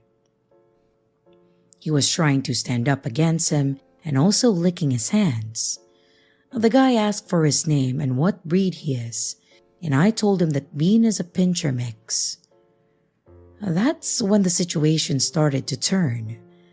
This man insisted that he must be a Basenji, and that how could I say that he's a pincher? All of a sudden, he switched. There was no better word to explain it. He grabbed Bean's leash and said, "I'll go now," and just tried to walk off with my dog. Thankfully, I had a firm grip on his leash. I was incredibly confused and flustered and just stammered that he can't take my dog. He got increasingly more angry with every second that I didn't let go of the leash. I loudly told him to leave me alone, and Bean started to bark at the man. I have never seen Bean this angry and scared at the same time, and thankfully, the man let go of the leash and slipped into the crowd. I was left standing there, a dumbfounded mess with a mess of a dog. Bean was barking and shaking, so I knelt down to calm him. I was holding him and I was talking to him.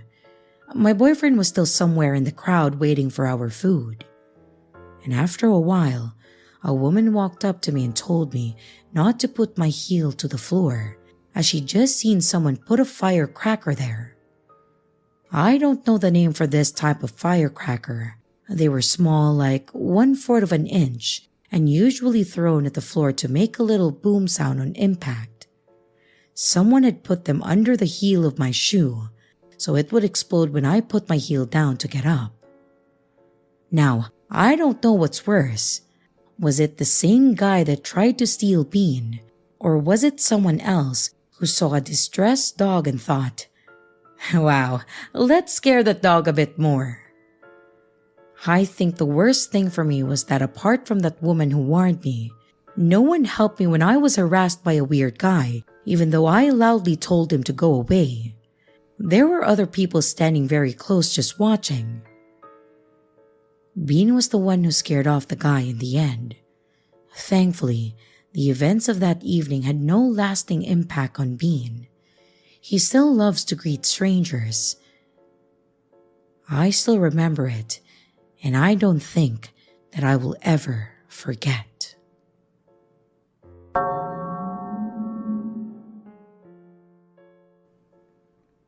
When my parents were still together, my younger brother and I went to a public school for elementary and middle school until they split up. My mom got custody of us and remarried. However, because of my stepdad's job, we had to move. My stepdad, Charles, was a bit too uppity in my opinion, which then began to warp my mother into the same type of person. Because of this, they felt our family was too good for public schools, so we had to go to private schools when we moved. Don't get me wrong, I'm sure there were plenty of kids there that enjoyed it. My brother was still in elementary school and he seemed to like it, but I hated it. Most of the teachers were really strict. If you were late at all, even if it was because you just had locker troubles, you were sent away and your parents knew about it that night. Thankfully, there were some kids that were like me, forced into private schools thinking that it was a better education and that it would save the troubled kids. We would grin and bear it and then have our fun outside of school. Thankfully, most of our parents felt that we had to be good kids too and didn't question us hanging out with each other. That was our chance to ride on our bikes and skateboards around. We would take turns playing on our handhelds as long as we wanted and just explore places that we shouldn't have. Some of my friends were a little more intense than the others, like bringing alcohol to school. I'd be lying if I said that I didn't partake in any. I suppose it was my way of acting out. I only got to see my dad on weekends and some holidays, and I didn't want to move or go to a new school and then meet new friends. I had to leave that all behind, and like it was no big deal for me. I was never happy about that. So, after school games, we would hang out and enjoy some party time, free of adults. Just to explain a little bit as to where we would hang out, our school was pretty secluded. It had a long entrance and a pretty big parking lot in the front that wrapped around the side and into the back, which is where the buses parked to drop us off and then pick us up. Behind the school and parking lot was our track field, and behind that and on the one side, it was still fenced off by trees and a lot of them.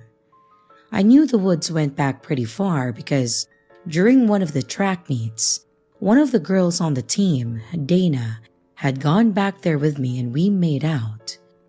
It was an awesome place to go to hide from others and just chill. They just had a small gate that went over the entrance, so it was easy for us to sneak over it to come and go. At this time, Dana and I had started seeing each other quite regularly. Her parents seemed nice enough, but of course, being kids still, neither of our parents wanted us to be alone. So, the closest alone time that we got was at these parties and track meets. It was a Friday night and we were going to meet our friends at the school to just hang out for a while. The 5 of us got there, set up our little crappy radio, and Dylan shared the refreshments. We were all just talking, complaining about school, and then laughing at things that happened and enjoying our time there. I think it was about an hour in or so when Dana said that she had to use the restroom, so she was going in the trees and told us not to go in there. I waved her on and we kept talking. I was a bit buzzed at this point and didn't realize that Dana hadn't come back yet till one of the girls mentioned it. We agreed to have one of them go look for her in case there was something wrong. And after a few more minutes, she came back saying that she still couldn't find her. I was just thinking either she didn't look hard enough, or maybe Dana was either hiding or passed out. So I pulled out my little flashlight and I started looking for her. After several minutes and calling out for her to no avail, I went back to see if maybe she had made her way back in. She had not come back. At this point, I was starting to get a bit flustered, first getting mad at them, saying that the prank they were doing wasn't funny. But when their face was just as concerned was when I started to really get scared. We gathered our stuff and started looking around for her. One of the girls, Tammy, tried to call and text her, but Dana just had a little prepaid phone, so we didn't know how much time she had on it. But both went unanswered. We called out for her, peered up, and still nothing. We ended up making our way to the other side of the trees, which seemed to be a gravel road, but there was no trace of her. At this point, with all of us out of ideas and terrified, we had to call an adult. Tammy called her sister since she was the one that dropped her and her friend off here. We explained to her what happened, and she also suggested that we call our parents. None of that was pleasant. We had to explain what we were doing out there, and we had to explain every detail as to where we stayed, where she went, in full statements. Which also meant our parents now knew. So yeah, I got grounded, but I didn't even care about that. The police were out looking for Dana that night, but they never found her. I know there were rumors floating around about her running away, or maybe being kidnapped, but I just knew that she wouldn't have ran away. She wasn't really troubled. She seemed just like us, but never hinted she wanted to leave. It was about 2 or 3 weeks later when they finally found her. She ended up stumbling into a gas station wearing something like a nightgown, and then they called the cops. Unfortunately, the rest of this is just from what I've heard from the news and rumors. I heard at school that the person working at the gas station that night saw her come in, and she looked disheveled and malnourished, but she didn't say much to the guy other than wanting to go home. She never returned to school, and I never saw her when she returned. I asked my parents if they would take me to see her, and they were hesitant at first, but surprisingly, my mom said that she would ask if she could have company. Unfortunately, as I was told when I got older, her parents wanted nothing to do with us, thinking that I may have had something to do with it. I guess the cops didn't though, because I was never brought back for another statement or anything. Or maybe that was Dana reaffirming our innocence. Apparently, she didn't talk about it for a while though. I wouldn't learn what had really happened until I saw it on the news. I started putting the pieces together based on the questioning that some of us students were getting by the police and other teachers at school.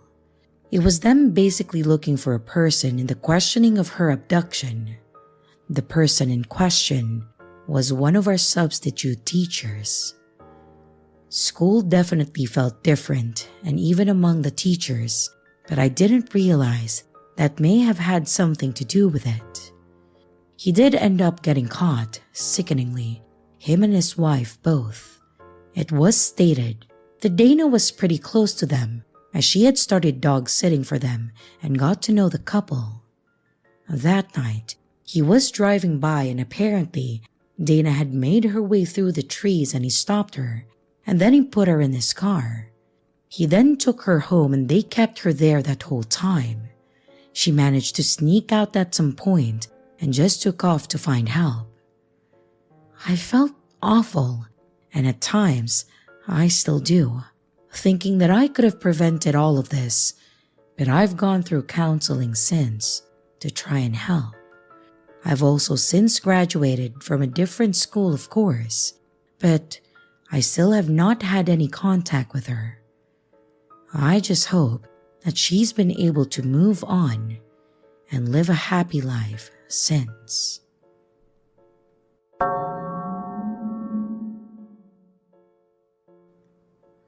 Easter isn't a religious holiday for my family. My family tend to give each other a chocolate egg and just hang around the house doing nothing to celebrate it, especially as the younger kids got older and became teenagers. And I was included in this number. There was one Easter event that we used to do that. We stopped it after this incident occurred though. The adults in the family would wake up really early or stay up really late drinking, depending on the night, to hide Easter eggs around the garden. We'd all get tiny baskets to carry and stash our eggs in. My family would go all out. We would invite cousins or friends over to take part in the event, and I absolutely loved it.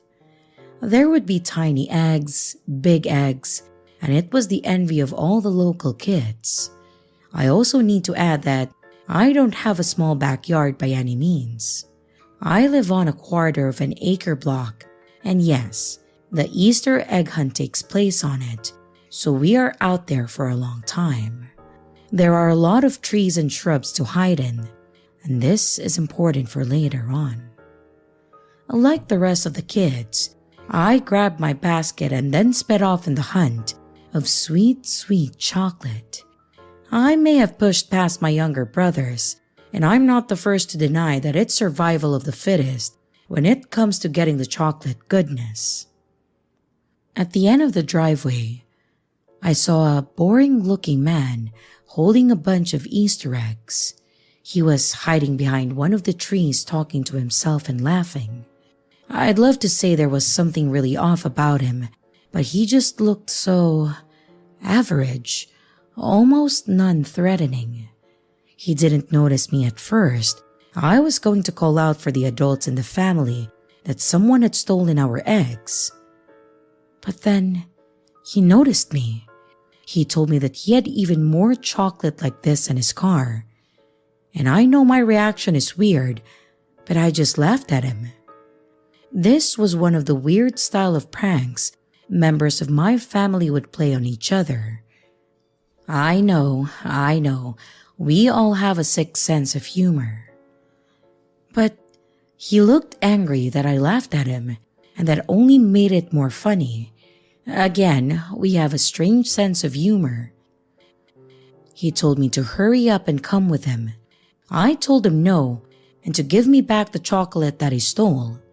He argued with me, and he was getting really angry, like he had to be somewhere in a hurry, and wanted me to come along with him. Not a chance. Some of the younger kiddos heard what was happening and came to see what the fuss was all about. It was only when he asked them and tried to grab one of their arms that I knew something was up. I screamed and made as much noise as possible. He tried to tell me to shut up. He offered me money, then he threatened me and tried to drag me away by the arm. I struggled to get away.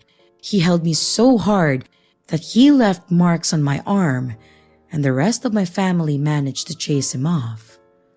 Fortunately, no one got seriously hurt.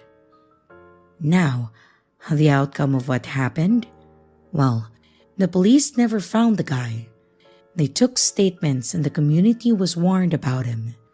No idea who he was and haven't seen him since that day. But the rumor around town is that he tortured small animals as a child and was now moving on to human prey. That was seen stealing random items of clothing and trying to spy on women while they changed. It was typical small-town gossip that may or may not be true, but either way, no one saw him again. The unfortunate outcome is that now we don't do the Easter egg hunt, and we're just given our chocolate eggs. I miss how it used to be something fun that we all did, and how one creep managed to change something special. I hate how it ruined a family tradition for us, but better that than one of the kids being grabbed. I worry about what could have happened if one of the more gullible kids came, and I dread to think what that absolute creep's intentions were. The last thing I remembered from it is seeing some chocolate eggs all stepped on and mashed up on the grass. I don't really eat chocolate anymore.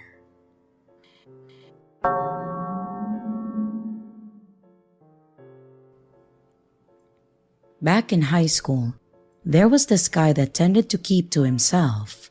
I'll call him Jeff. Jeff was a loner type. He talked to a few of the goths and a few people from the football team, but it was typically in passing or during lunch. I never saw them around each other long term, so I'm not sure how close any of them were.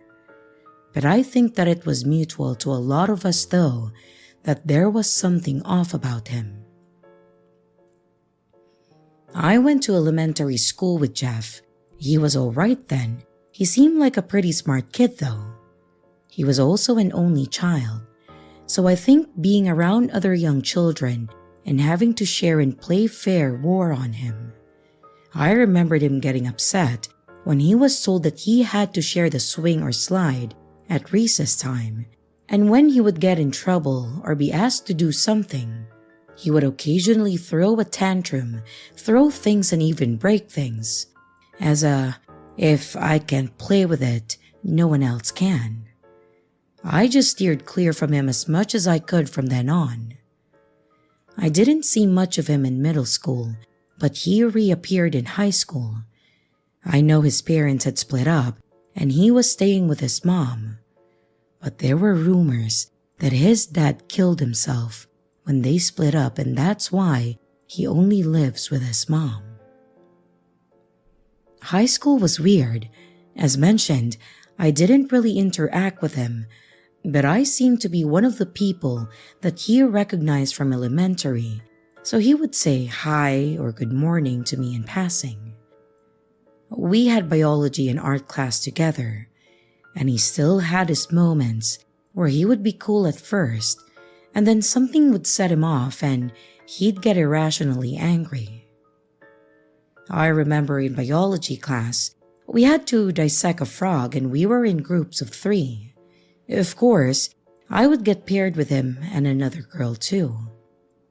She was the quiet type, typically kept to herself, and she tended to be very direct to the point when it came to group assignments. We had to do some simple tagging for like the heart, the lungs, and etc. Jeff wrote out the tags, and then we all took turns placing them. However, Jeff seemed to really enjoy piercing the organs. He would make sound effects as he pushed them in, or make gross jokes about it. Angel, our partner, obviously was uncomfortable with it. But since I knew him some, I would always tell him things like, knock it off, and come on man, grow up. And towards the end of the class, when we had turned around to listen to the teacher about cleaning up, we were facing away from Jeff. But when we turned back around, we were disgusted to find out that Jeff had cut off the frog's legs and he was playing with them. Who the hell in their right mind would do that? Angel had had enough. I could tell by the way that she screamed at Jeff and then walked out of the room. This got the whole class's attention, and the teacher came over to see. Everyone had to clean up, and I was told to go check on Angel while Jeff had to clean his crime scene. She was okay, but the bell was just about to ring when we walked back in. Jeff was still sitting at the tall table where we were at and was told to stay behind afterwards. And by the look of Jeff's face and the teacher's face, they were both annoyed.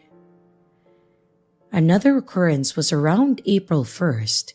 It was a standard day with normal pranks from students and teachers alike. All very light-hearted things and not damaging. But during that week, there was this bad smell growing. At first, we thought it was possibly the sewage. We saw some maintenance people in the restrooms, so we thought something broke. But when they left and the smell didn't go away for another day or so, we had a feeling that it wasn't that. The stench grew worse, and people started making rumors about it smelling like something died. They had to check all of the biology and anatomy classes to make sure that there wasn't something that wasn't stored properly. Class was actually called off one Friday so they could investigate it further. We found out about it when we came back because we were told about it in each class, so I heard the story for 8 times. Somehow, there were several dead rabbits found in the intake vents throughout the school, so they had to remove them. They used cameras to make sure that they got everything. They cleaned and aired it out to finally get the smell out. So in each class, we were asked if we knew anything about it and to tell any of the staff if we did. At first, we were all confused and disgusted, but of course, I had biology for my second hour, and Jeff thought that it was hilarious. He made little smirks and comments about it, and my guess is that he had to have done it or had a part in it. Not to mention, the vents they were put in were in the boys' restrooms, not even the girls. So I'm pretty sure that he ended up being punished for it. I don't know if he admitted it or if they had proof somehow, but he was out of school for a bit shortly after that.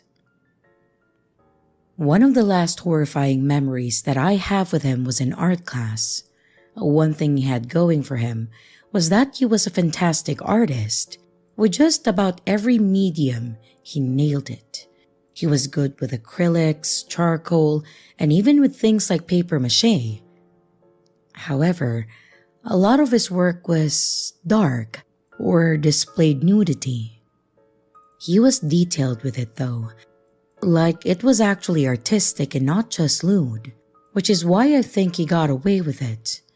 He was told not to make it so obvious, but otherwise, unless there was a specific topic or theme, the teacher let him make whatever he wanted. There was one project where we had to take an old book and do what we wanted to make it our own art. Some people glued or bound the pages together and carved it into something else.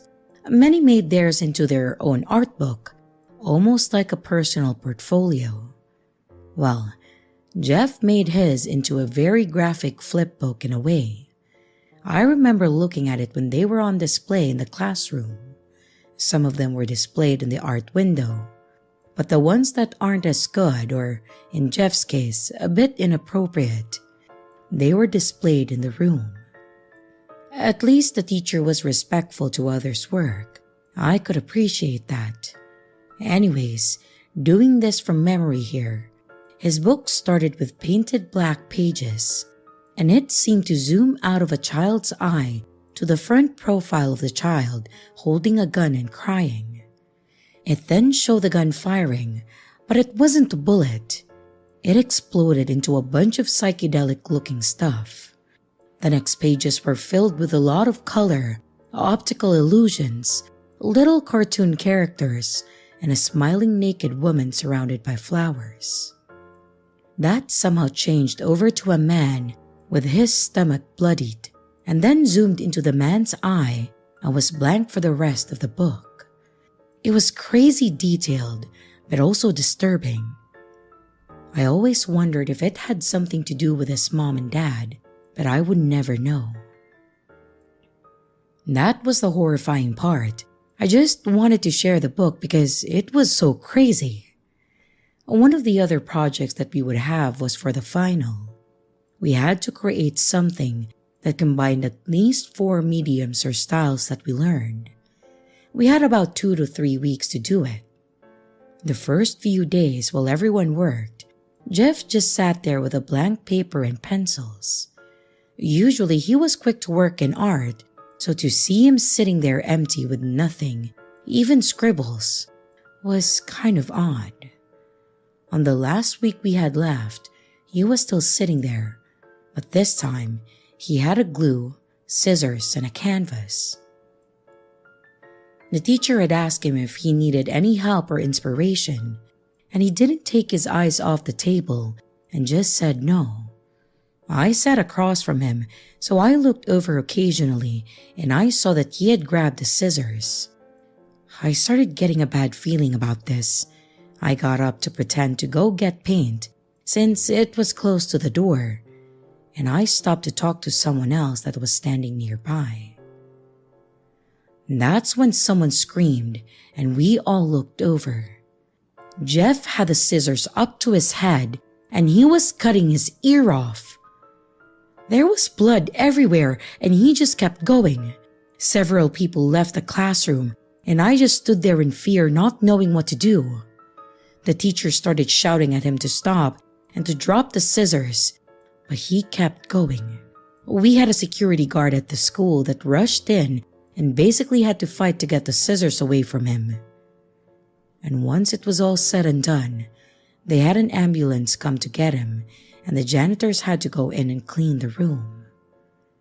However, as he was escorted out, he kept laughing and shouting. That was going to be his whole art project, his ear. He was obviously gone for the remainder of the year, and I haven't seen him since. I don't know what happened to him, but I hope that he got help.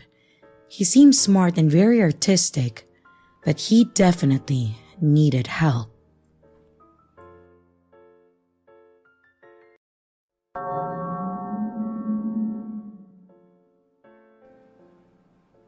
My wife and I have been married since the middle of 2005. I know this because this story took place during our honeymoon, which was in July of that same year. Unlike most couples that want to go to Hawaii or some other fancy place for their honeymoon, we decided that we would do a road trip to Yellowstone and wanted to see some of the vast empty parts of Wyoming. There may not be much there, but it's still a gorgeous area to visit. Plus, since we live in the panhandle of Oklahoma, it was a pretty good drive up through Colorado and to the northwestern corner of the state. The highway that we took had us driving straight through Denver and then to the border and then into the Rawlins area of Wyoming.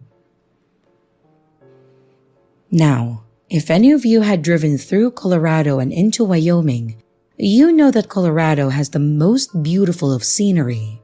And while Wyoming is also absolutely gorgeous, there is damn near nothing anywhere.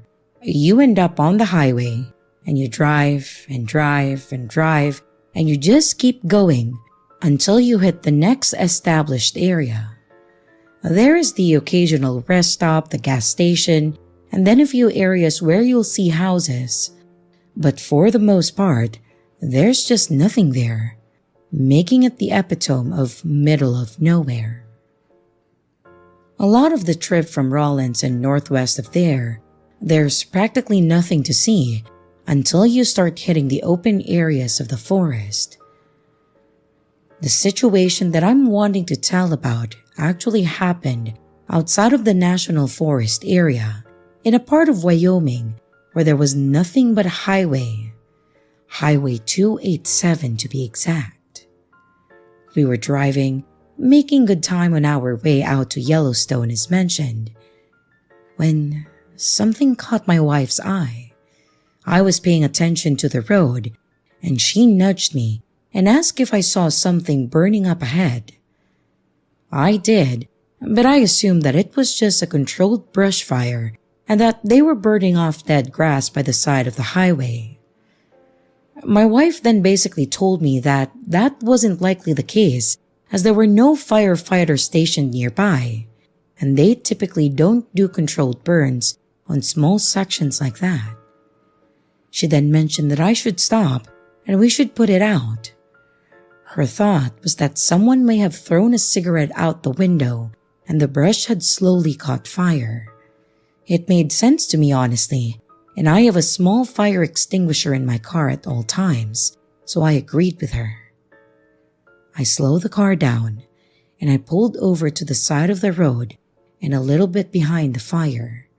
I then unloaded the fire extinguisher from its holster in the back. She then gets out and asked me if she should call the fire department to at least let them know it happened and that we put it out. I told her that that was a good idea. That way, they didn't drive by and think that we were the ones burning stuff. But as we approached, things got a little weird and pretty fast. The closer I got, the more I noticed about this seemingly innocuous fire. First thing I noticed about it was that it wasn't burning in a random spot. The fire was built. I could see the area where it was lit and had been cut out, and that there was no grass around the ring of rocks that the person had put together. Whoever put this small pit together knew what they were doing. And the second thing I noticed was that the fire wasn't just burning sticks. It looked like there was something else in the little fire pit. I pulled the ring and all that, and I swept the fire out. And once I was sure that things were no longer burning, I walked up to the pile of debris, and I was 100% right. Whoever started this little fire, they weren't just burning sticks, but what they were burning makes this a million times more confusing, and honestly, just as creepy. As I was sifting through the burned items, I noticed that a lot of what was in the fire was soft and fluffy, and I figured out that there were several stuffed animals that were in the burn pile. I remember there being a teddy bear, a small horse, and just several stuffed animals that would have made any child's collection. Under all the stuffed animals, there was a small pile of what appeared to be a little girl's clothing, and I mean all kinds of clothing. This fire was built by someone out there to burn a small collection of children's items, and honestly, that was probably the freakiest thing that I have ever encountered out on the road. We obviously called 911 and we let them know about what we found. My thought process on that was that it could be evidence in a case, and that they likely needed to process what was in the pile just in case. On top of that, I didn't want them coming to find us if they found it later and investigated it. The highway patrol showed up and they took our statements and pictures and did all the basic runs of our information and then let us leave after when he was satisfied that we had nothing to do with it. Obviously, I had no idea what all of that was, and I don't want to know, like at all. I can say that I have never seen anything like that again in any fires along the road or anything. But yeah, so that happened, and it's something that kind of haunts my nightmares at this point.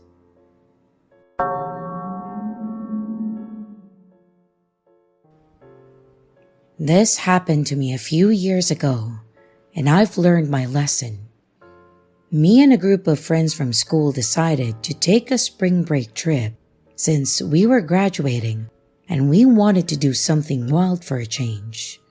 We settled where else but Florida. Beaches, drinks, and whatever else it brings us. We set up our plans, wait a grueling week or so for it to come, and finally head out. We got there and the hotel was great. There was a bar in the hotel, but what would be the fun in that, right? So, We headed out, grabbed some pizza, and scouted out the area for nearby bars and other interesting places. We found a bar which we decided to stop in, and the looks are deceiving. It was a lot smaller inside than it looked. There was a short bar on one side, a few old rickety booths, and a long table along the side with bar stools and those little touch-screen games. There were more older people in there, but we were tired and we just wanted to have a good time for our first night. There were a few women who looked about our age playing pool, so we thought that we would give it a shot. Me and two of my friends grabbed drinks and we headed over to the girls. They allowed us to stay and we played a few rounds with them. It was a lot of fun, but apparently we were too loud for them, so after giving us multiple warnings, we decided to leave. It was already late, so we split from there, and I unfortunately didn't get any of their phone numbers, but at least I had 3 more days to try. The next night was fun, but the third night was where things got weird. We found a VR game cafe and we hung out there for a while. We had lunch, then decided that we would get a couple packs of beer and a cooler and then head out to the beach. It was normal. We found a spot and one of my friends rented a surfboard and decided that he would try it out. This idiot has never surfed in his life, so it was more fun for us to watch him fall over every time. There was also a group of people playing beach volleyball, so after a few beers, I decided that I was okay with making a fool out of myself too. I joined for a while, and then we stopped to get something to eat and more drinks, since what we had wouldn't last. One of the girls offered to have us go back to her condo to continue the partying, and of course, we were not passing that up. When we got there were already a few people. That was a blast from what I remember. I know we had more shots, games, lots of stupid dares, but that's about all I remember from that night. The next morning, I woke up under a tree in a parking lot of a thrift store. The only thing I was wearing was my swim trunks, and I had a set of keys in my pockets that were not mine. My scalp also seemed really irritated, and that's when I realized that my hair had been colored blue. It was coming off on my hand, so I figured that it was the spray stuff, but I still don't remember any of that happening. I tried to look around and place myself, but I didn't recognize any of the buildings or street names. It doesn't help that I'm not from Florida either. So yes, I was a little concerned. The thrift store wasn't open, it seemed, so I walked across the street to a gas station to see if they could help me, or at least tell me where the hell I was.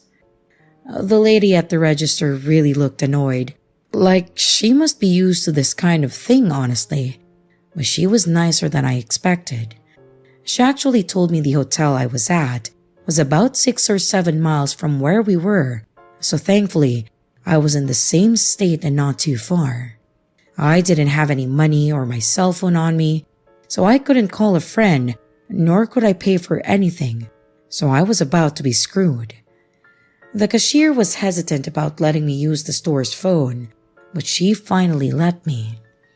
I tried calling my friend, but they didn't answer, so I had no choice but to start walking. It gave me some time to try and remember what happened, but I legit don't remember anything after the shots and my friend trying to jump over the concrete wall in the back. My head was starting to hurt and I was getting tired and thirsty, so I tried my luck at hitchhiking. I can't say I blame anyone for not stopping for me, some guy in trunks and a sloppy blue dyed hair, but someone finally did. It was an older lady in some beat-up pickup. I told her the best that I could where I was heading. She kinda reminded me of my grandma, and it was hard to explain that I got blackout drunk and I didn't know where I was. She was nervous, of course, but ultimately told me to ride in the back of the bed and she would take me to the hotel. I got there, and thankfully the front desk lady remembered me. Somehow, she got me back into my room since I didn't have my key or ID. None of my friends were there. I was just hoping that they did not end up in the same position as myself. I took a shower, I got dressed, and I'm not gonna lie, I just crashed. I was exhausted, and my head was still killing me. I did, however, wake up to my friends throwing a bottle of water at me. Apparently, they made it as far as the lobby, passed out on the couches, and were told to either leave or go to their rooms if they were staying there. They then got up and went looking for me while I made my way back here. Unfortunately, the shower didn't get all the blue dye out, and they said that they don't remember me ever doing that, nor did they have any clue whose keys I had. None of us drove or rented a car, and our house keys were in our suitcases. We kinda kicked back the last night to recover and try to remember what the hell happened, but we still can't. To make it even weirder, as we were checking out, the guy at the front desk said that there was a note left for me, which, shockingly, was my ID wrapped in a Burger King receipt that was 2 months old with a lipstick print on it. He was able to match the name on the ID to me since the room was in my name. So, overall, I lost a night that I can't remember, lost my wallet, and gained a set of keys that I still have because it's now a reminder that I will never do something so dumb again.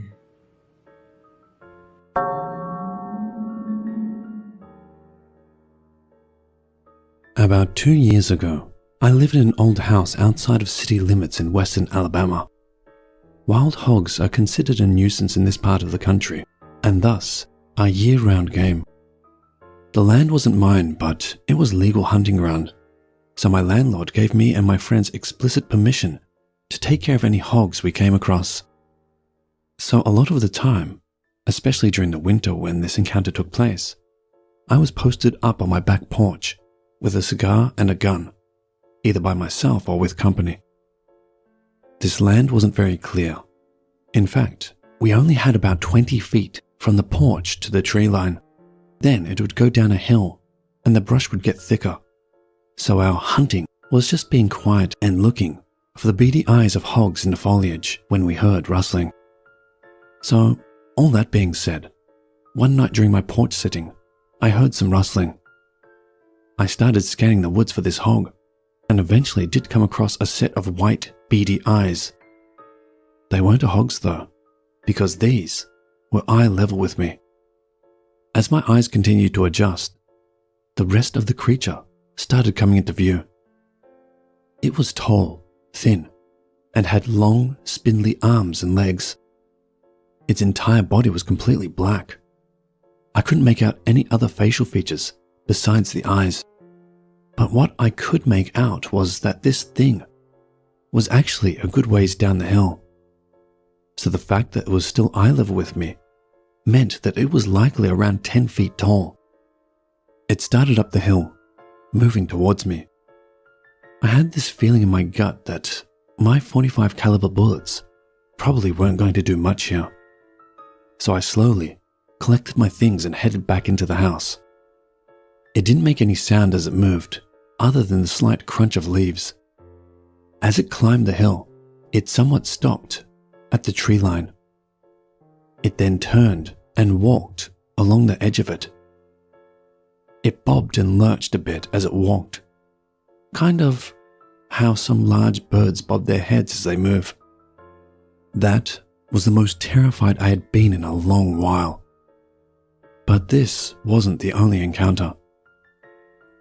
My hunting buddies and I all saw it several times, walking through the trees a good bit away from the house, sometimes turning to look at us. My roommate that moved in later that same year once walked outside and saw it right up against the porch, looking right down at her. It never tried to attack anyone or even acted aggressively, so we eventually stopped being as scared, though still very cautious, and started calling him Big Boy. I've told a couple other friends about this. One of them said the description and behavior matched something called a California Dark Watcher. I did my research, and as much as this creature matches up, this was on the opposite end of the continent.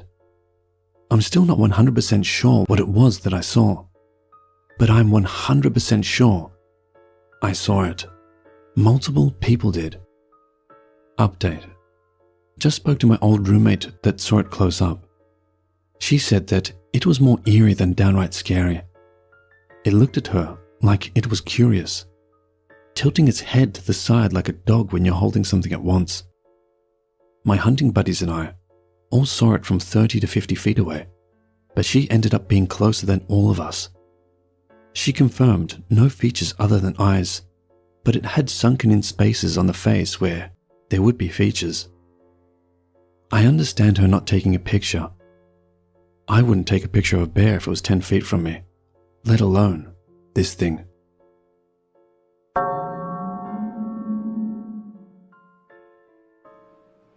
I grew up in a very busy family. Both of my parents worked a lot and were hardly home, meaning time together was few and far in between.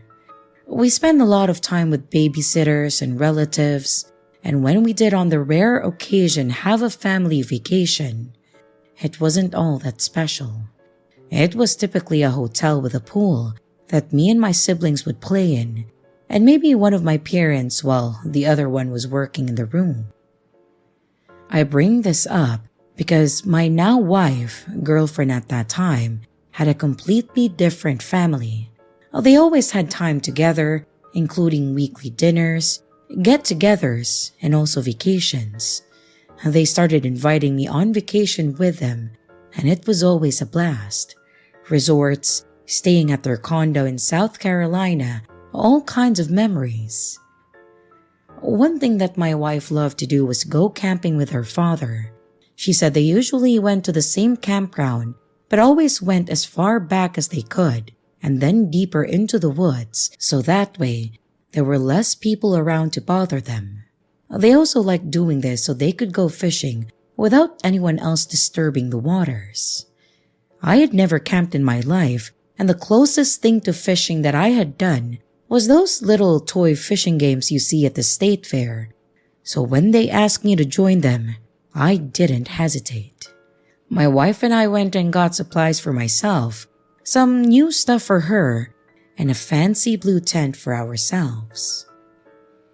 We made our way to the campground right outside a little city in Wisconsin, and then we met her dad in the parking lot. We then followed him towards the back of the grounds, parked, and then started grabbing our gear to walk through the trees and bushes. When we got through it though, I knew it had to be the perfect spot to camp. I could just barely make out our vehicles, but you could hardly even hear the other cars driving by. Because of the walk to get there, you also had plenty of time to hear someone approaching. So, we set up our tents, got our fire pit ready, and then started getting our fishing gear in order. I embarrassingly needed help with mine, but thankfully my wife, Jen, helped me. Well, Mike teased me, but all in all, it was fun though. Once we finished, we walked a little further down by the water and started fishing. It went pretty well. I had some troubles, but nothing that stopped me or held me back from doing it more. We started our fire, made a small dinner, and then just relaxed. It was a great first night camping in my opinion. It wasn't until we went to bed that the problems started occurring. I had a lot of trouble falling asleep. I couldn't get comfortable. I got too hot, and every little sound I heard made me sit up and look around. I know it made no sense and I was being unreasonable, but I suppose, with it being my first time, I wasn't used to not sleeping on a mattress behind the locked door. All the while, I was impressed as to how deep in sleep Jen and my snoring father-in-law was. Thankfully, I finally fell asleep, but I was awoken by another sound sometime later. I rolled over to hold my wife when I noticed that she wasn't in the tent. Thinking maybe she was going to relieve herself, I just waited for her to return. I remember checking my watch, and the time was around 2 in the morning. I lay there, and I managed to fall asleep and again woke up to noises. However, my wife still hadn't returned. I looked at my watch and it was now a little past 4. As I started to put my watch back down and unzip my sleeping bag, the tent started to be opened and in came my wife. She was tired and not all coherent. I asked her if she was okay and her only response was, tired. And she slipped back into her sleeping bag and was right back out. I didn't give it much attention after that, and I just worked on falling back asleep.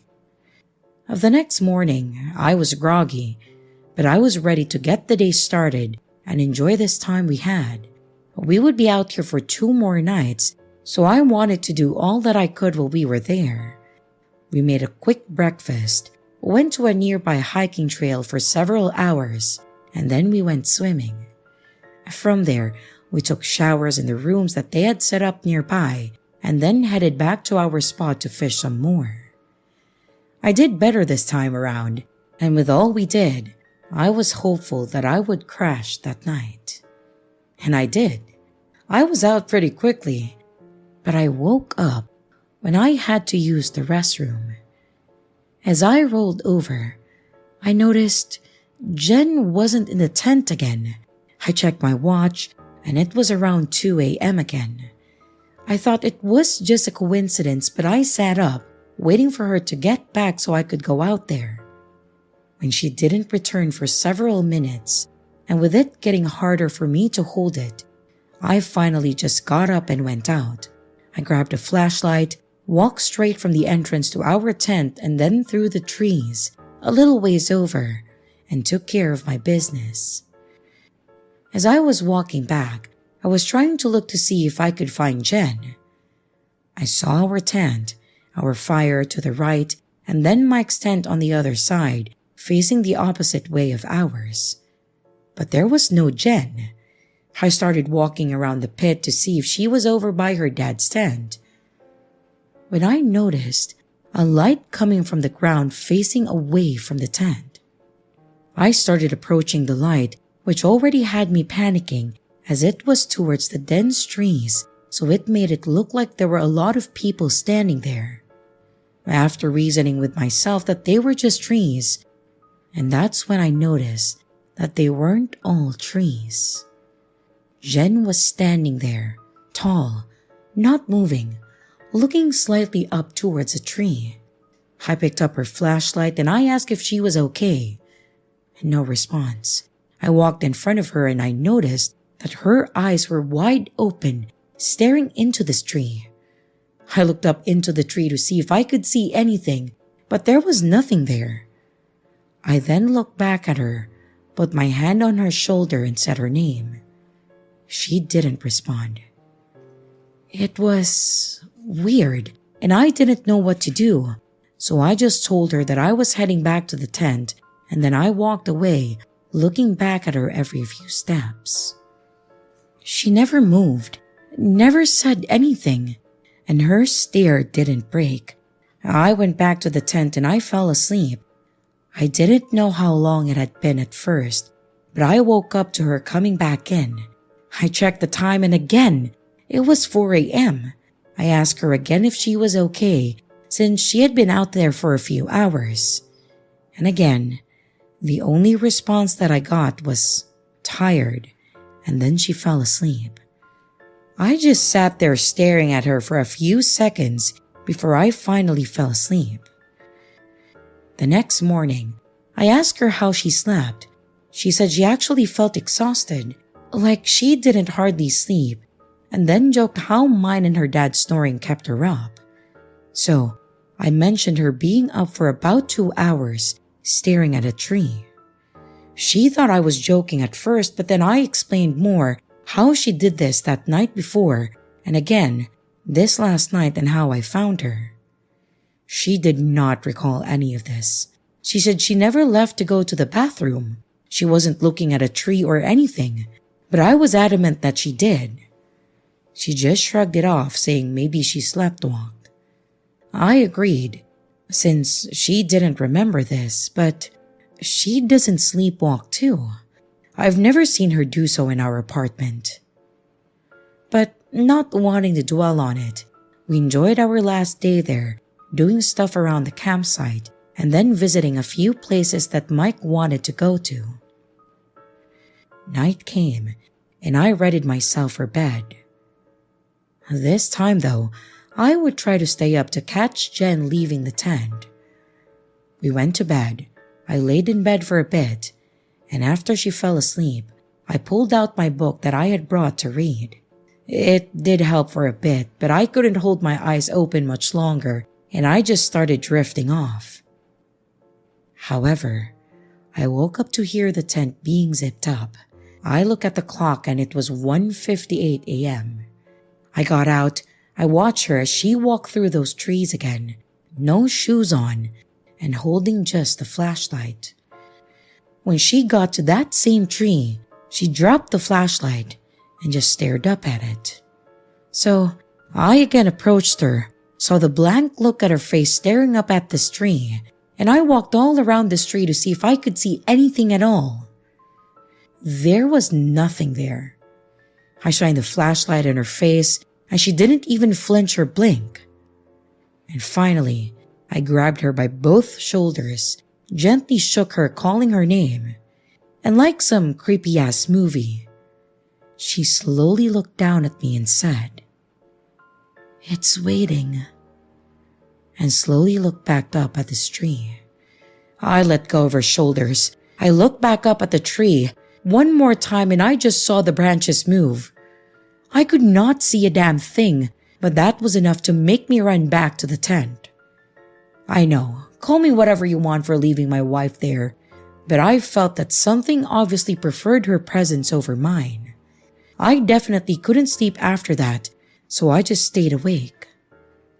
I was waiting to see her return, and like clockwork, she came back at 4:17 a.m. and went right to sleep. It apparently showed the next morning that I didn't sleep well, and as we were packing up, I walked around that tree one more time to see if there was anything there, and there was nothing. The only thing slightly off seemed to be the gap between some of the branches, kind of like when something big goes through a bush and leaves a gap. Something had definitely been in that tree, but I saw nothing. I just told them that I had trouble sleeping and didn't bring it up till after we got home. We didn't have smartphones at that time, so I couldn't really take pictures or a video, but she believed me for some reason. She still didn't remember any of this, but I sure hell did. What's even weirder is that we have gone camping since at other places with no incident. I was reminded of this because Mike is retiring, and he was planning a trip out to the same campsite. With a kid of our own now, we're thinking about going with him. But if she does this again, or my kid does, I'm sleeping in my car.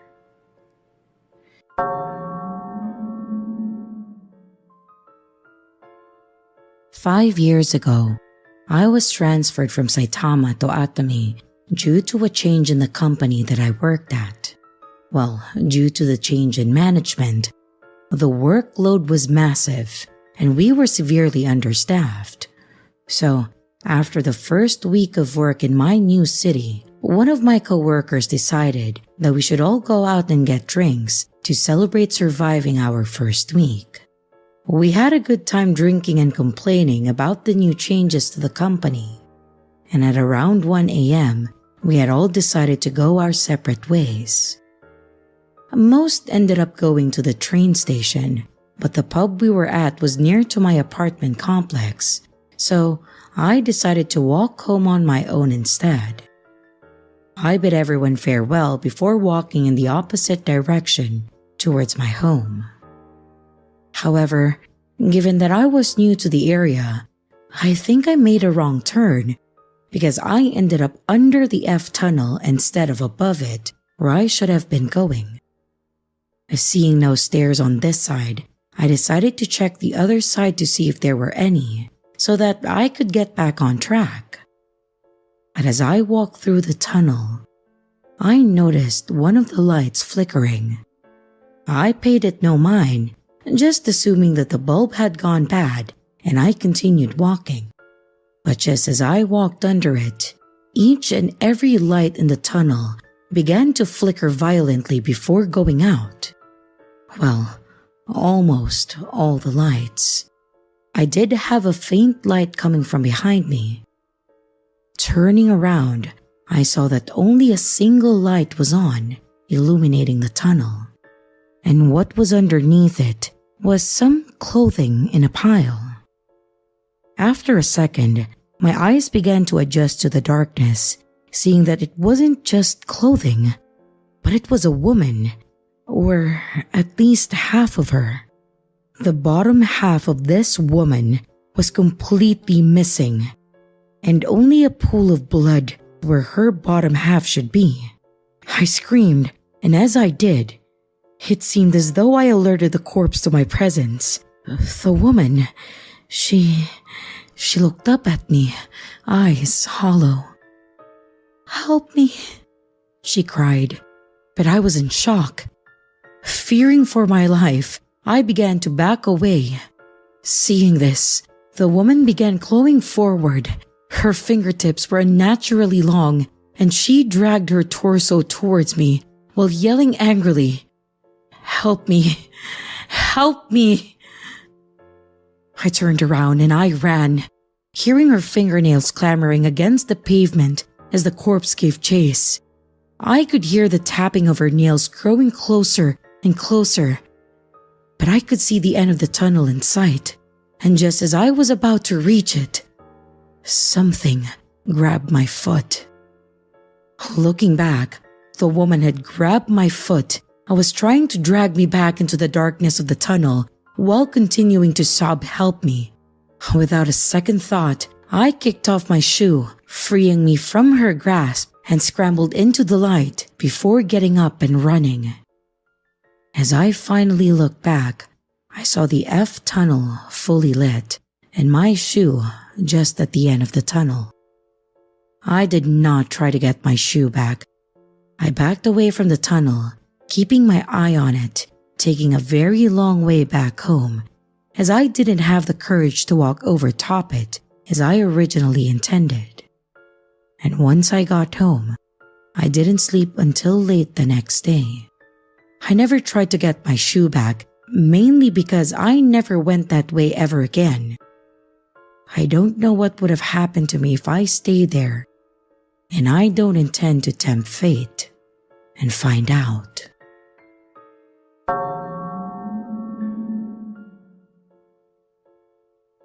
My house has been in my family for decades. A side house from the main farm home that's on the main part of the popcorn farm I live on in southern Michigan. I've always felt watched in my house, even when no one else is at home. And I guess, with this experience, I got a first-hand look at why I felt that way. Back in the winter of my sophomore year of high school in 2018, I had just gotten home from a basketball practice that ran late. I did my normal routine of jumping in the shower and going straight to bed, just because I had school in the morning, even though I was as wide awake as could be. My older brother was at work, and my parents were shopping for Christmas shopping, about 15 to 20 minutes away. I got an overwhelming feeling of dread after I got out of the shower, like something was on the other side of the bathroom door, waiting for me. And when I slung the door open with all my courage, nothing was there. But I only got more anxious, so I ran to my bedroom, just an immediate turn left. I jumped in bed and chalked it up to being my normal anxiety of being home alone, even though I know it felt like more than just that. I got into some boxes and laid back in bed and watched some YouTube on my phone. Something from my favorite storytime animator to lighten my mood and relax me until my parents or brother got home, whichever came first. Relieved, I heard someone walking into the bathroom quickly, like my dad seems to always do when they're gone for a minute. Just happy someone was home, I leaned back in relief. Just to my right was a small bedside table, about a third of the height of my laying down flat on my bed to the top of my door, so I could still see anything above it easily, and about 3 feet wide, so that's about all that was between me and the door. As soon as a knock came, I felt the feeling of dread, stronger than I've ever felt before. Immediately knowing something bad was going to happen, the door creaked open, enough for what I thought was my mum to fit half of her small 5'5" figure through. I asked, "Mum?" in a confident tone. This figure just stared down at me, laying in my bed. Realizing this just wasn't a silhouette of my mum, it was dark, like I could visibly see it with only the moonlight illuminating my room. I proceeded to ask, "Lane?" My older brother, who by no means has a figure of a small woman, he's 6'2". It's just what came out of my mouth, hoping it was him, because who else could it be? The figure, being as dark as it was, shook its head no, slowly, and slowly slipped out of the door and shut the door behind it. After maybe 10 seconds of silence, I sat up, confused and scared. I opened my door, thinking it was my parents messing with me, but their bedroom is straight across from mine, and their room light was off, as was the hallway and the rest of the house, like no one was ever there. I walked out into the kitchen, and there they were, walking in, with arms full of grocery bags, and I asked them if they had come into my room. They said they had just walked in from shopping, and to help them with all they had left. I don't talk about this experience much, only with one other friend about 3 years after this experience.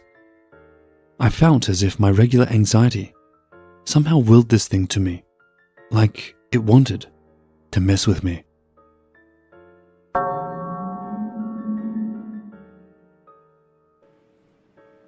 So I, a 22-year-old male, decided to stay in a Motel 6 for one night in the southern New Hampshire area. I had back-to-back hospital shifts, so it wasn't worth it to drive 45 minutes back home just to do it again 6 hours later. I checked in around 11:15 p.m. and I went to my room. Of course, the door refused to open and the key ended up snapping in half, probably because it was 10 degrees outside. So I had to go back to the office to change rooms and get a new card. My new room actually did open. It was pretty clean overall, and I didn't see any major issues with it. I try to get some sleep, but I wake up at about 4 a.m. to people arguing somewhere in the hotel. I genuinely didn't think that it was possible to be so unbelievably loud between two people. And this argument went on for what seemed like forever until they finally shut the fuck up. However, about 15 minutes later, I hear someone trying to force their way into my room. I had both locked and latched the door. Yet, the door somehow was cracked open and the latch was definitely about to give out. It would have opened fully if I didn't say, "Get the fuck out!" And between the cracks, I just saw a dark figure in maybe a hoodie or jacket. Now, the instant that I said that, the door closed and the person seemingly left. Now, I would have opened the door and confronted them, but I did not have my gun on with me at that time. I genuinely have no idea what could have happened if I was fully asleep and I didn't hear them open the door. It was my first and last time ever staying at a Motel 6. And for the love of God, no matter how much money you're saving by staying at a Motel 6, please, please, please, just stay at a regular hotel. I promise you, it's worth it.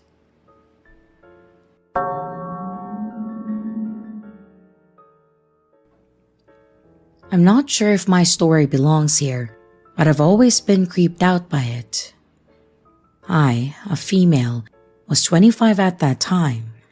This was 2018, and I lived with my boyfriend in our hometown. It's a small city that's relatively poor, and it also has some drug problems, as there's not much to do. My boyfriend, now husband, was at his friend's house.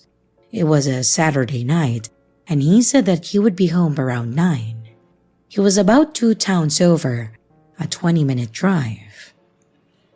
At that time, we lived in a duplex split upstairs and downstairs. It used to be a big house converted into a duplex. My cousin actually rented the downstairs apartment, and she was kind of loud, so I knew when she was and wasn't home. And she wasn't home this night. The way our street was situated, the backs of the houses on my street and the parallel street all faced a narrow alley, and the driveways were mostly only accessible this way. The downstairs unit had a front porch with a door and a side door, and our upstairs unit had a back door, and it was at the top of an outside set of wooden stairs. So anyway, I'm home watching TV alone, and I hear someone coming up the stairs and then knock on the door. It's 8:30 at this point. It wouldn't be that unusual for my boyfriend to be home early. Maybe they got bored playing video games, or maybe he just felt like leaving. I usually would unlock the door for him when he came home instead of him using his keys, because it was dark and it could be a hassle. So I got up and I opened the door to someone who was not my boyfriend. It was a pretty thin man wearing 2 big jeans and a hoodie. He had about 4 teeth, and he was teetering back and forth. I was so shocked considering that I was positive that it was my boyfriend coming home. The guy at the door then asked me, "Can I use your phone?" Behind him, down the stairs and in the alley, I see a big SUV Ford Explorer type of vehicle just idling there with someone in the driver's seat. I panic and I just say, hold on." And I then shut and lock the door. I think I was more shocked that it was a stranger at my door and not my boyfriend than anything else. I hide so he can't see me through the front doors and windows, and I'm just frozen. Something was telling me that this was not okay. And after a few minutes, I hear him start walking down the stairs. I go over to the door and see the car drive away down the alley. I call my boyfriend and I tell him, and he says that he'll leave. But like I said, it was a 20-minute drive and he was about to leave anyway. After he got home, I calmed down and honestly felt silly. Why not just lend him my phone, right? Was it really that weird? But then, I thought about it more over the next few days. It was 2018. This guy and whoever was driving, between the two of them, neither one had a phone? And it wasn't like they were having car trouble. What would they want a stranger's phone for? They also went down an alley and to the back side of a house up some stairs to ask for a phone. They didn't go to my cousin's front door downstairs, or I would have heard someone on the porch. They did not go to any other house, because I saw them leave the street entirely. Also, why go to a house to ask for a phone when there was no car in the driveway? And of course, our battery-powered security camera was dead at that time. I genuinely am not sure what they wanted.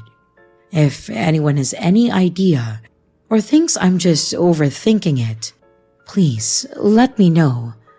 But creepy guy at my door, let's not meet again.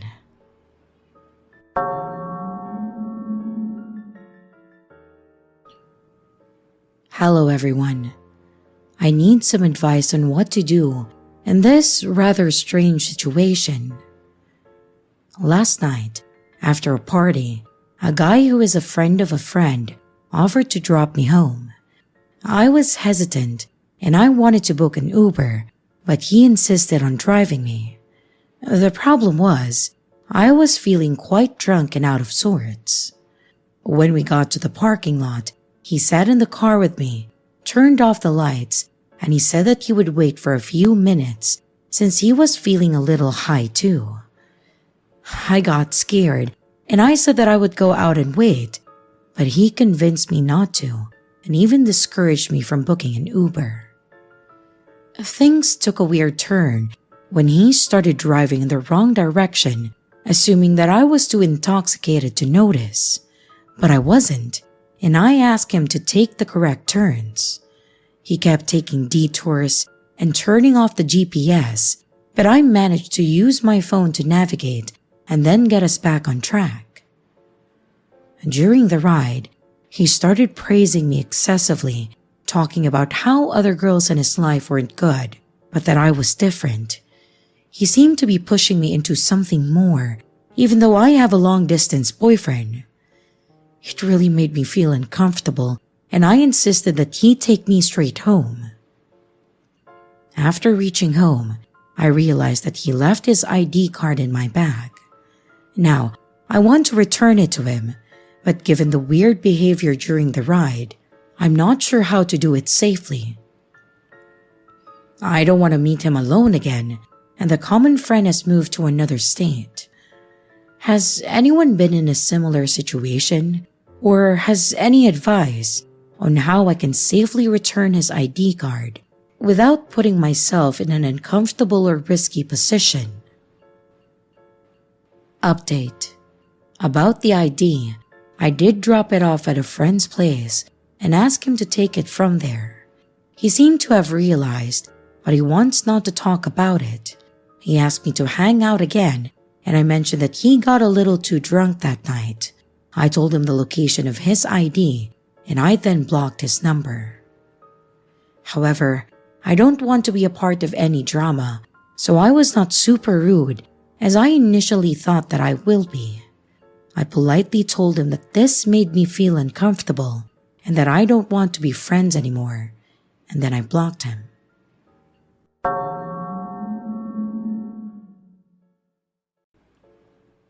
Hi, I thought that I would share my experience in case anyone's been through something similar, or maybe has an idea of what kind of scenario I was dealing with. I was driving home from the gym at night, and I pulled up to a red light near a local courthouse.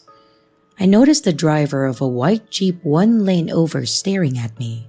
He was an older guy, I guess late 40s to 50s with long sideburns. I'm a 31-year-old male though, so without additional context, I have no idea if this matters. I turned and looked at him, and he started pointing towards me or towards my left. At first, I thought he wanted to cut in front of me when the light turned green again, which is strange because there was no one coming behind us, so he could have just waited for me to go, but I guess someone else might pull up. I pointed to my left to confirm that that's what he wanted, and I even opened my window a tiny bit because he just kept pointing, so I wanted to ask him what was up. Well, he didn't open his window. The light turned green and he changed lanes to drive behind me. It feels likely that he was trying to tell me to pull over earlier. I kept driving and changed lanes because he was tailgating me and he followed me immediately.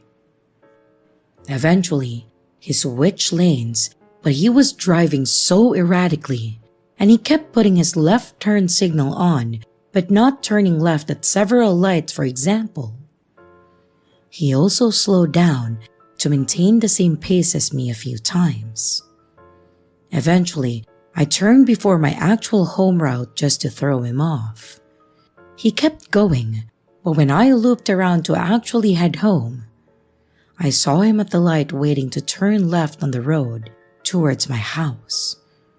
I didn't stop. I had to keep driving. I'm not sure what his intentions were, but that was strange and unnerving, to say the least.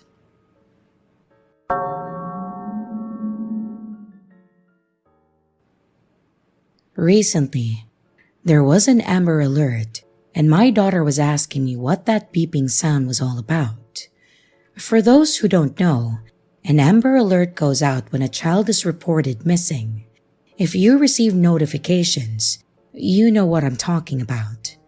The alert will sometimes give information like the victim's appearance, as well as the perpetrator, the location of the abduction, the make and the model of the vehicle. My phone started beeping one evening while I was helping my daughter clean her room. It was an Amber Alert.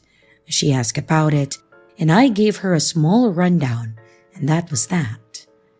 However, it triggered a childhood memory that I have, where I believe with all of my heart that I was almost kidnapped when I was a kid.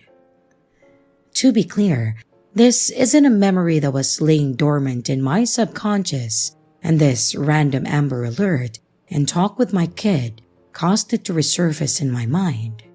This incident is something that I've pondered and thought about off and on for years now.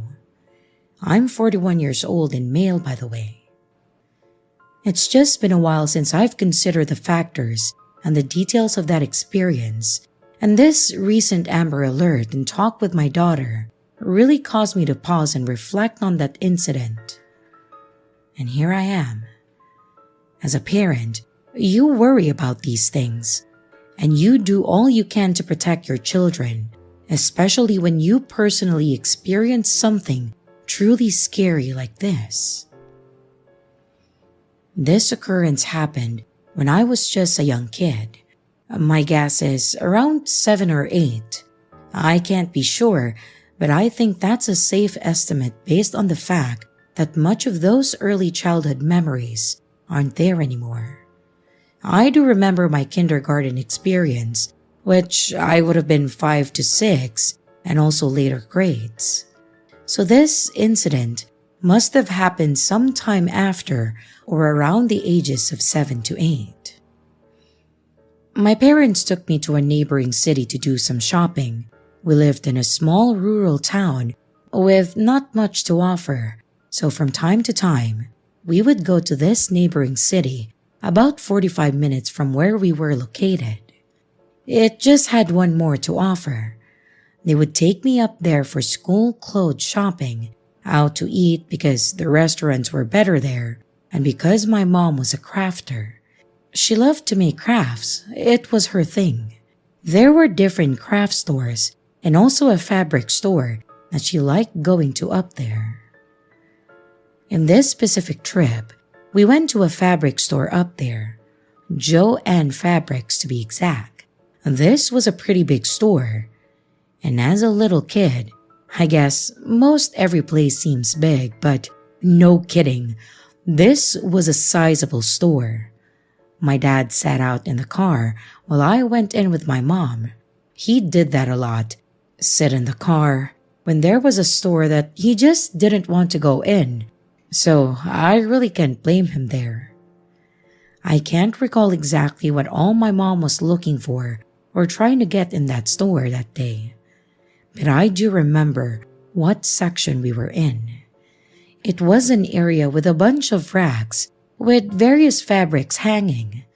Imagine a clothing store with circular racks with clothes hanging around them, and that's pretty much what it's like at this fabric store.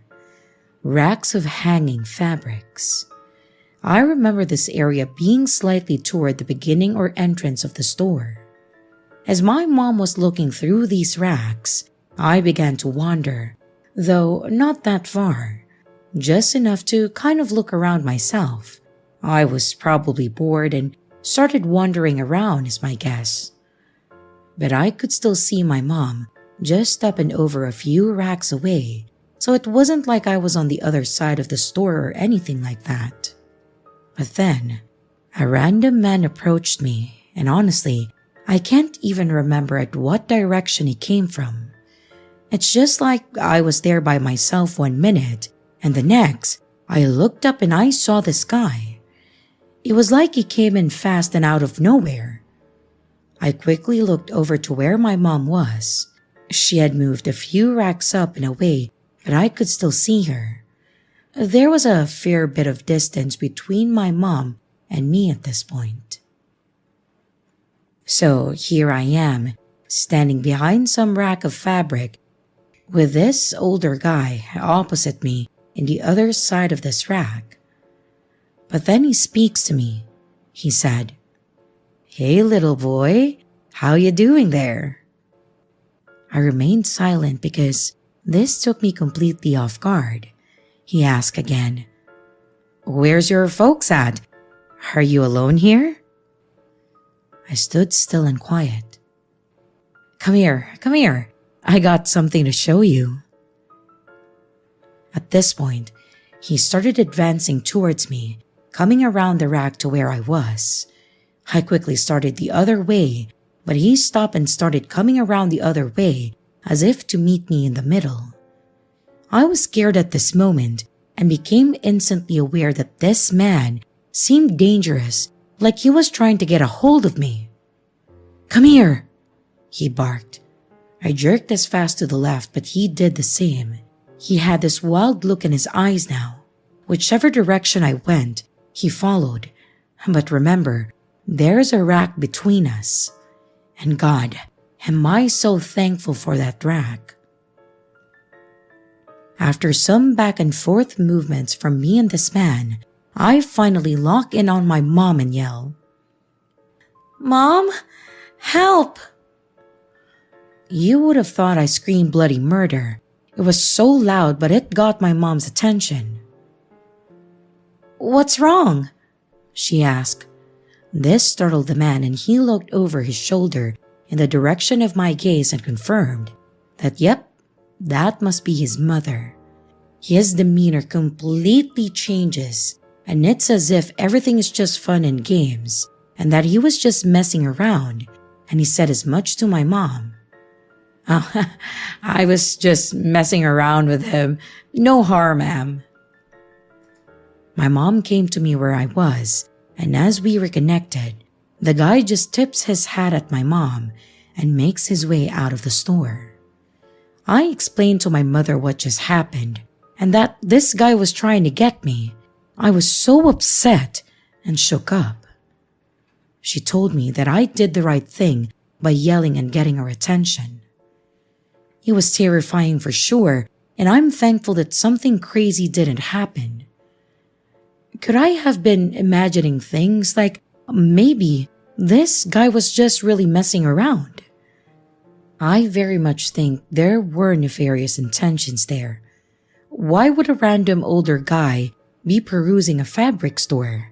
If he was there for something like crafts or fabrics, why promptly leave when confronted? I truly believe that he was up to no good. Anyway, that's my story, and I appreciate anyone taking the time to read this.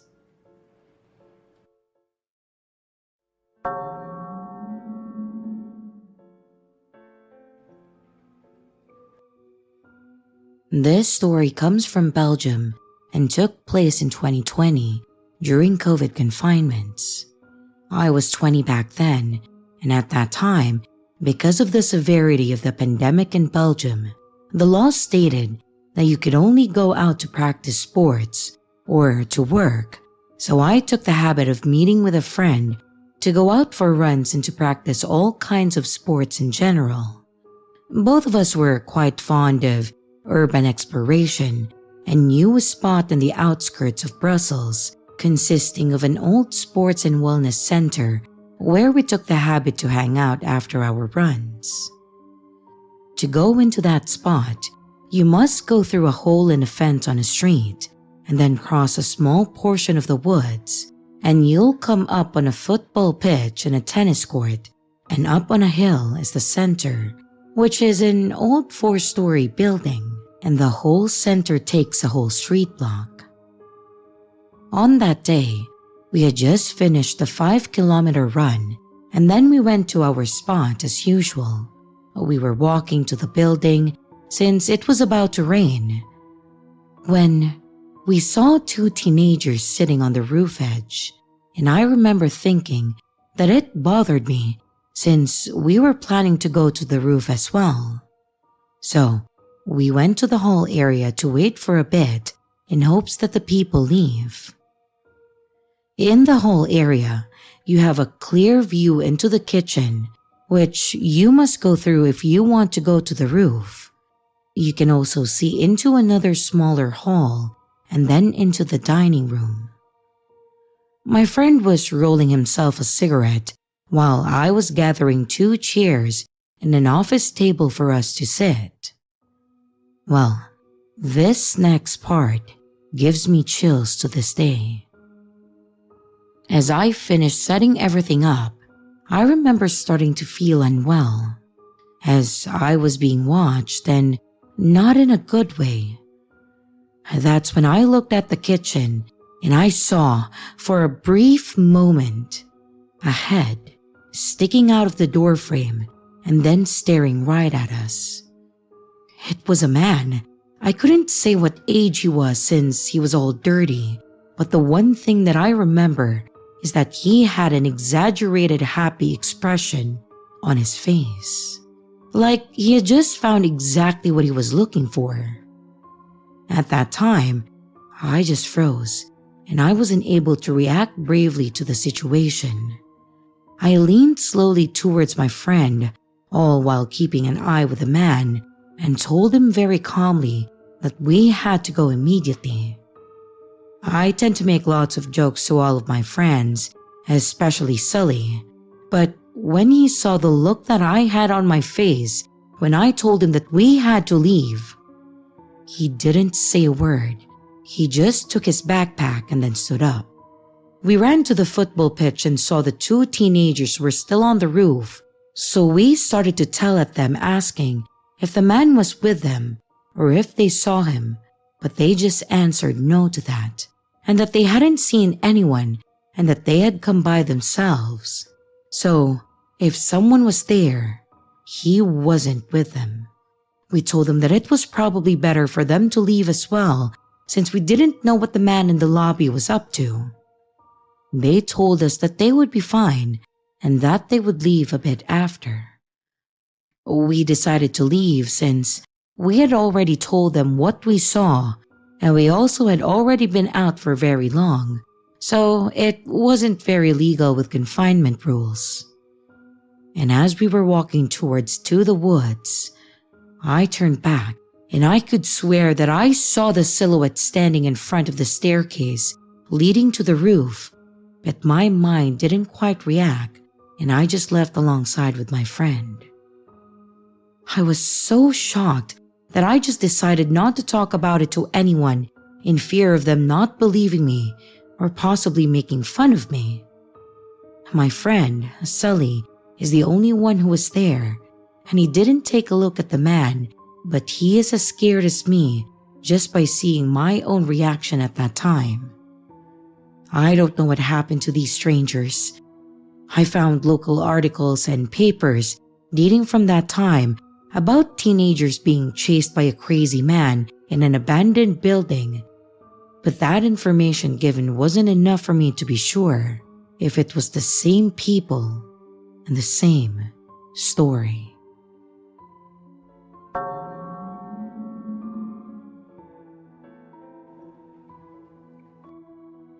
So once upon a time ago, when I just turned 18, I decided that I wanted to try out exotic dancing. All I had to do to get started was to get a pair of heels, and the only place to get heels was 2 hours away by car. Me and my friend, who was 17 at that time, drove the 2 hours to get some heels. We went to 5 different stores and really couldn't find the ones that I wanted. So we decided to stop at Wingstop to get dinner and then go back to the first store that we stopped at and get the heels that they had there. We walked into the Wingstop, and this dude at the front counter started telling us his life story, not leaving anything out, which was a little off-putting. He then asked where we were from, and we told him the county instead of telling him the exact town.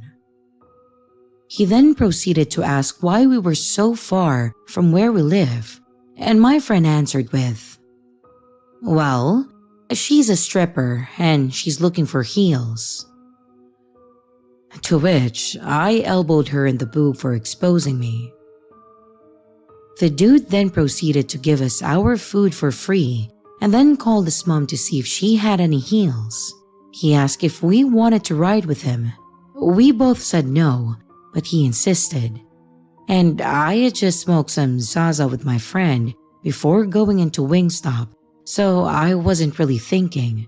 I thought my friend was coming with us, but we pulled out of the parking lot without her, which petrified me, especially when I realized that I left my phone in my friend's car. I sat in that car, as far away from him as possible. He pulled into an apartment complex and then went inside. He came back out 30 minutes later with a box of shoes.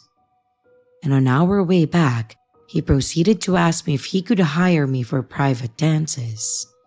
He asked what club I was going to work at, and I lied and I told him the wrong club.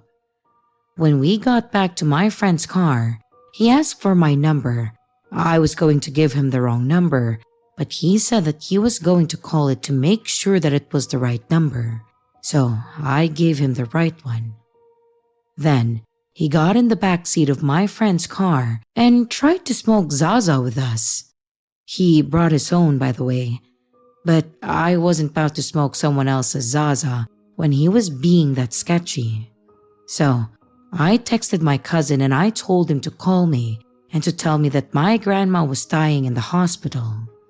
I know, I'm not proud of that. The dude then got out of the car and then went back to work, and my friend pulled out of the parking lot and then parked somewhere else so we could eat our food. Also, on our way home that night, we almost got into a head-on collision. Luckily, we survived.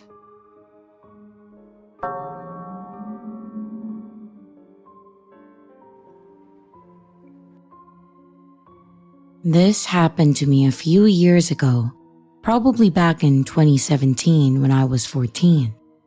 I still think about this encounter almost every day.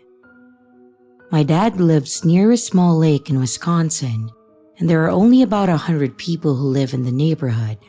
My brother and I spent every other weekend up there, so we knew pretty much everyone.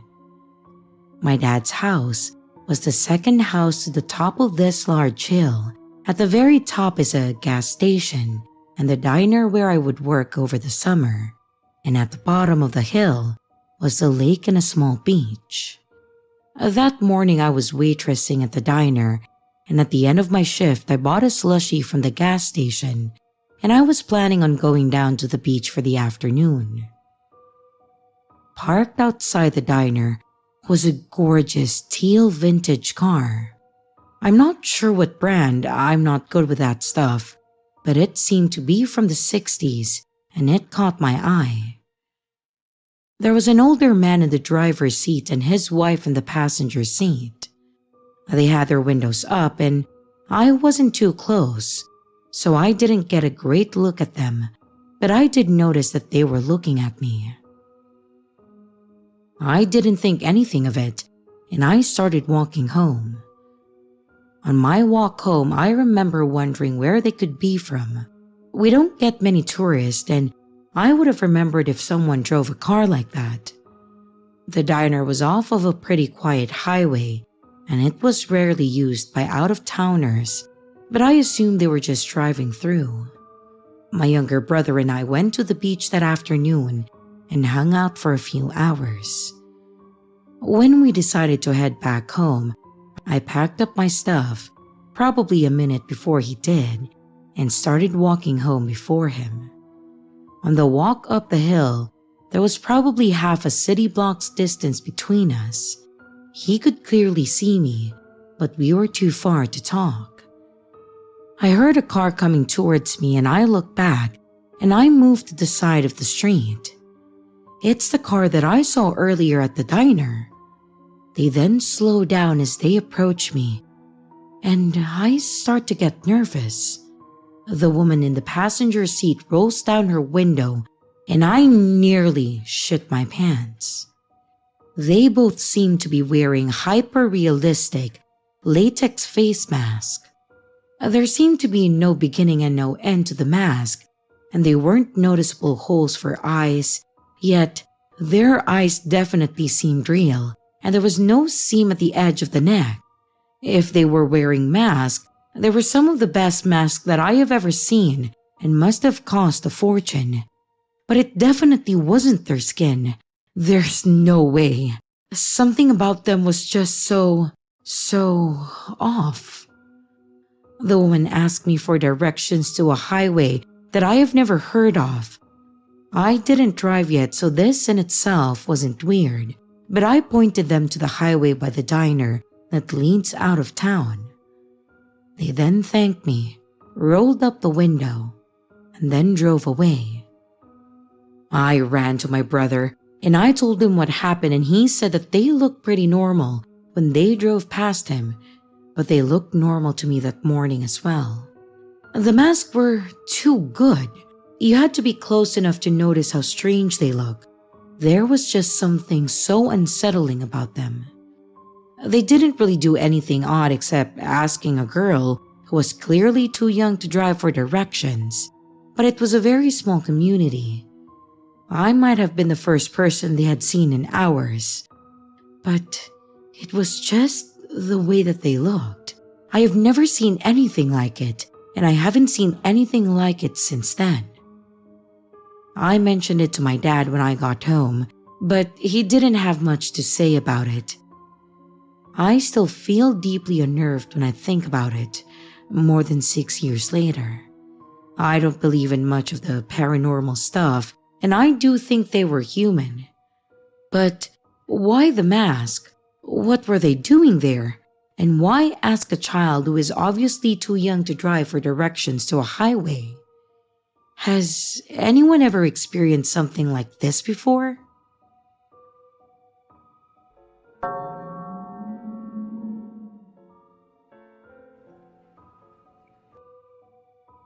This happened when I was a bartender about 4 years ago, but I think about it often as it has changed the way I operate throughout life. I now refuse to go to any store alone after midnight. For the story's sake, I will tell you that I was 25, attractive and slender at the time. On a busy Friday night, I was bartending with the bar manager and he had noticed that we were very low on some bar necessities after the dinner rush. So I was sent out to go to a 24-hour grocery store down the road to pick up the odds and ends that we were required to get us through the weekend. I picked up everything that was asked of me without trouble at the store, until I got to the liquor aisle. There were two country-looking guys there that were probably around my age in the aisle, and they were staring at me and whispering to each other in a way that made me uncomfortable, as I assumed they were making comments about me. All pretty innocent so far. Before they could approach me, I grabbed what I needed very quickly and power walked to the self-checkout. I really booked it out of there, because when you're a bartender, it's kind of like you are on stage and are required to be charming and interact with people that you otherwise absolutely wouldn't be able to tolerate unless you're getting paid to. I get to the self-checkout, and hot on my tail are the two guys. I'm scanning my stuff, and they use the scanning station next to me. I get a better look at them now that they are right next to me. One is taller, muscular, and average looking. The other is shorter and more plump. They both looked dirty, and their eyes were completely bloodshot. Not sure if they were high on something or had already been drinking for a while. They continued to stare at me, and our eyes awkwardly met. So I did the pleasant Midwesterny thing to do and flashed them a quick half-assed close-lipped smile to be polite. The taller one starts trying to talk to me. "Hey, looks like you're ready to party, huh?" I replied with something like, "Yeah, something like that. It's not for me though." They walk closer to me and ignore their responsibility to scan their items. "Oh, must be for your boyfriend, huh?" I flash the awkward, tight-lipped smile again and roll my eyes slightly, like, this is your hint that I'm not interested, fellas. The taller one continues to try to talk to me. "You could come hang out with us tonight. We could show you a real good time if you know what I mean." I reply with, "No thanks, I'm good. I have plans already." Well, the tall one starts to get upset that his moves aren't working like he'd hoped and starts using a more threatening tone and moves very close to me, like 2 inches away, but I ignore him, staying focused on the scanner. I don't think he had showered in a few days by the smell of him. He gets a little louder and says, "I see how it is. You probably only fuck doctors and rich men like that. You think you're too good for us. We can show you that you aren't. We can teach you a lesson." Now, I'm not sure in what context he meant, but it definitely wasn't good. Still not looking at him, I turn away so my body is blocking his view of my purse, which I set on the scanner, to grab my 4-inch pocket knife out and slid it up my jacket sleeve in case I need to protect myself, acting like I'm searching for my wallet. I do this, however, in view of the self-scan worker standing at her podium, and I look at her with wide eyes, trying to communicate that I do not feel safe, and I might need help. I turn back to the machine and slid my card to pay while the creepy and hostile guys are practically standing on top of me. The machine malfunctions and starts beeping. The lady worker comes over immediately, and the guys standing next to me change their expressions from, "I am planning to torture you for a couple of days and toss your body into a creek," to, "Just your friendly, good old country boys making polite conversation over here." They actually tried to act like I knew them and we were friends, so the worker wouldn't be alerted to their ill intentions. They tried joking with the worker, saying I was stealing something and that's why the machine went off. The worker was definitely not buying it. She was a 6-foot+ tall woman, with some muscle on her by the way. I wouldn't mess with her on my best day. Anyways, she presses a few buttons on the screen, shooting the guys a very unimpressed look when they were trying to act charming, and cancels the order completely. She turns to me and says, "I am sorry for the inconvenience, ma'am. This machine seems to not be working correctly. Why don't you gather your things and I will ring you up at an actual register?" She puts her hand on my back and gives me a wide-eyed look like I gave her a minute earlier, letting me know that she sees I am in danger. I pick up my things to follow her to the register that is near the security office. The guys linger around the self-scan, still glaring at me, and eventually complete their purchase but stand at the exit, assuming they are waiting for me. I felt like I would be walking to my death if I made my exit in that moment. The worker keeps a close eye on the guys and scans my items. As she's scanning, she tells me there really wasn't anything wrong with the machine I was using. It just misread my credit card. She said, "I had a bad feeling about those guys from the moment they walked in, and then I saw them getting aggressive towards you. I already rang security to be ready to walk out to the parking lot and make sure you left safely when you were ready to leave. Then I saw you take that knife out and put it up your sleeve, getting ready to protect yourself. Good girl. As much as I'd like to see you show them that they picked the wrong girl to mess with, I'm glad I was able to pull you aside and make sure you are safe. I see them waiting by the door for you. I'll just keep pressing buttons on the screen and act like I am having trouble with your order until they give up and go outside. Our security officer and I both are still going to escort you to your vehicle when you leave." I thought to myself, this woman seriously deserves a raise.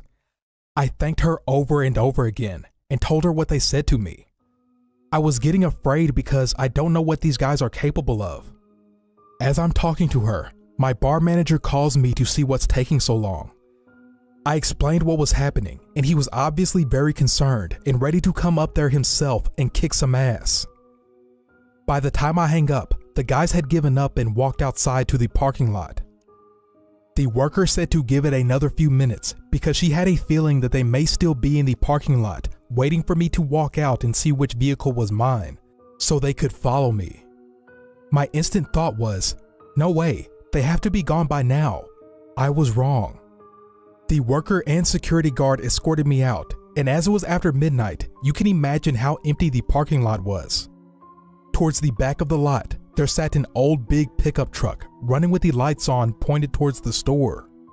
It was a huge parking lot, and it wouldn't have made sense for them to initially park like that. So I'm assuming they moved the truck to sit that way so they had a full view of when I exited the store to go to my vehicle. It was like being stalked by very hungry lions. When I unlocked my car, they saw that me, the worker, and the guard were looking directly at them, and that I wasn't getting in my car until we watched them leave. They then peeled out of the parking lot. I mean, they seriously did a burnout to establish that they were pissed and trying to intimidate us or something. Aw, poor creeps didn't get their way. Boo-hoo. I thanked the worker and the guard over and over again, as I am certain they had just saved my life, or at least saved me from having to live with whatever those guys were planning on doing to me. I did write a long letter to the store manager and to their corporate location describing how their employees protected me and how grateful I was. I really hope that earned her a promotion, bonus, or raise. She didn't know me at all and was ready to protect me, which really isn't her job, but she did it anyways. Needless to say, I do not go late night shopping by myself anymore. Never will again.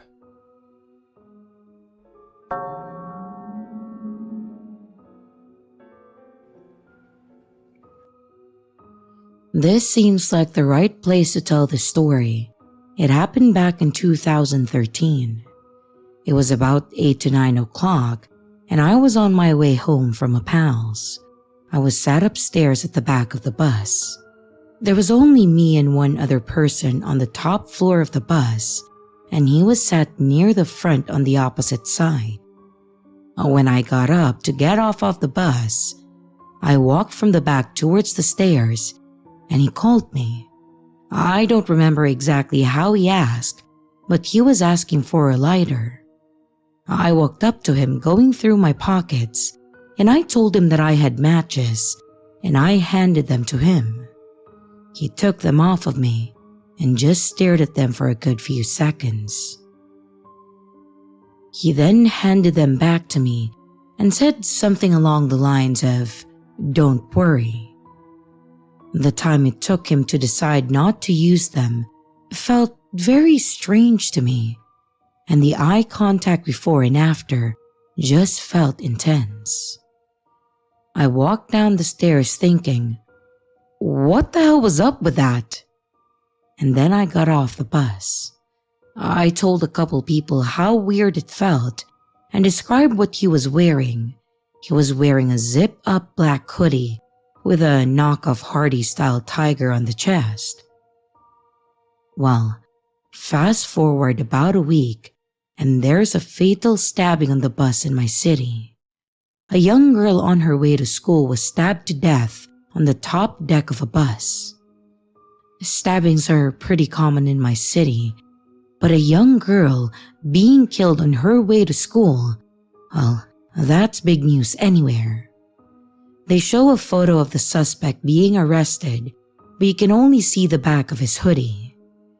And straight away, I think that's the exact same Ed Hardy knockoff, and then I start wondering if it's the guy that I had seen. When they released more photos of him from the front, I knew it was him. The scary thing is, it transpired that he had recently been let out of a mental health facility, and he hadn't been given any support and had been sleeping rough on buses. I have had many interactions with mentally ill people and dangerous individuals, but this is one that stays with me. Even though the interaction wasn't much, it felt so strange. I always wonder if he was seeing how I reacted when he asked me, hence why he didn't use the matches. Who knows? It's just a sad story, really. Rest in peace to the poor girl who was murdered. Her name was Christina Edkins, and she was only 16 years old.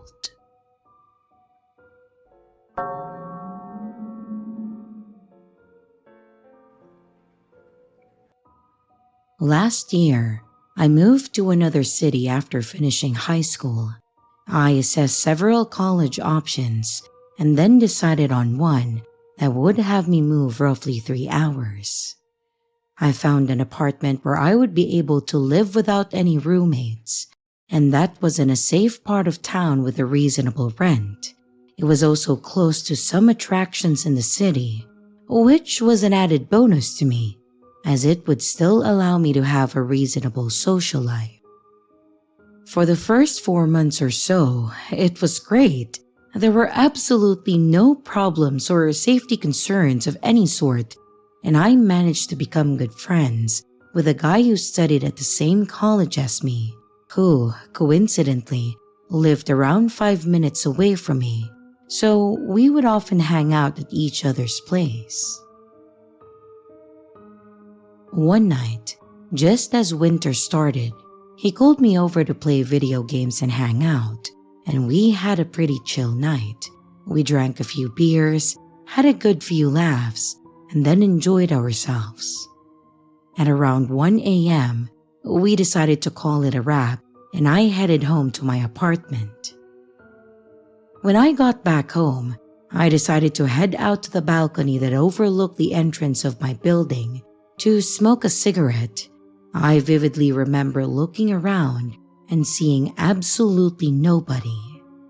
It was a cold winter night, and it wasn't the weekend, so understandably, everybody was at home. Besides the usual car or two passing by, it was dead quiet. Once I finished my cigarette, I decided to call it a night and I got ready for bed. I was understandably confused when I heard a short ring on my doorbell. I stood in the center of my room for a solid few seconds as confusion and a little bit of fear set in. I snapped out of it and I decided to tiptoe to my door to just try and hear if anyone was outside.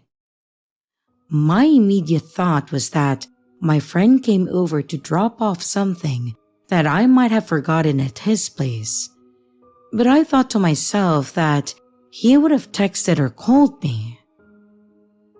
I probably listened for half a minute or so when the person once again rang the doorbell and then softly knocked on a few times. I was stood still and I didn't want to make a sound so that I wouldn't give away the fact that I was at the door. I heard the stranger pacing around the apartment for a few seconds before he stopped. I waited for any sort of noise, but it was just quiet. That was when I decided to look at the peephole to see that he hopefully had left. I picked up the cover of the peephole and I took a look. My legs pretty much went numb as I saw a hooded figure looking straight into the peephole. He was holding the zipper of his hoodie so as to cover his face, and all I could really make out was his forehead and eyes. He must have either heard me lift the cover or my heavy breathing, because right away he moved from the peephole and I said, "I know you're at the door." By this point, I was pretty much shivering in fear, but I mustered up the courage to say, "I'm calling the cops, man." He then laughed and said, "Sure thing, big guy." He then proceeded to wipe away the door handle with his sleeve before walking off. I understandably called the police, and when they came over, they informed me that I wasn't the only one. He had been doing this for at least a month, and they suspected him of at least one home invasion where a father chased him out of the house. I crashed at my friend's house for around a week or so after this before going back into my apartment. It's been a year, and I have never heard of any news about him. He could have been arrested by now, but as far as I know, he hasn't been. I find it more likely that he simply moved to a different area. I'm not sure if he had any violent intent or not, but either way, let's seriously not meet again.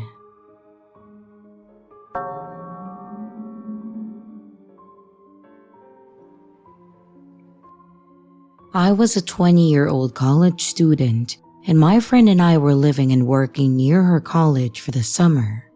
A guy she worked with invited us to a party at his place. The two of us went, along with 3 other friends, and we turned out to be the only females at the party. There were at least twice as many guys there. After drinking and playing a few drinking games, people started to leave. A large group of guys was invited to another party and then left to go there. And then our 3 other friends decided to go too. It was down to the host, my roommate, and then 2 other guys. For some reason, maybe we ran out of alcohol, I can't remember, we decided to go to this other party. I had a few drinks, but not enough that I was seriously impaired. My roommate though, she was pretty tipsy. She was walking with her friend from work, and the other 2 guys who had been talking to me at the party were walking close to me and talking to me. At one point, my friend and her coworker were walking far enough from us to be out of earshot, and the 2 guys told me that they knew of a shortcut and tried to get me to follow them down a dark alley. I told them that I wanted to stick with the group. They tried to persist for a few minutes, but I was adamant that I not be separated from my roommate. Somehow, mysteriously, we never found the party. The details are a bit fuzzy, but I think that they couldn't find the exact location. This was in the mid-1990s, so no one had a cell phone to call or text to confirm a location. My roommate told her coworker that she wanted to walk around to find another party because she wasn't ready to go home yet. There were lots of people out, and often you would run into someone who would invite you somewhere. I told her that I just wanted to go home. I was desperate to get away from those guys. My roommate was feeling good and just not having it. The 2 guys started to whisper to one another, but I was able to hear some of what they were saying. One said, "No, didn't you hear what she said? They live with 4 guys." This was true. We had 4 male roommates, which at some point had come up in the conversation earlier. This immediately set off more alarm bells. I continued to argue with my friend, and eventually she realized that we weren't going to find another party after all. The 2 creepy guys left, and her coworker walked us home. On the way home, I told them that I wanted to leave because those guys were scaring me, and why. If this were to happen now, I would call those guys out in front of everyone and make a scene.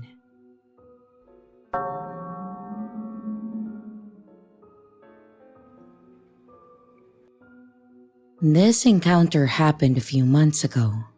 For context, I'm an 18-year-old male, and I live about 1.5 kilometers away from a shopping center. The route I take usually requires me to turn 2 corners and then walk straight for the rest of the journey. Although pretty early on in the walk, there is a tall apartment block to the left of the pathway alongside the main road. I would say it has about 4 or 5 levels.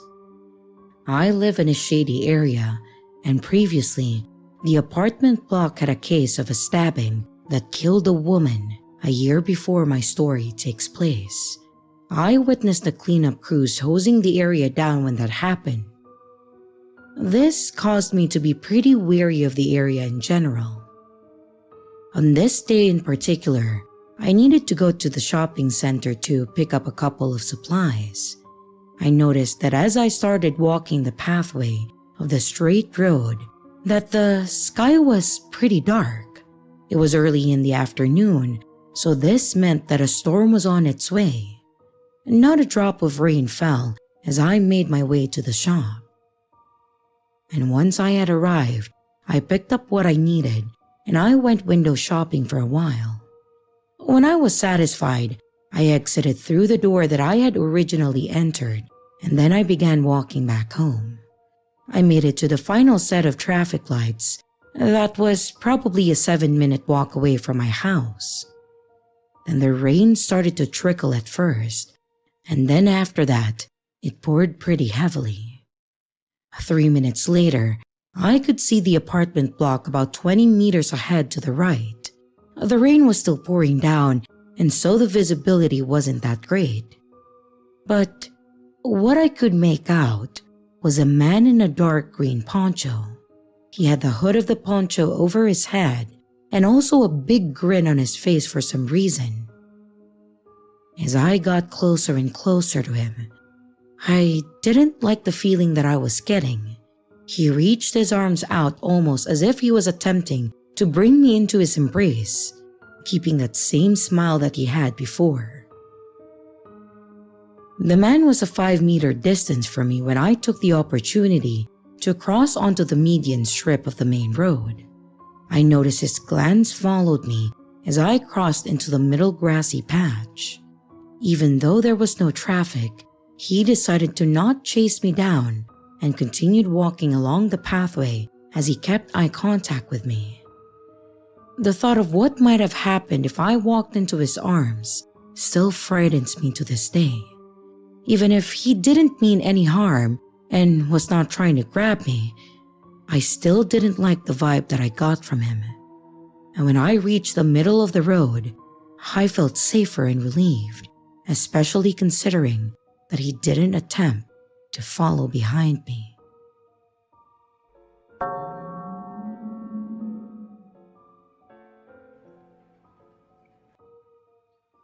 Hello, my name is Alex, and here's my story. At that time, I was in my old bedroom, which was basically one of the smallest rooms in the house. I am now in a new bedroom, and this one is way more spacious. Maybe my room was about 5 meters by 5 meters, and it could only fit a bed, 2 nightstands, and a dresser with a mirror screwed on top. It was in the basement. Now, most of you guys probably think a basement is dark, creepy, and eerie, but mine was not. My parents made sure to make it as full of life as possible. They painted the walls, installed a gaming room, which I used often, and basically making it really cool if someone in our family wanted to have a party there. And now, the room I had, I think it was actually fair that I had that one room, because before we moved houses, both of my brothers had to sleep in a tiny bedroom, about 5 square feet large. Basically the worst, and I had the biggest room in the whole house. So, at that time, we had 3 cats. One died later on after what I had lived, but that's not really relevant to the story. One of the 3 was my favorite. I loved her, and I took care of her, and she made sure that I wasn't depressed. Sometimes, we would just let her go outside during the night, and I would let her go in sometime when she scratched on my window. I was an insomniac, and I never slept well. My parents knew about it, so they decided to get some melatonin pills to help me sleep. My window was on the top of my bedroom's wall, which meant that my cat didn't need to hop on any type of ledge or border to scratch with her paws on it from the outside, letting me know that she wanted to get in. It was a night that I decided to take some melatonin pills, which worked fantastically when I couldn't sleep, and so I was literally about to sleep, like I was on the edge of dreaming, when I heard my cat scratch, or so I thought. I sighed. I got up to move my curtains out of the way so that I could let her in. But when I opened my window, I heard something move or step on the rocks that were around my window. At that time, I was too sleepy to realize that it wasn't a cat's footsteps that I heard, but a human. So, as a normal person, I yelled my cat's name and I put my hand out of the window to tap on the ground as to let my cat know that she could come and get in. That was my mistake.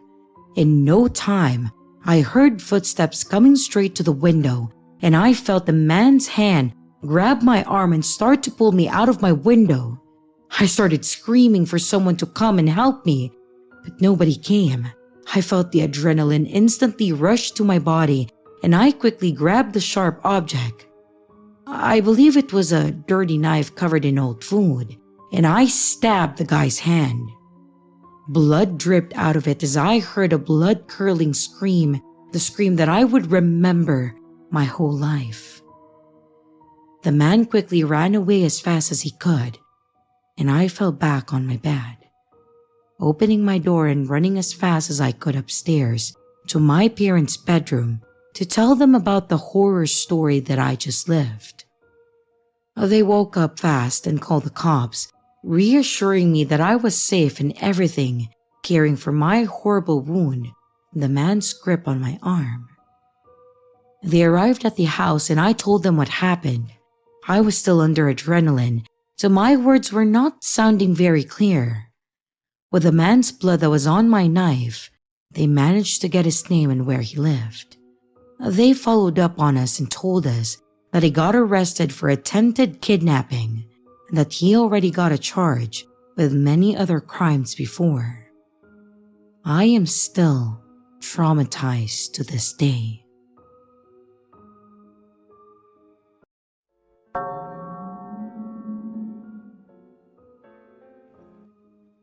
I have been a long-time reader of this subreddit, so it is honestly kind of surreal that I now find myself writing about an experience that I had very recently. It was a Friday night, and I had gone to bed early, as I had work on Saturday morning. After reading in bed for a bit, I drifted off at around 10:30 p.m., only to wake up about an hour later to large screams and people yelling profanities. I thought my girlfriend was watching a movie with the volume way up, so I went out into the lounge room to ask her to turn it down a little. But instead, the TV was off, and my girlfriend was staring at the front door with her eyes wide. Our apartment is on the ground floor of the building, and so our front doors open directly out into the lobby of the building. The voices in question were coming directly from the lobby, and I could not make out specifics, but there was a lot of swearing. In my defense, I was half asleep, and the language of the country that I live in is not my first language. My first thought was that it was some kind of domestic dispute, but after listening, I realized that it was a group of men that sounded extremely aggressive. I looked at the WhatsApp group chat for my apartment building, and to my horror, I saw a message from one of the people in it that there were armed men in the building and that we should not leave our flats. The country I live in is experiencing a marked uptick in crime, and I had heard stories of armed groups of men robbing entire apartment blocks. But these had seemed fairly apocryphal to me.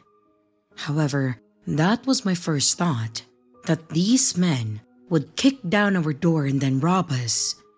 One of my dogs started to growl at the commotion outside, and I shushed him, and thankfully he obeyed.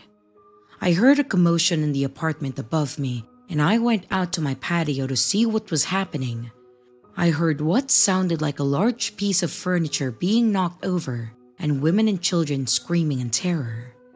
At this point, I had no idea what was going on, but I knew that by now they would have robbed us already if that is what they had planned to do. My girlfriend and I decided to hide in a small shed at the end of our patio, monitoring the group chat on our phones. Our bigger dog silently stood watch outside of the door of the shed, and his eyes locked on the sliding door at the end of the patio.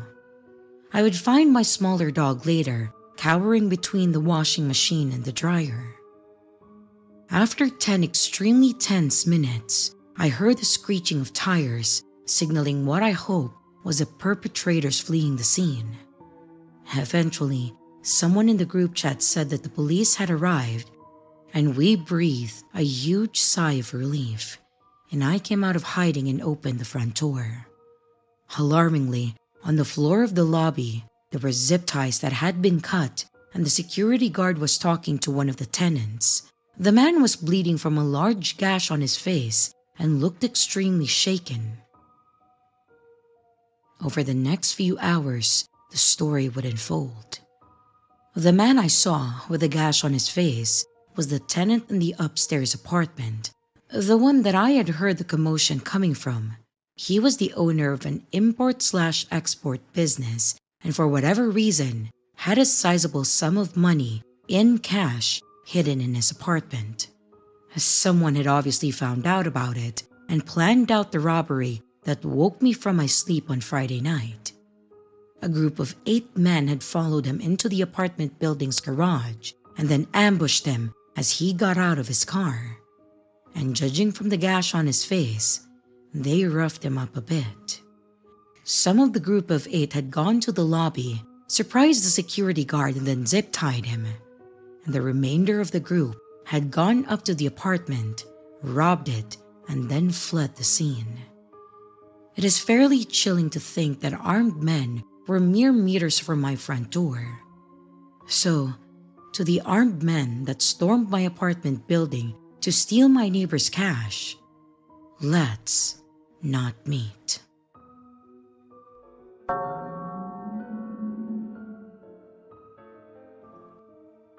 This happened to me when I was a teenager, some years ago, but I still think about it sometimes. So, me and my 4 friends were on this 1-hour bus ride to go to my parents' house to hang out. We were sitting and chatting in the back of the bus. The bus is empty except for us and this middle-aged man sitting a couple of seats away from us. He looked like a normal businessman on his way to work or something, wearing a suit and carrying a briefcase. But after a while, we noticed that he was behaving kind in a weird way. He was chugging down beers rapidly, which is not that common on the bus, and also, it was in the middle of the day. He was also pretty openly flipping through a porno magazine and kind of muttering to himself. Okay, weird, but we didn't really get too bothered. But after a while, he starts approaching us, sitting closer and small talking with us a bit. He was asking how old we are, where we're headed, and so on. We kind of just reply politely but try to end the conversation pretty quickly since he's creeping us out. Apart from the beer drinking and the porn magazine, you can really sense something is wrong with this guy. He's grinding his teeth a lot, and he has this blank stare like he is looking right through you, and he's not really there, you know? When we stop talking to him after a while, he just sits there silently and then stares at us for a while, breathing heavily like he's getting more and more agitated. And after a minute or so, he suddenly leans forward and then pulls down the sleeve of his shirt. On his arm, he has 3 big pairs of sharp-looking scissors duct taped to his arm with the sharp end pointing up towards his hand. He's stretching out his arm and making sure that we all see the scissors, and then he says, Does this make you respect me? Am I getting your respect now? We just sit there with our mouths open. I'm scared as shit, not really sure what to say or do, and just panicking because I'm not sure what this guy is capable of. And after a moment, he leans back again and continues staring at us, not saying anything more. And we don't say anything either, afraid of setting him off, I guess. Well, we get off the next station, all jittery and full of adrenaline after that weird encounter. If I wasn't a clueless teenager, I would have called the police at that point. But we didn't, and I still think about it sometimes and wonder what a guy like that, who is obviously unhinged, is capable of. And if he ever did something worse than just scare some teenagers by acting crazy.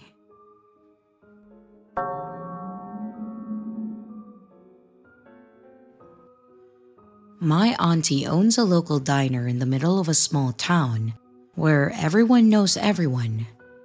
And recently, she had almost half of her waiters quit within a month, which she knew about but didn't tell me why when telling my mom this, and I overheard it while doing homework at the dining table. Then, she asked my mom if my two older sisters could help out, but my mom said that the oldest is moving out of town to live with her fiancé, but agreed to let my second older sister work. Then my auntie asked about me.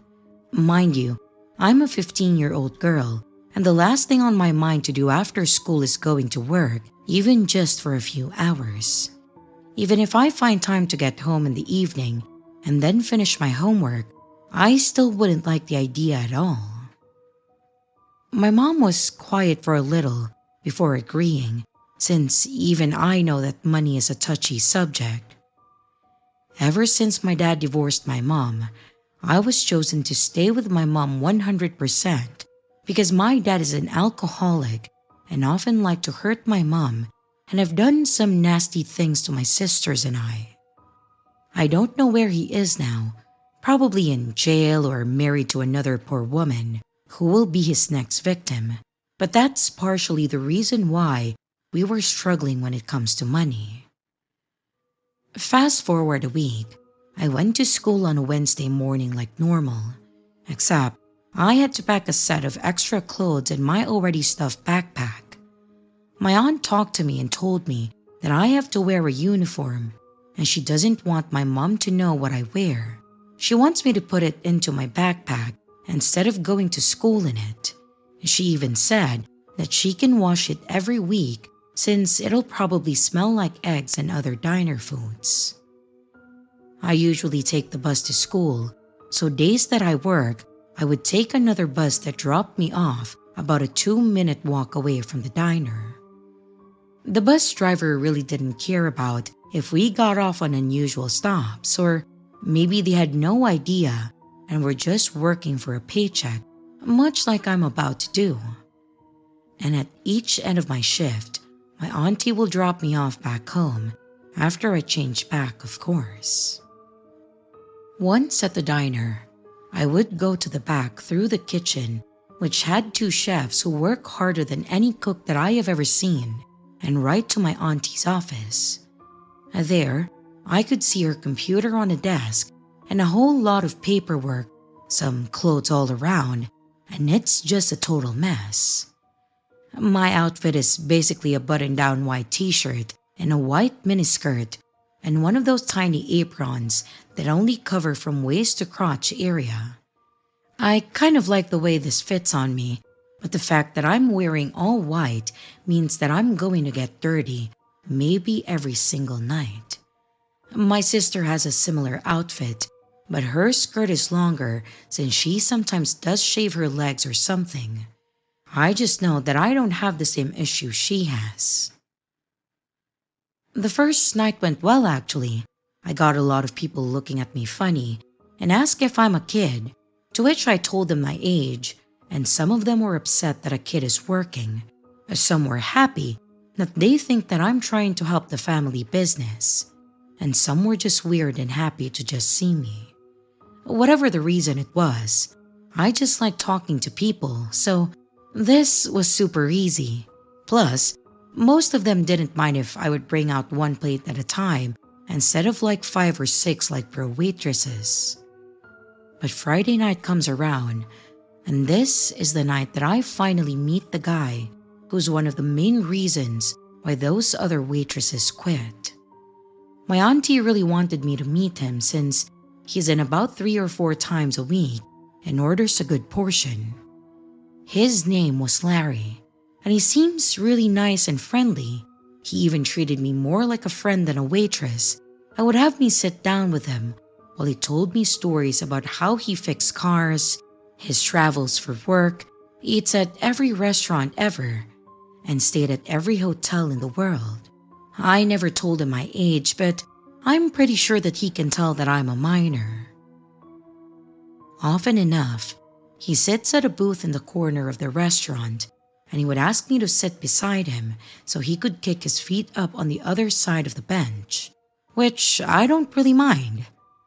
But it only started to get weird when he would poke one of the buttons hidden from my apron and think it's my belly button, and then ask if I had an outie belly button and if I'm ticklish.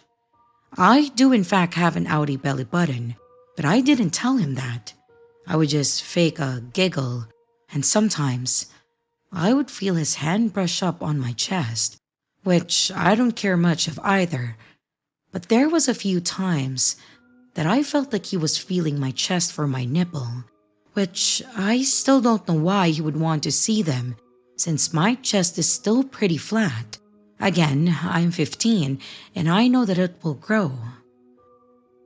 Sometimes, he grabs my arm or my thigh, and then he gives me massages, which really don't feel good, and if I tell him that I don't like it, he just tells me that I will start to like it.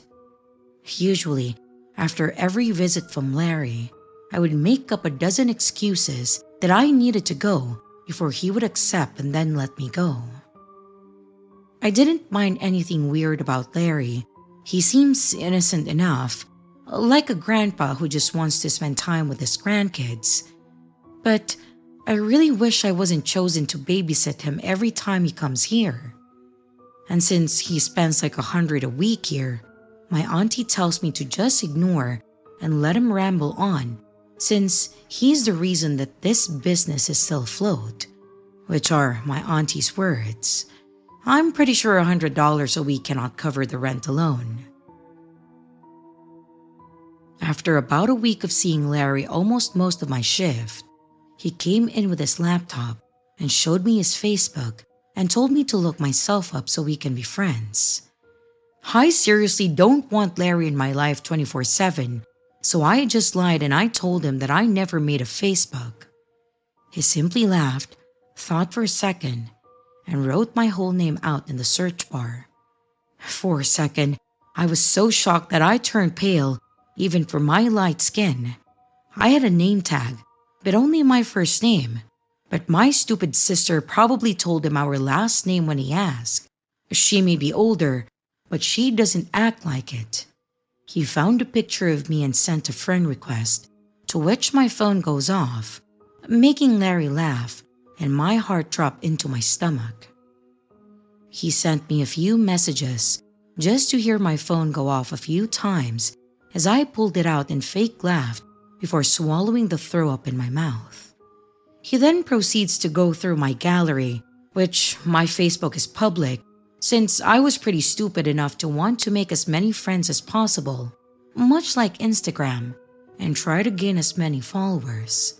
He found pics of me that I wish he wouldn't find and could comment on how my clothes are too revealing and that I should take these pictures down. He commented on my friends and how he could find me a good set of friends to be with, to which I had no idea who he's referring to since he told me before that he has no kids and he lives alone. Then, even seeing pics of me with my belly button revealed and comment on my outie belly button and poke my belly again. I could really feel his finger trying to find my belly button again, which just felt so disgusting that I just got up without a reason this time and I just stormed to my auntie's office. I confessed everything to her and told her how disgusted I am. And at first, she seemed to be on my side, but when I explained the things he did to me, she quickly changed sides and told me that I'm just over-exaggerating and he's just treating me like a kid in a friendly way. I wanted to burst out crying and ask my sister for help, even wanting to talk to my mom about this and confess it all. But my sister calmed me down and told me how Auntie would have to let us go. Then we wouldn't have enough money to keep our apartment, and then we'll have to live with Dad. I have no idea if this were true, but the things my dad did to me are in fact worse than what Larry had done so far. So fast forward a few months to present day, I still work at the diner and still see Larry on an almost daily basis.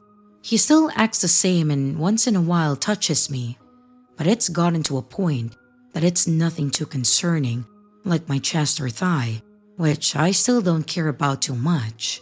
I only care when he tries to touch my belly button or nipple. I know that for summer, Mom will make me work, and because of my age, I legally can't find a job anywhere else. I'm pretty much okay if I have to keep working for summer. The only good thing about Larry is that he would often order twice in one sitting, which made Auntie very happy, and I would get a good tip because of it. I guess if you have advice, then I'll take it, but I don't think that getting rid of Larry will be of my best interest, since I've read too many creepy stories of stalker situations, and trying to escape the creep only makes things worse. But also, Auntie probably would fire me, and Mom would be upset. If I reveal all of this to Mom, this would only make our family situation much worse, since my mom relies on Auntie way too much. But either way, it feels good to share this. I feel like just talking about it makes me feel better, and reading other stories make me feel like I'm not alone, and maybe I'll find help in the best way. I might be in this situation for a while, but sharing it relieves some of my stress. Thanks again for listening. If I have any updates, I will post them here.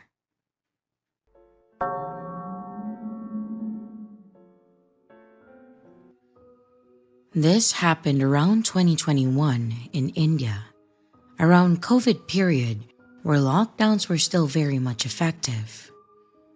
My dad used to live in another city, my brother was in college, and my mom had a government job, so she had to go to her office every day.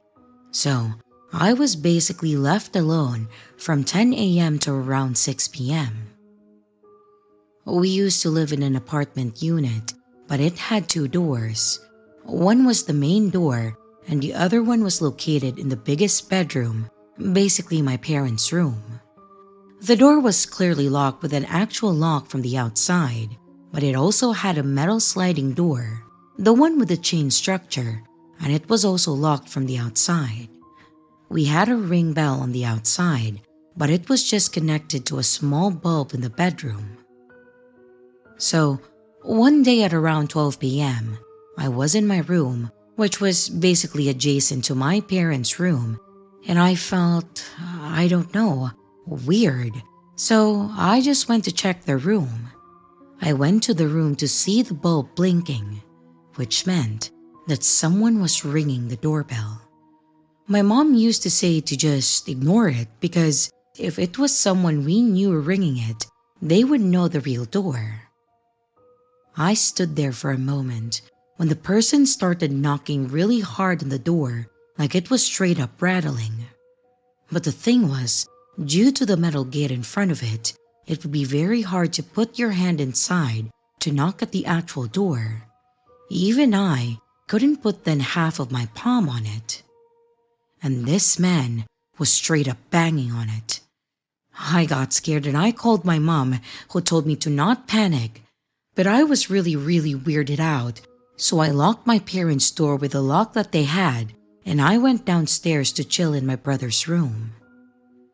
It was one of those days where my mom straight up wouldn't return like till 8 p.m., so I was alone for a long time, and I was scared to even go upstairs.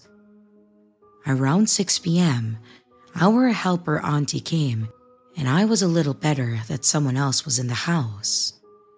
And during that time, I used to take private classes, and my teacher used to come around at 7:30 p.m., so I really felt better that I'd be having people. Our main door had a big window just beside it, so whenever someone was at the door, we used to open the window to check who it was before opening it. But Auntie had the habit to open it without checking. Like you memorize the timings of people, so you just open it because you know that it will be them kind of thing. Fortunately that day, when the doorbell rang, she opened the window, and then she came to my brother's room to tell me that I had a cake delivery. The thing is, I didn't, obviously, so I went out to check through the window. There was a man with a cap hiding his face, holding a very small box. Now, a cake box is very square and big, right? Even a pound cake has a big-ass box. And in India, we have a very small sweet box, so imagine a 100-gram sweet box being called a cake box. And I asked him who was the delivery for. He didn't give me any name, not even of the company. He just told me that it was for our flat. I called my mom and asked if she had made the delivery, and she didn't know what I was talking about. So the dude was like, just accept the box and open the door. And by a miracle, my teacher walked up the stairs and asked what was happening. The dude saw my teacher and he ran up the stairs, and we let our teacher enter. Later, when my mom inquired about a delivery guy coming to our flat with a security guard, he said that he wasn't there at his post for around half an hour when it happened. And we didn't have any CCTVs in our building, so no one saw him. It wasn't that scary, maybe, but it did shake me up, and I asked my mom to at least come quickly from her office on the next day. And I didn't stay upstairs when I was home alone.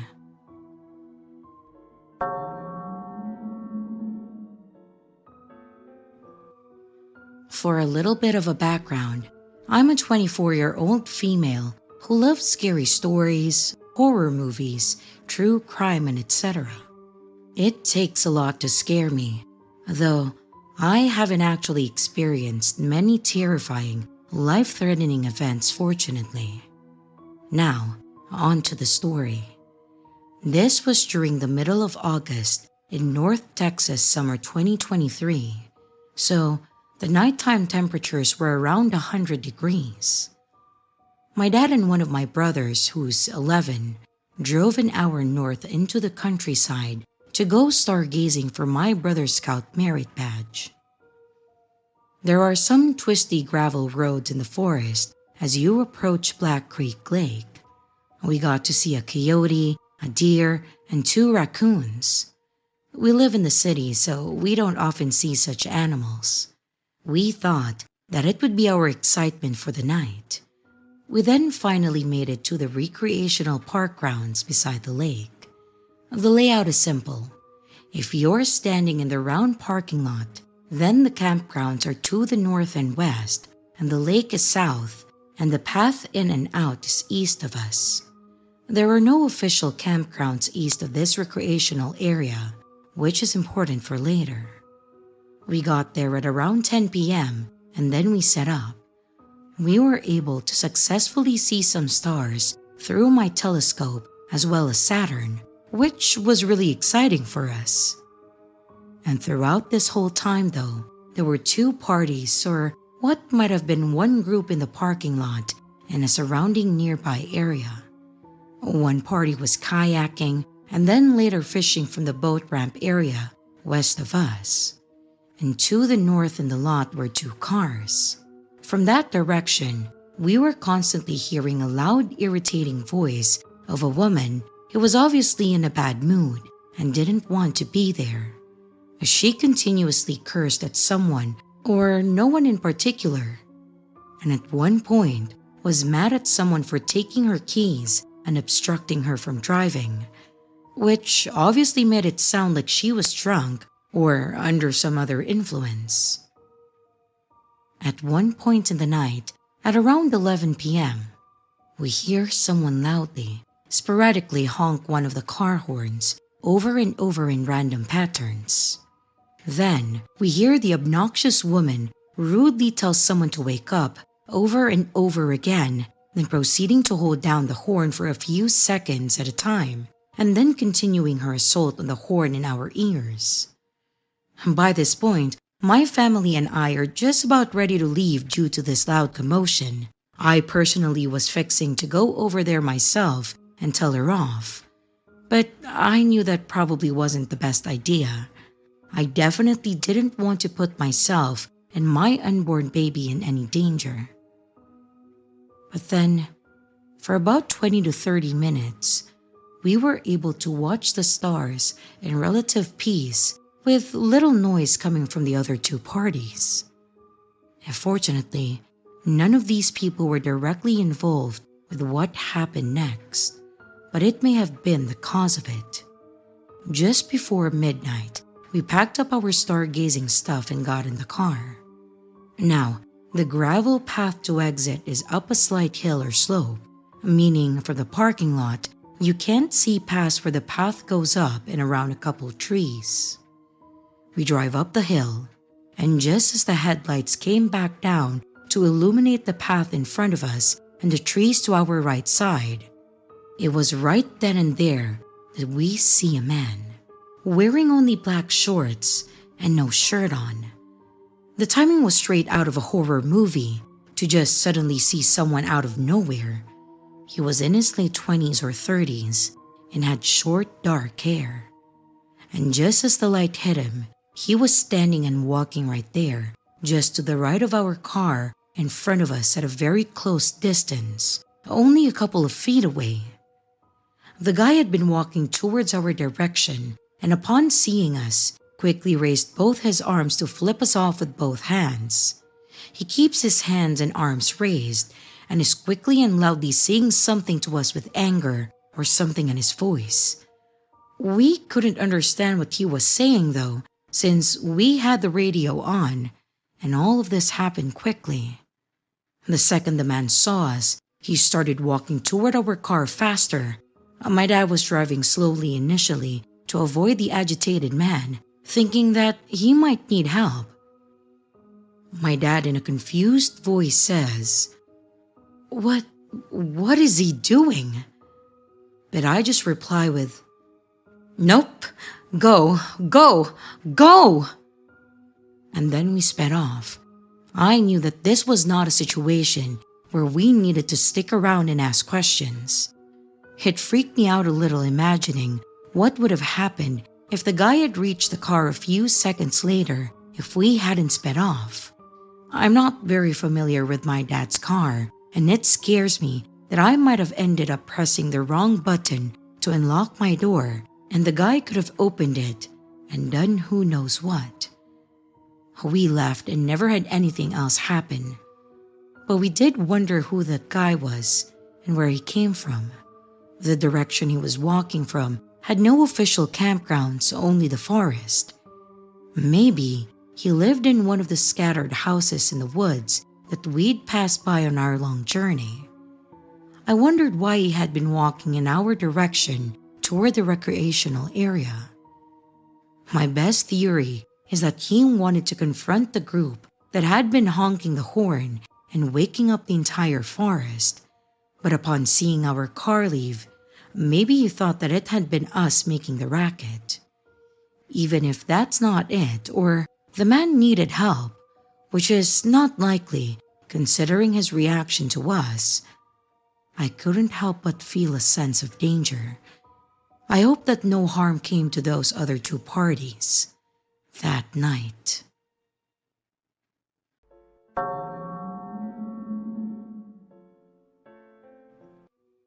First of all, this is the story of my worst hitchhiking experience.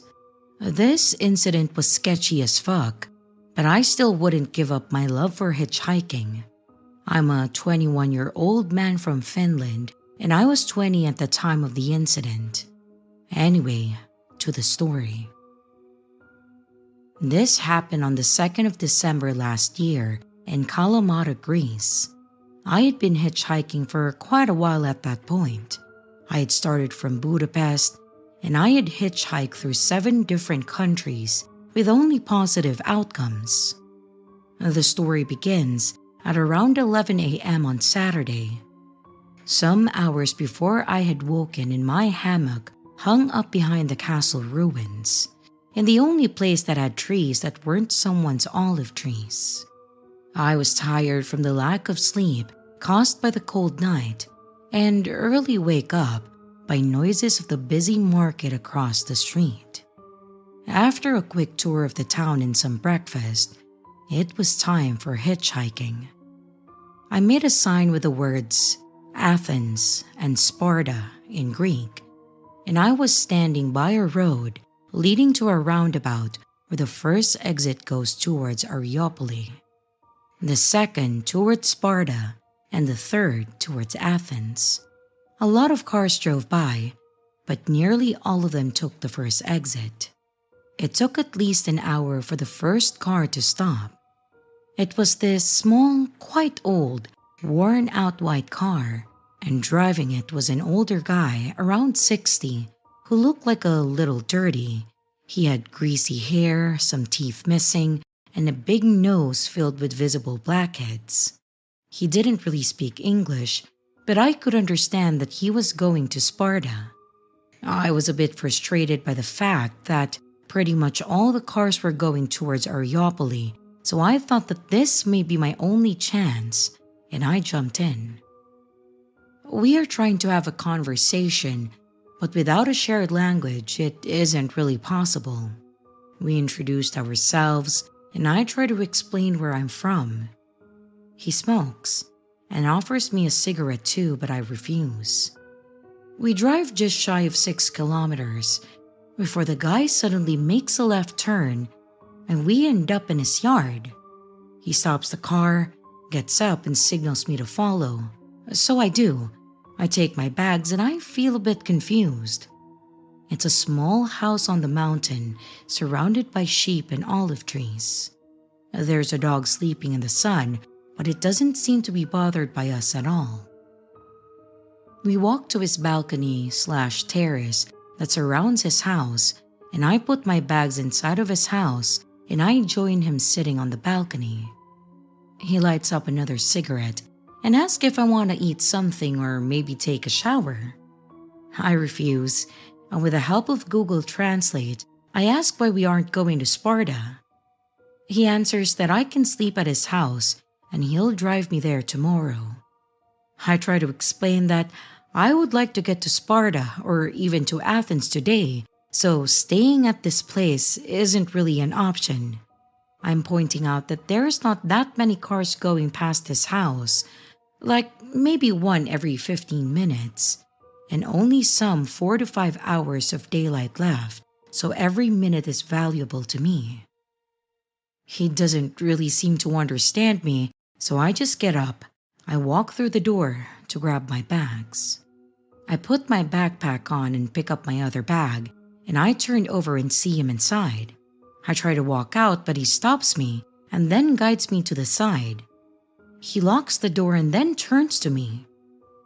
At this moment, I'm not panicking or anything because I assume that this is a form of hospitality and he's just doing this jokingly to maybe offer me some food. I keep saying no to him, but he doesn't care. And now, he is standing right in front of me and I'm starting to feel very disturbed by his presence. For some reason, I keep staring at his black head-filled nose. The image still haunts me. He opens his mouth and raises his right hand in a loose fist in order to show me some blowjob motion. I'm still saying no to him, but he suddenly grabs me by the crotch and I can feel this cold tingling sensation shivering through my body as my hair stood on end. I kept saying no and I start to raise my fist in order to hit him. He stands like this for a couple of seconds and thank God he lets go. I'm still feeling the urge to hit him, but I don't. He asks, "No sex?" And I almost shout, "No!" at him in a tone that makes it sound that I'm questioning the question itself. So he opens the door and I'm free. I walk out feeling so fucking creeped out by this experience. I walk past the dog to the road and I see two pickup trucks on the other side of the road. The trucks are surrounded by a group of hunters carrying shotguns on their shoulders. This makes me instantly feel a lot safer. I keep walking by the road for a while before a car passes me by. It's quite warm and I'm in the middle of nowhere, so I empty one of my water bottles and turn it upside down, showing it to the cars passing by so they would think that I'm out of water. This works and the second car stops. I get to Sparta and later that day to Athens safely. But I felt disgusting until I got to take a shower. All the kindness that I had experienced while hitchhiking before this event had made me too comfortable, and I had let my guard down. I think humans are good by nature, but probably trusting every stranger is a stretch. Stranger danger is still overrated though. Additional notes. 1. I'm quite a lean guy, not that strong, so I was lucky that the situation didn't end up worse. Though, I think I could have beaten that also very lean shepherd grandpa. 2. As a safety measure, I carried a knife with me, but it wasn't on me at that moment of the incident. Also, the knife could have made the situation worse. Obviously, I wouldn't have stabbed him unless it wasn't necessary. Number 3. My mind was running like a million miles an hour during and after this experience, and I thought about how everything could have turned out in the worst case. I also thought about beating the guy, telling about the incident to the hunters, and calling the police. But I ended up doing nothing and just walking away. I hope karma gets to him eventually. And lastly, after this experience, I still think hitchhiking is the best way of traveling. So, to that sick fuck of a person, let's never meet again. Hello everyone, it's your creepy sister here. Thank you so much for watching the video. I really appreciate it. I would also like to give some extra love to my Patreon members, my channel members, and also my tippers. Thank you so much. If you would like to extend a little bit more support for the channel, don't forget to leave a like and a comment down below. If you would like to become a Patreon member, a channel member, a tipper, or even to buy merch, check out the links in the description below. Again, thank you. And I hope you stay scared, because your fear feeds me.